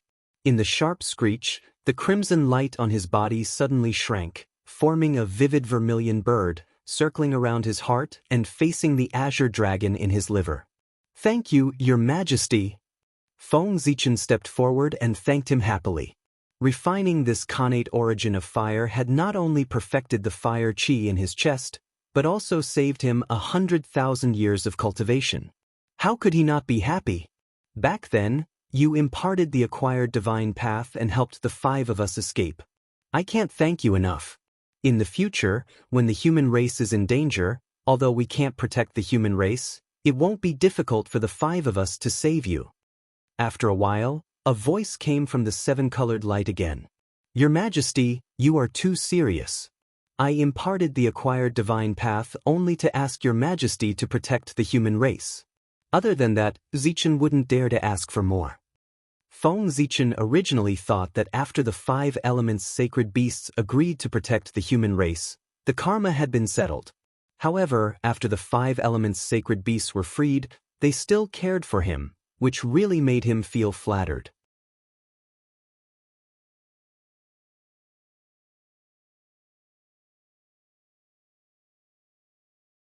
Chapter 147. Mount Buzhou stood at the center of the untainted land, suppressing the past, present, and future. It was vast, majestic, sacred, and inviolable. After tens of thousands of years, Feng Zichen came to Mount Buzhou again, but his feelings were completely different. It had been 400 years since he had met the ancestral phoenix. After obtaining the origin of fire from Zhu Huang, he had been in seclusion under the Khanate parasol tree, comprehending the Khanate fire elemental Tao and stabilizing his realm. It was not until 300 years later that he came out of seclusion. Then he bid farewell to Zhu Huang and spent another 100 years to come to Mount Buzhou, where the Kirin tribe lived in seclusion. Kirins were the leaders of the beasts and the overlords of the land. In the antiquity times, the whole untainted land was ruled by the Kirin tribe. Therefore, the Kirin tribe was naturally the best place in the untainted land. Besides Mount Buzhou, no other place dared to claim to be the best in the untainted land. If Emo Zhang hadn't told him where the Qilin clan lived before he left, no matter how Feng Zichen thought about it, he would never have guessed that the Qilin clan would place their nest right under the nose of the demon race. On Mount Buzhou was the Heaven Court. Standing in front of Mount Buzhou and sensing for a moment, Feng Zichen sighed and said, "As expected, the power of Mount Buzhou is weakening. Under the erosion of the resentment of the chaos demon god, even the power of Mount Buzhou was gradually unable to withstand it. At this moment, It was undoubtedly much weaker than when Feng Zichen first saw it. This was the result of the erosion of the resentment of the Chaos Demon God, which sowed the seed of disaster for its future collapse. Why think so much? If the sky really collapses, the saints who are closely related to the untainted land should be the most anxious. What does it have to do with me? Feng Zichen shook his head and laughed. For him, the most important thing was to find a way to survive the catastrophe of the human race. As for the collapse of Mount Buzhou, it was not the concern of an ant like him. Feng Zichen took out the scale plate that Mo Zhang had given him before he left. Then, he used a secret technique to inform Mo Zhang of his arrival and had him send someone to pick him up. There were countless secret realms in Mount Buzhou. Coupled with the protection of the Qilin clan's formation, Feng Zichen didn't think that he would be able to find the Qilin clan from the countless secret realms. Therefore, it was better to wait for someone to pick him up. Not long after, the space in front of him silently split open, forming a passageway that could only allow one person to pass through. Without hesitation, Feng Zichen walked in. Du Tian Divine Fiend, rise. As soon as he walked out of the passage, Feng Zichen let out a low growl. A purplish-black evil qi rose from his body and enveloped him. He remembered what had happened to him in the Phoenix clan, so he released the Du Tian Divine Fiend to scare the others to avoid trouble. The Du Tian Divine Fiend was the evil qi that accompanied Pangu. Normal Tai Jingxian would definitely die if they touched it. Even the Daluo Jingxian would be frightened if he saw it.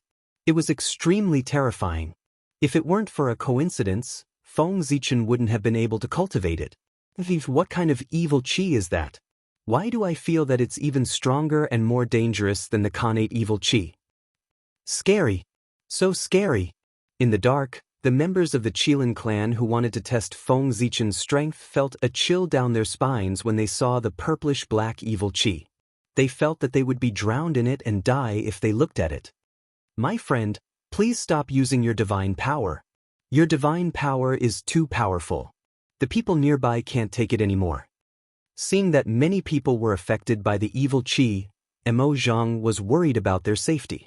He smiled wryly and walked out of the void, shouting at Feng Zichen. I see.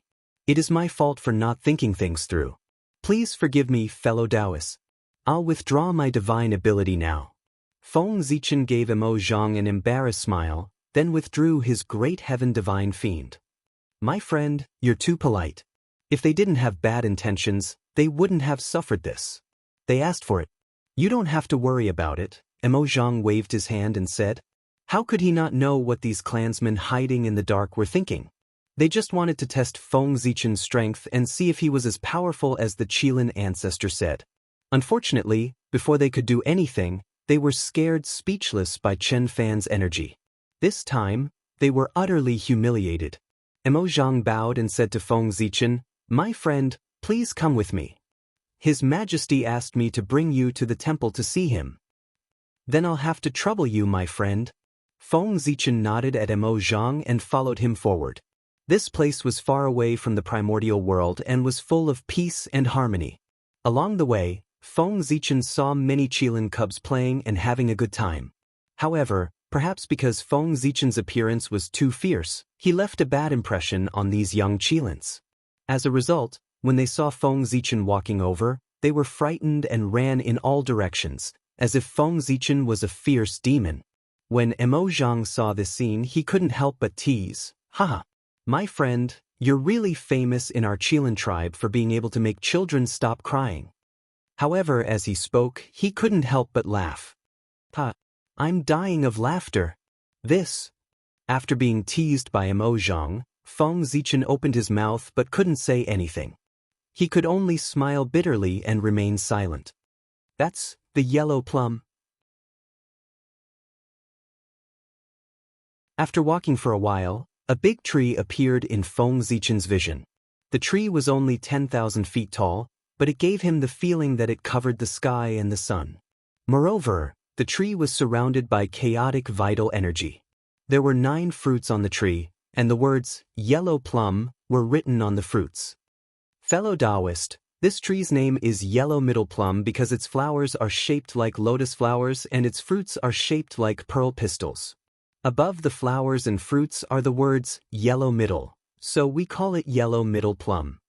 This tree blossoms once every 10,000 years, bears fruit once every 10,000 years, and ripens once every 10,000 years. It has only produced 81 fruits, which are extremely precious. If a sky immortal smells the flowers, he can gain 1,000 years of cultivation. If he's lucky enough to eat one of the fruits, he can instantly become a Tai Jingxian. This tree is a supreme-grade connate spiritual root, a supreme treasure that protects the fortune of our beast tribe. It's comparable to connate supreme treasures. Seeing the shock in Feng Zichen's eyes, Mo Zhang introduced proudly. In the ancient times, there were 3 supreme-grade connate spiritual roots: the connate divine wood, the connate parasol tree, and the connate yellow plum. They were each obtained by the 3 tribes to protect their tribe's fortune. That's right, this tree is extraordinary. Feng Zichen nodded in agreement. Connate spiritual roots were hard to find, let alone a supreme-grade connate spiritual root like the yellow plum. In some aspects, apart from offensive power, they were indeed not much inferior to connate's supreme treasures.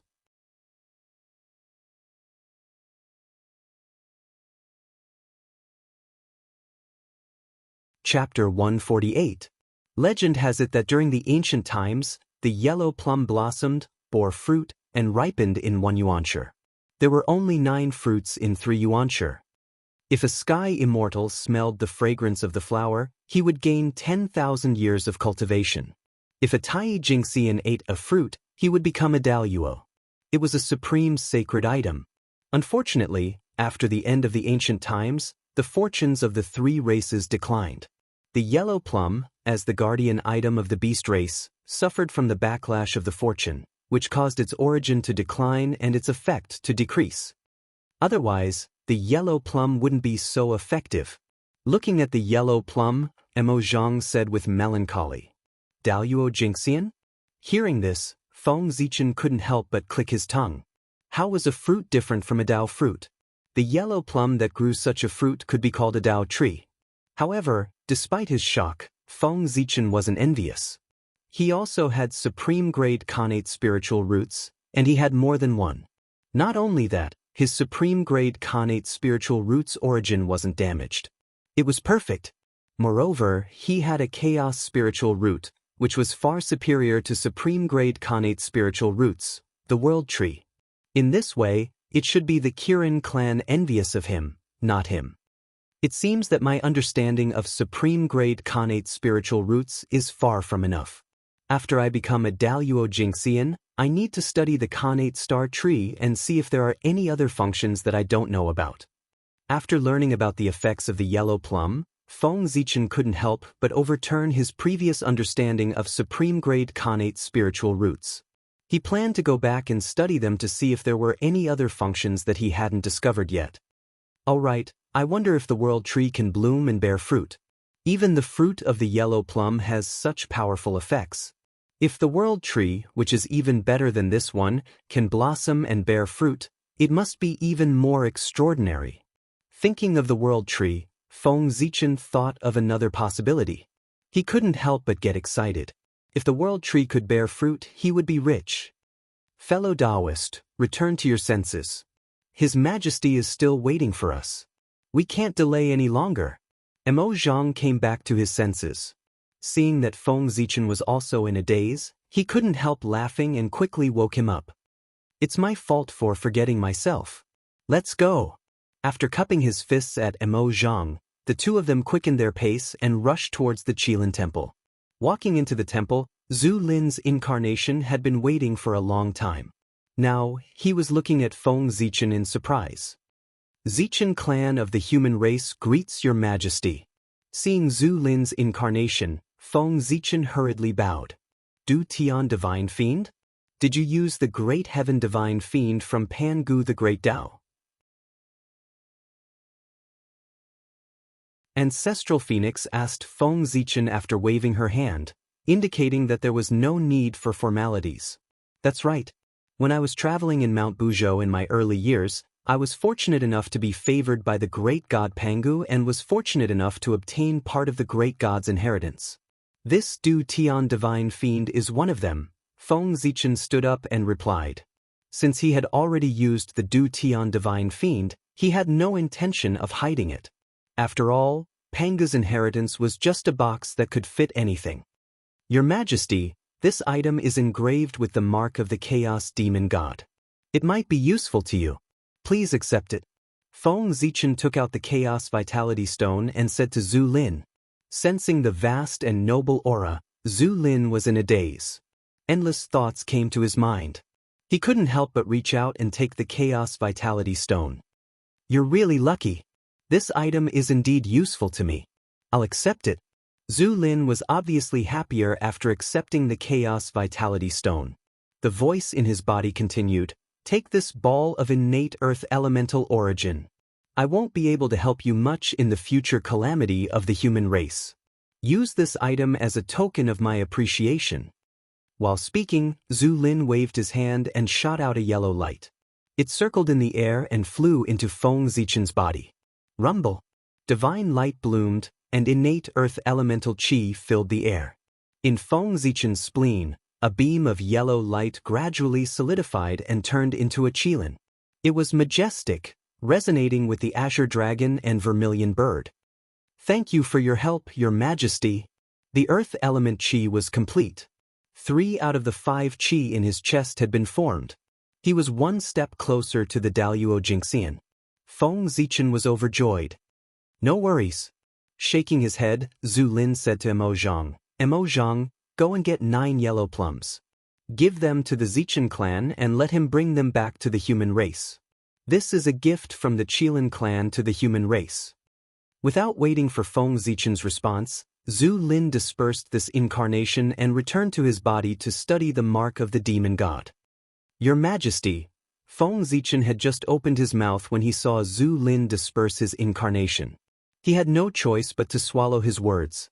I'm going to pick the yellow plums. Do you want to come with me? Mo Zhang walked up and asked. Of course. The supreme grade connate spiritual root is known as the Tao tree. It has unparalleled mysteries.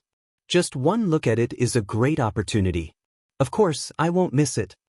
Feng Zichen smiled and followed Mo Zhang to the yellow plums. Not long after, the two arrived at a place shrouded in chaotic yuan qi. The yellow plums grew in the center of this place. Through the gaps in the chaotic yuan qi, they could vaguely see the figure of a big tree. This place is filled with chaotic yuan qi. Those who don't belong to the Qilin clan will be shredded into pieces by the chaotic yuan qi in an instant. So, please wait here for a moment. I will go and pick the yellow plums for you. Stopping Feng Zichen, Mo Zhang pointed at the chaotic yuan qi in front of them and explained with a troubled expression. I understand. Feng Zichen nodded and expressed his understanding. Anyone who obtained such a precious treasure would set up layers of protection to avoid accidents. Even he, after transplanting the connate star tree into Zichen's cave, hid it in the deepest part of the void. He didn't dare to show it in front of others because it was too late for regrets if an accident happened. Thank you for your understanding.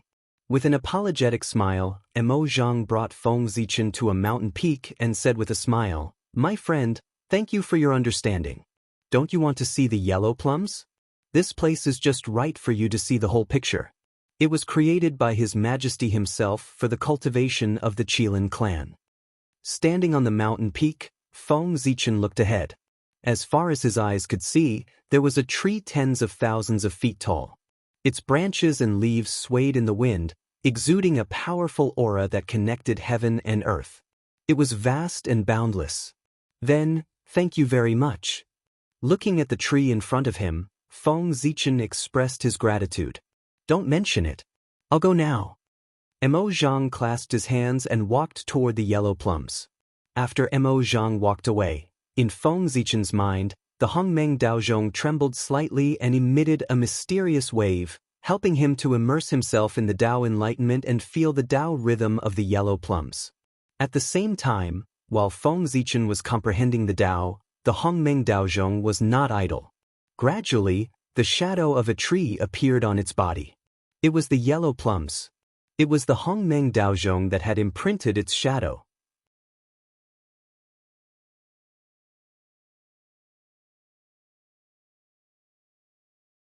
Chapter 149. Enlightenment? I've only left for a while, and he's already in enlightenment. That's too fast. After a while, Emo Zhang picked 9 yellow plums from the tree and returned. Seeing the Taoist rhyme flowing around Feng Zichen, who was obviously immersed in the great Tao, Emo Zhang could not help but whisper. As expected of the talent that His Majesty always talks about.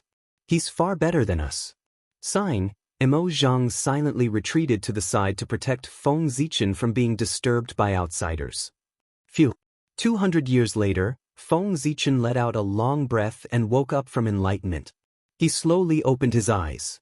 Standing up, Feng Zichen straightened his clothes, stepped forward, and thanked Emo Zhang. Thank you, fellow Taoist, for protecting me.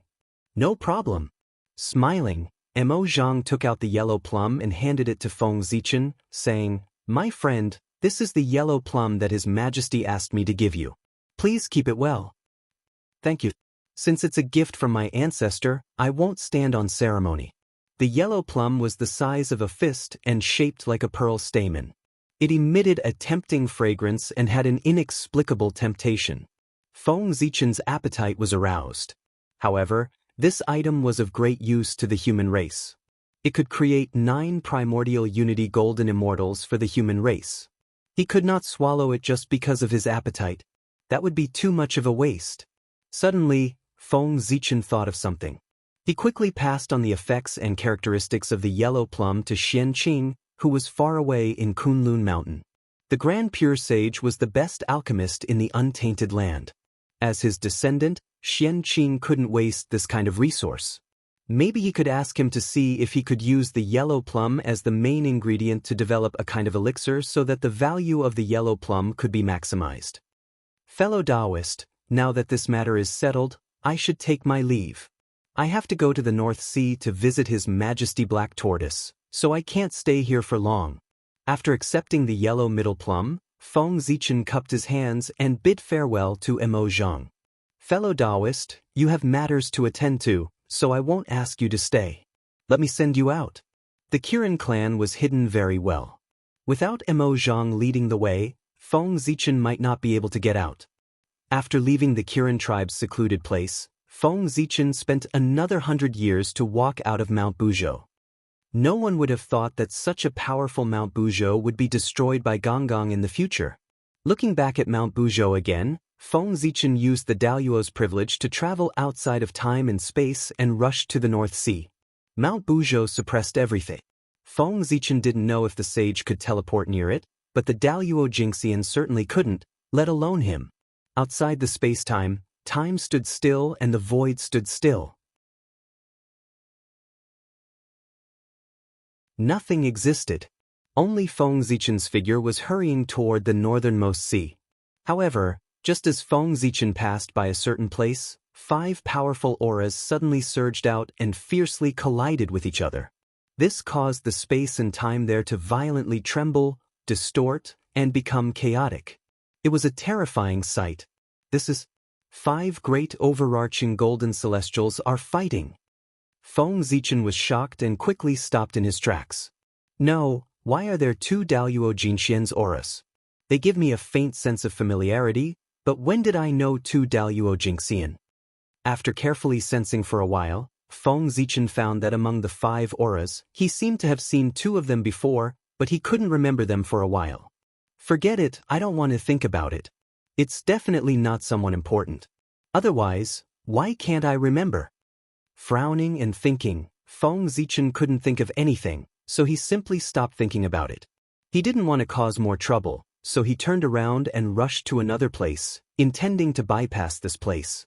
Something that could cause 5 Daluo Jingxian to fight was definitely not an ordinary matter. He was a fake Daluo, so it was better for him not to poke his nose into other people's business, lest he didn't get any benefits and get himself into trouble. However, before he could go far, the Daluo Jingxian in front of him seemed to be angry, and their attacks became more violent.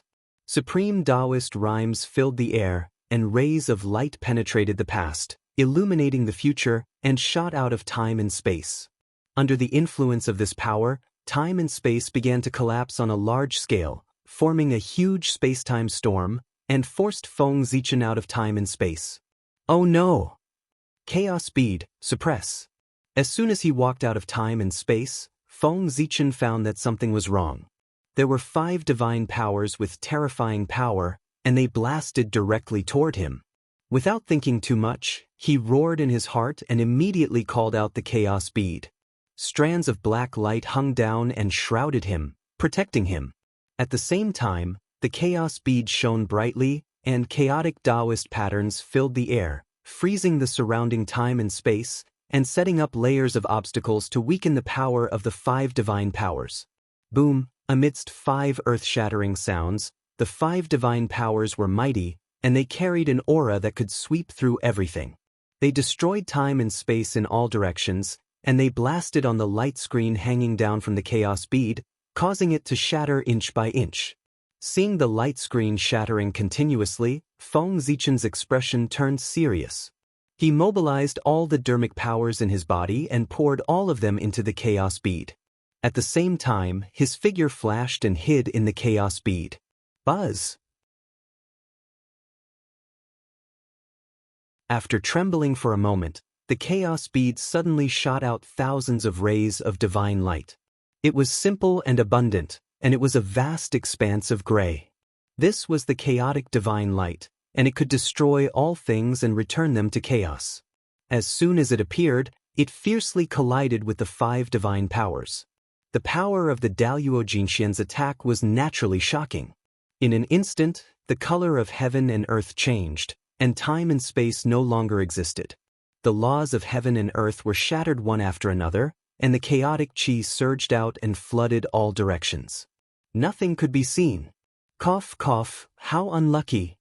After a moment, when the aftershock dissipated, Feng Zichen walked out of the chaos bead, and he couldn't help but cough lightly and complain. At that moment, there was no way he didn't understand what had happened. After coming out of time and space, he actually appeared directly on the battlefield and happened to be in the center of the 5 people's divine powers. That was why everything had happened just now. Who is it? Who is it? Who dares to interfere with my matters? While the battle was intense, there was suddenly an additional person on the battlefield. Naturally, it attracted the attention of the 5 people, and they asked one after another. What a coincidence! Looking up, Feng Zichen looked forward, wanting to know which 5 Daluo Jinxian were fighting. However, he couldn't help but laugh when he saw them. Among the 5 Daluo Jinxian, 3 were from the Fiend Dao, and 2 were from the Witch race. The 2 sides stood on 2 sides, one in the east and one in the west. They glared at each other angrily, and it was obvious that they had a deep grudge. However, that wasn't the reason why Feng Zichen laughed. It was because there were acquaintances on both sides of the battlefield. One of the 2 from the Witch race was Kuafu. Among the 3 from the Fiend Dao, the World Devastator Taoist was one of them. At that moment, the 2 of them had already stepped into the Daluo realm, causing their auras to change drastically. Only a trace of their auras was similar to before.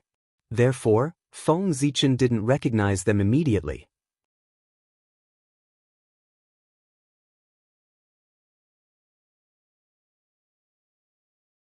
Chapter 150. It's you! The moment he saw Feng Zichen, the World Devastator Taoist's face darkened. His eyes were cold, and his killing intent surged as he charged at Feng Zichen. Fellow Taoist, it's been a long time since we last met. Your temper is getting worse. Feng Zichen chuckled, and a purple light appeared on his body, extinguishing the incoming killing intent.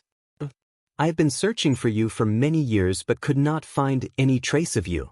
I did not expect you to appear before me today. You are really courting death.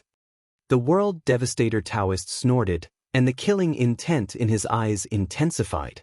If not for the 2 sorcerer tribesmen before him, he would have attacked Feng Zichen. Ever since the battle in the Thunder Lake, the World Devastator Taoist had been searching for Feng Zichen all over the Eldritch world to avenge his natural source. Unfortunately, Feng Zichen was very cautious and did not leave behind any information. Even his heavenly secrets were completely concealed. After deducing everything, it was like looking for a needle in a haystack to find someone whose background was unknown in the Eldritch world. How could the World Devastator Taoist find him? Furthermore, given the power of the mystic sect in the Eldritch world, the demon sect would not dare to search for someone's whereabouts on a large scale. They would only dare to search in a small area. The World Devastator Taoist was about to give up, but now that Feng Zichen had suddenly appeared before him, he was pleasantly surprised. Old hatred surged in his heart, and his body was filled with killing intent. He could not wait to skin Feng Zichen alive. If not for his rationality, he would have charged at Feng Zichen long ago. Ignoring the World Devastator Taoist, Feng Zichen turned around and greeted Kwa Fu, who was on the other side. Fellow Taoist Kwa Fu, long time no see. Greetings, fellow Taoist Zichen. Kwa Fu nodded and said emotionally, we have not seen each other since the ferocious beast battlefield. It has indeed been a long time. I still remember that we were still at the Tai Jingxian level back then. I did not expect that in the blink of an eye, we would have already attained Dao Jingxian. Compared to the World Devastator Taoist, Kwa Fu's attitude was undoubtedly much better. After all, Feng Zichen had Panga's inheritance, so the Magi naturally had a good impression of him. Feng Zichen waved his hand and said helplessly, how could my Daluo Dao fruit compare to yours? Let's not talk about it. He knew himself best. His Daluo Jingxian was too weak. How could he compare to the Daluo Dao fruit that others had painstakingly cultivated? And this fellow Taoist is? Looking at the big man with a giant axe beside Kwa Fu, Feng Zichen had some guesses, but he still asked. I haven't introduced him to you yet. This is the senior magus of our Huda clan, Xing Tian. Kwa Fu pointed at Xing Tian and introduced. Greetings, Grand Sorcerer Xing Tian. Sure enough, it was him. Confirming his guess, Feng Zichen bowed and said, fellow Taoist Zichen, you don't have to be so polite. Just call me Xing Tian.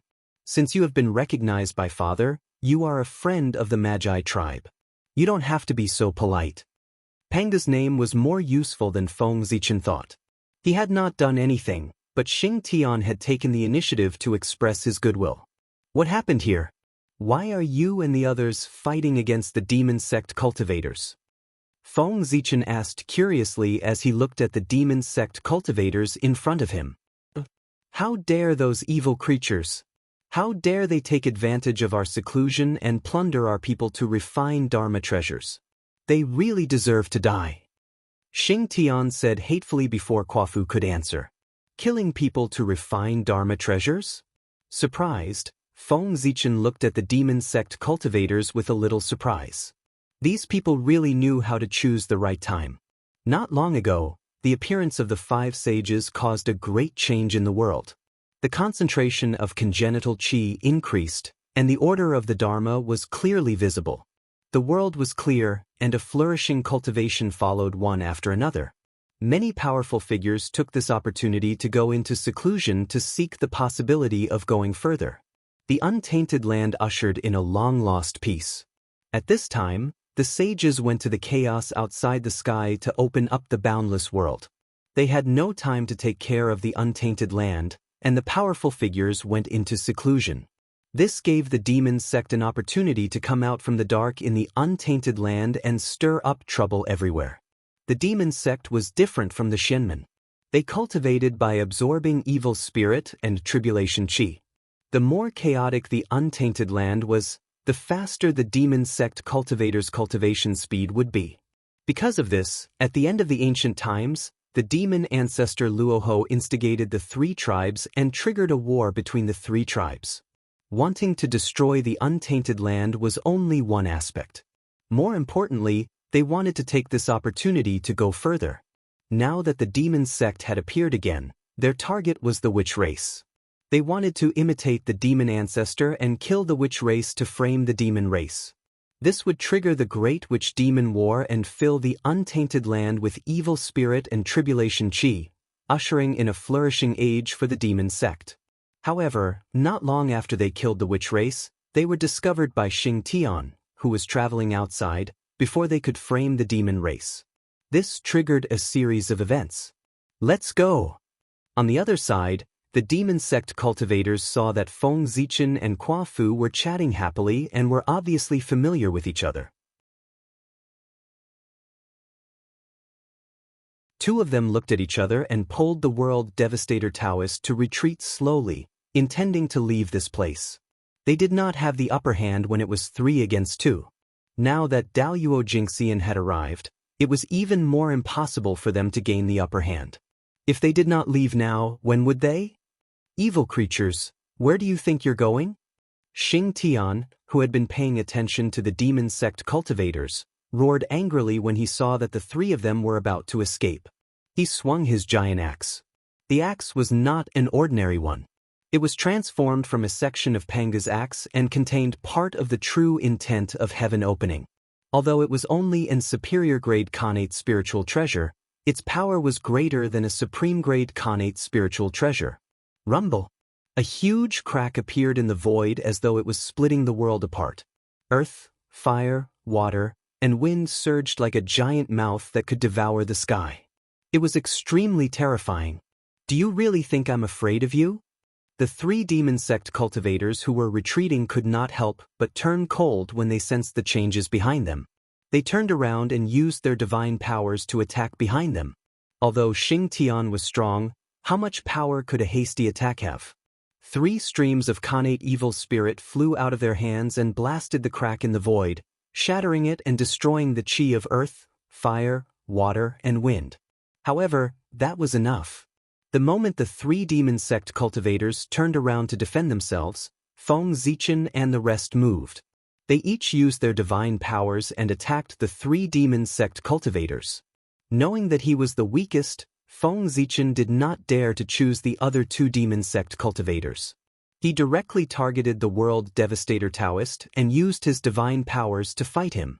Feng Zichen knew that the World Devastator Taoist's origins had been devoured by the World Tree. Without millions of years of accumulation, it would be impossible for him to recover.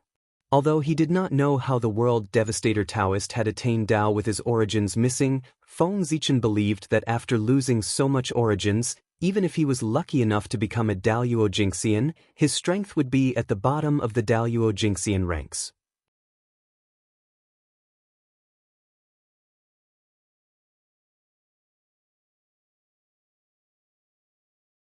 Chapter 151.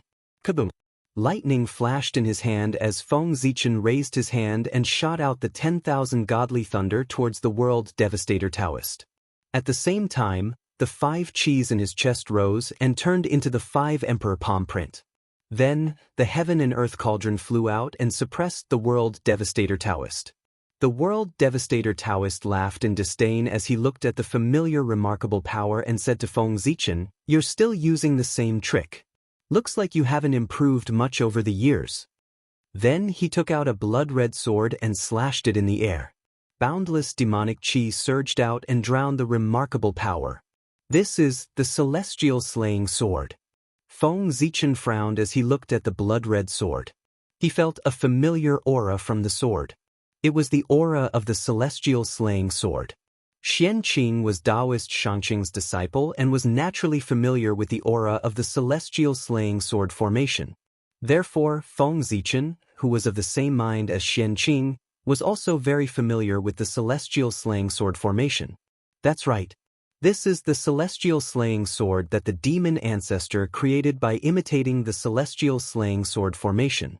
Although it is not a Khanate treasure, it is still a postnatal cardinal treasure with boundless power. It is even more powerful than an ordinary Khanate spiritual treasure. It's your honor to be able to die under this sword. Isn't that right, Zichen? The World Devastator Taoist gritted his teeth when he said, Zichen.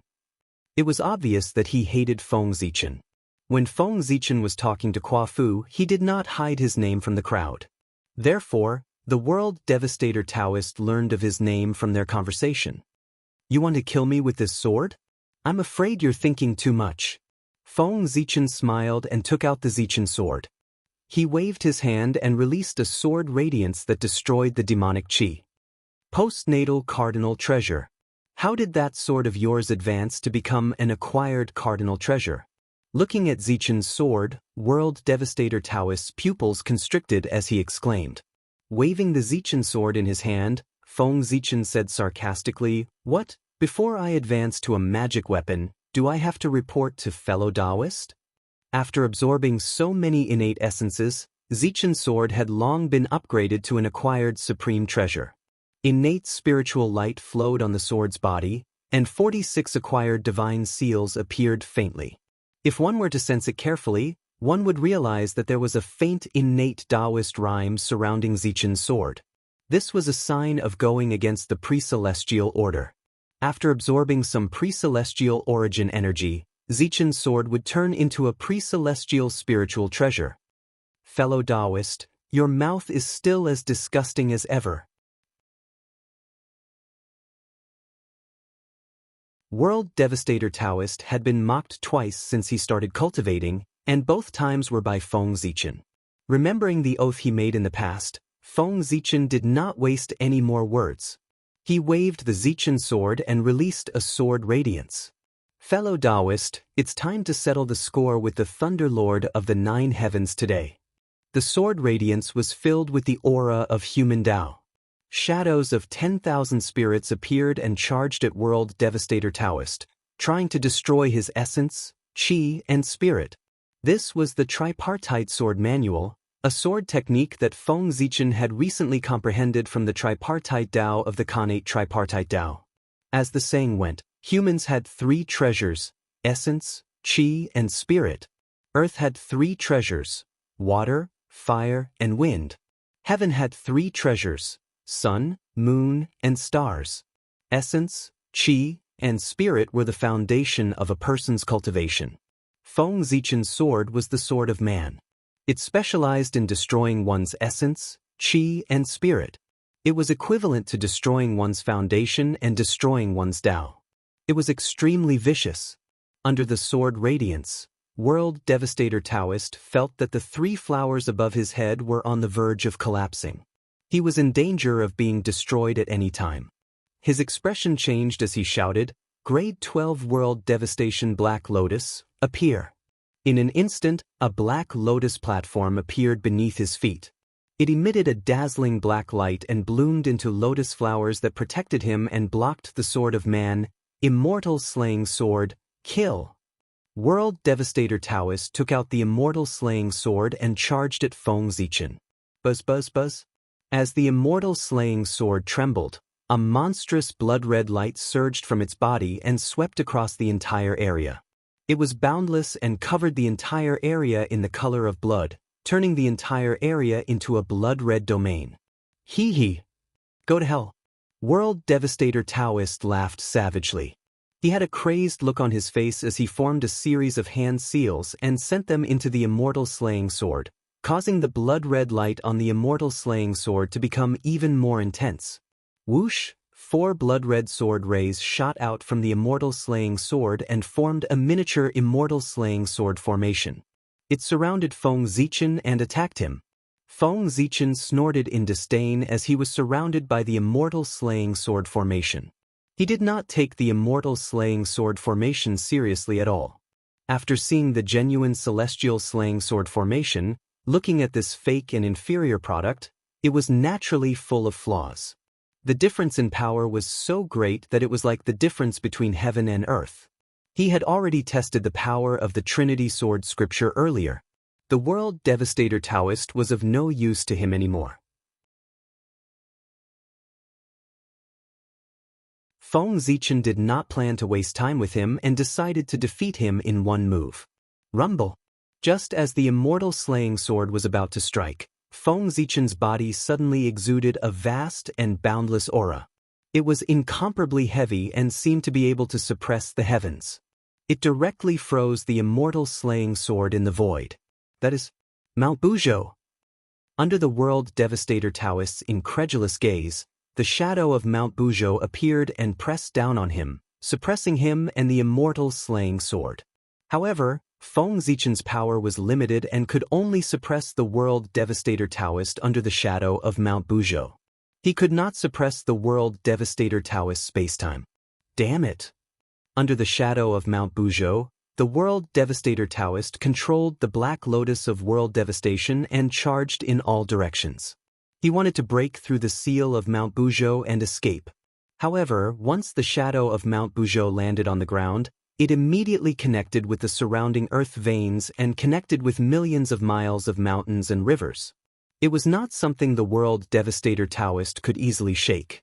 The World Devastator Taoist fought left and right for a while but was unable to leave the area covered by the shadow of Mount Buzhou. Moreover, as time passed, the connection between Mount Buzhou's shadow and the earth veins became deeper and deeper. The power of the mountains and rivers increased, causing the World Devastator Taoist to face more and more pressure.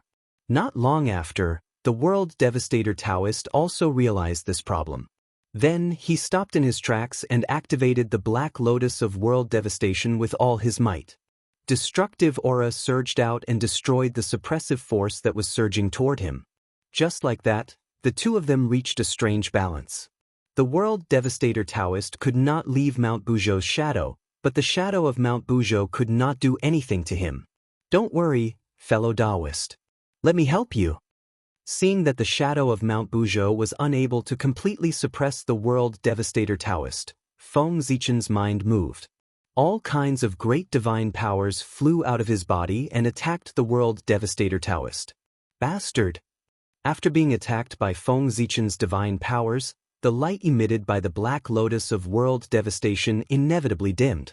The suppressive force followed and destroyed the balance that the World Devastator Taoist had painstakingly maintained. Wait until I break the seal. I will not let you off easily. With a loud roar, the World Devastator Taoist raised the Celestial Slaying Sword and turned it into a small Celestial Slaying Sword formation that enveloped him. He used it to resist Feng Zichen's divine powers. You're tuning in to the Passion Pages YouTube channel.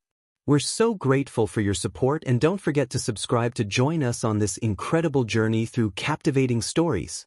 Your generosity through donations truly makes a world of difference, as it's the primary source of revenue that allows me to expand and enhance this channel for you. Thank you from the bottom of my heart for being a part of this adventure.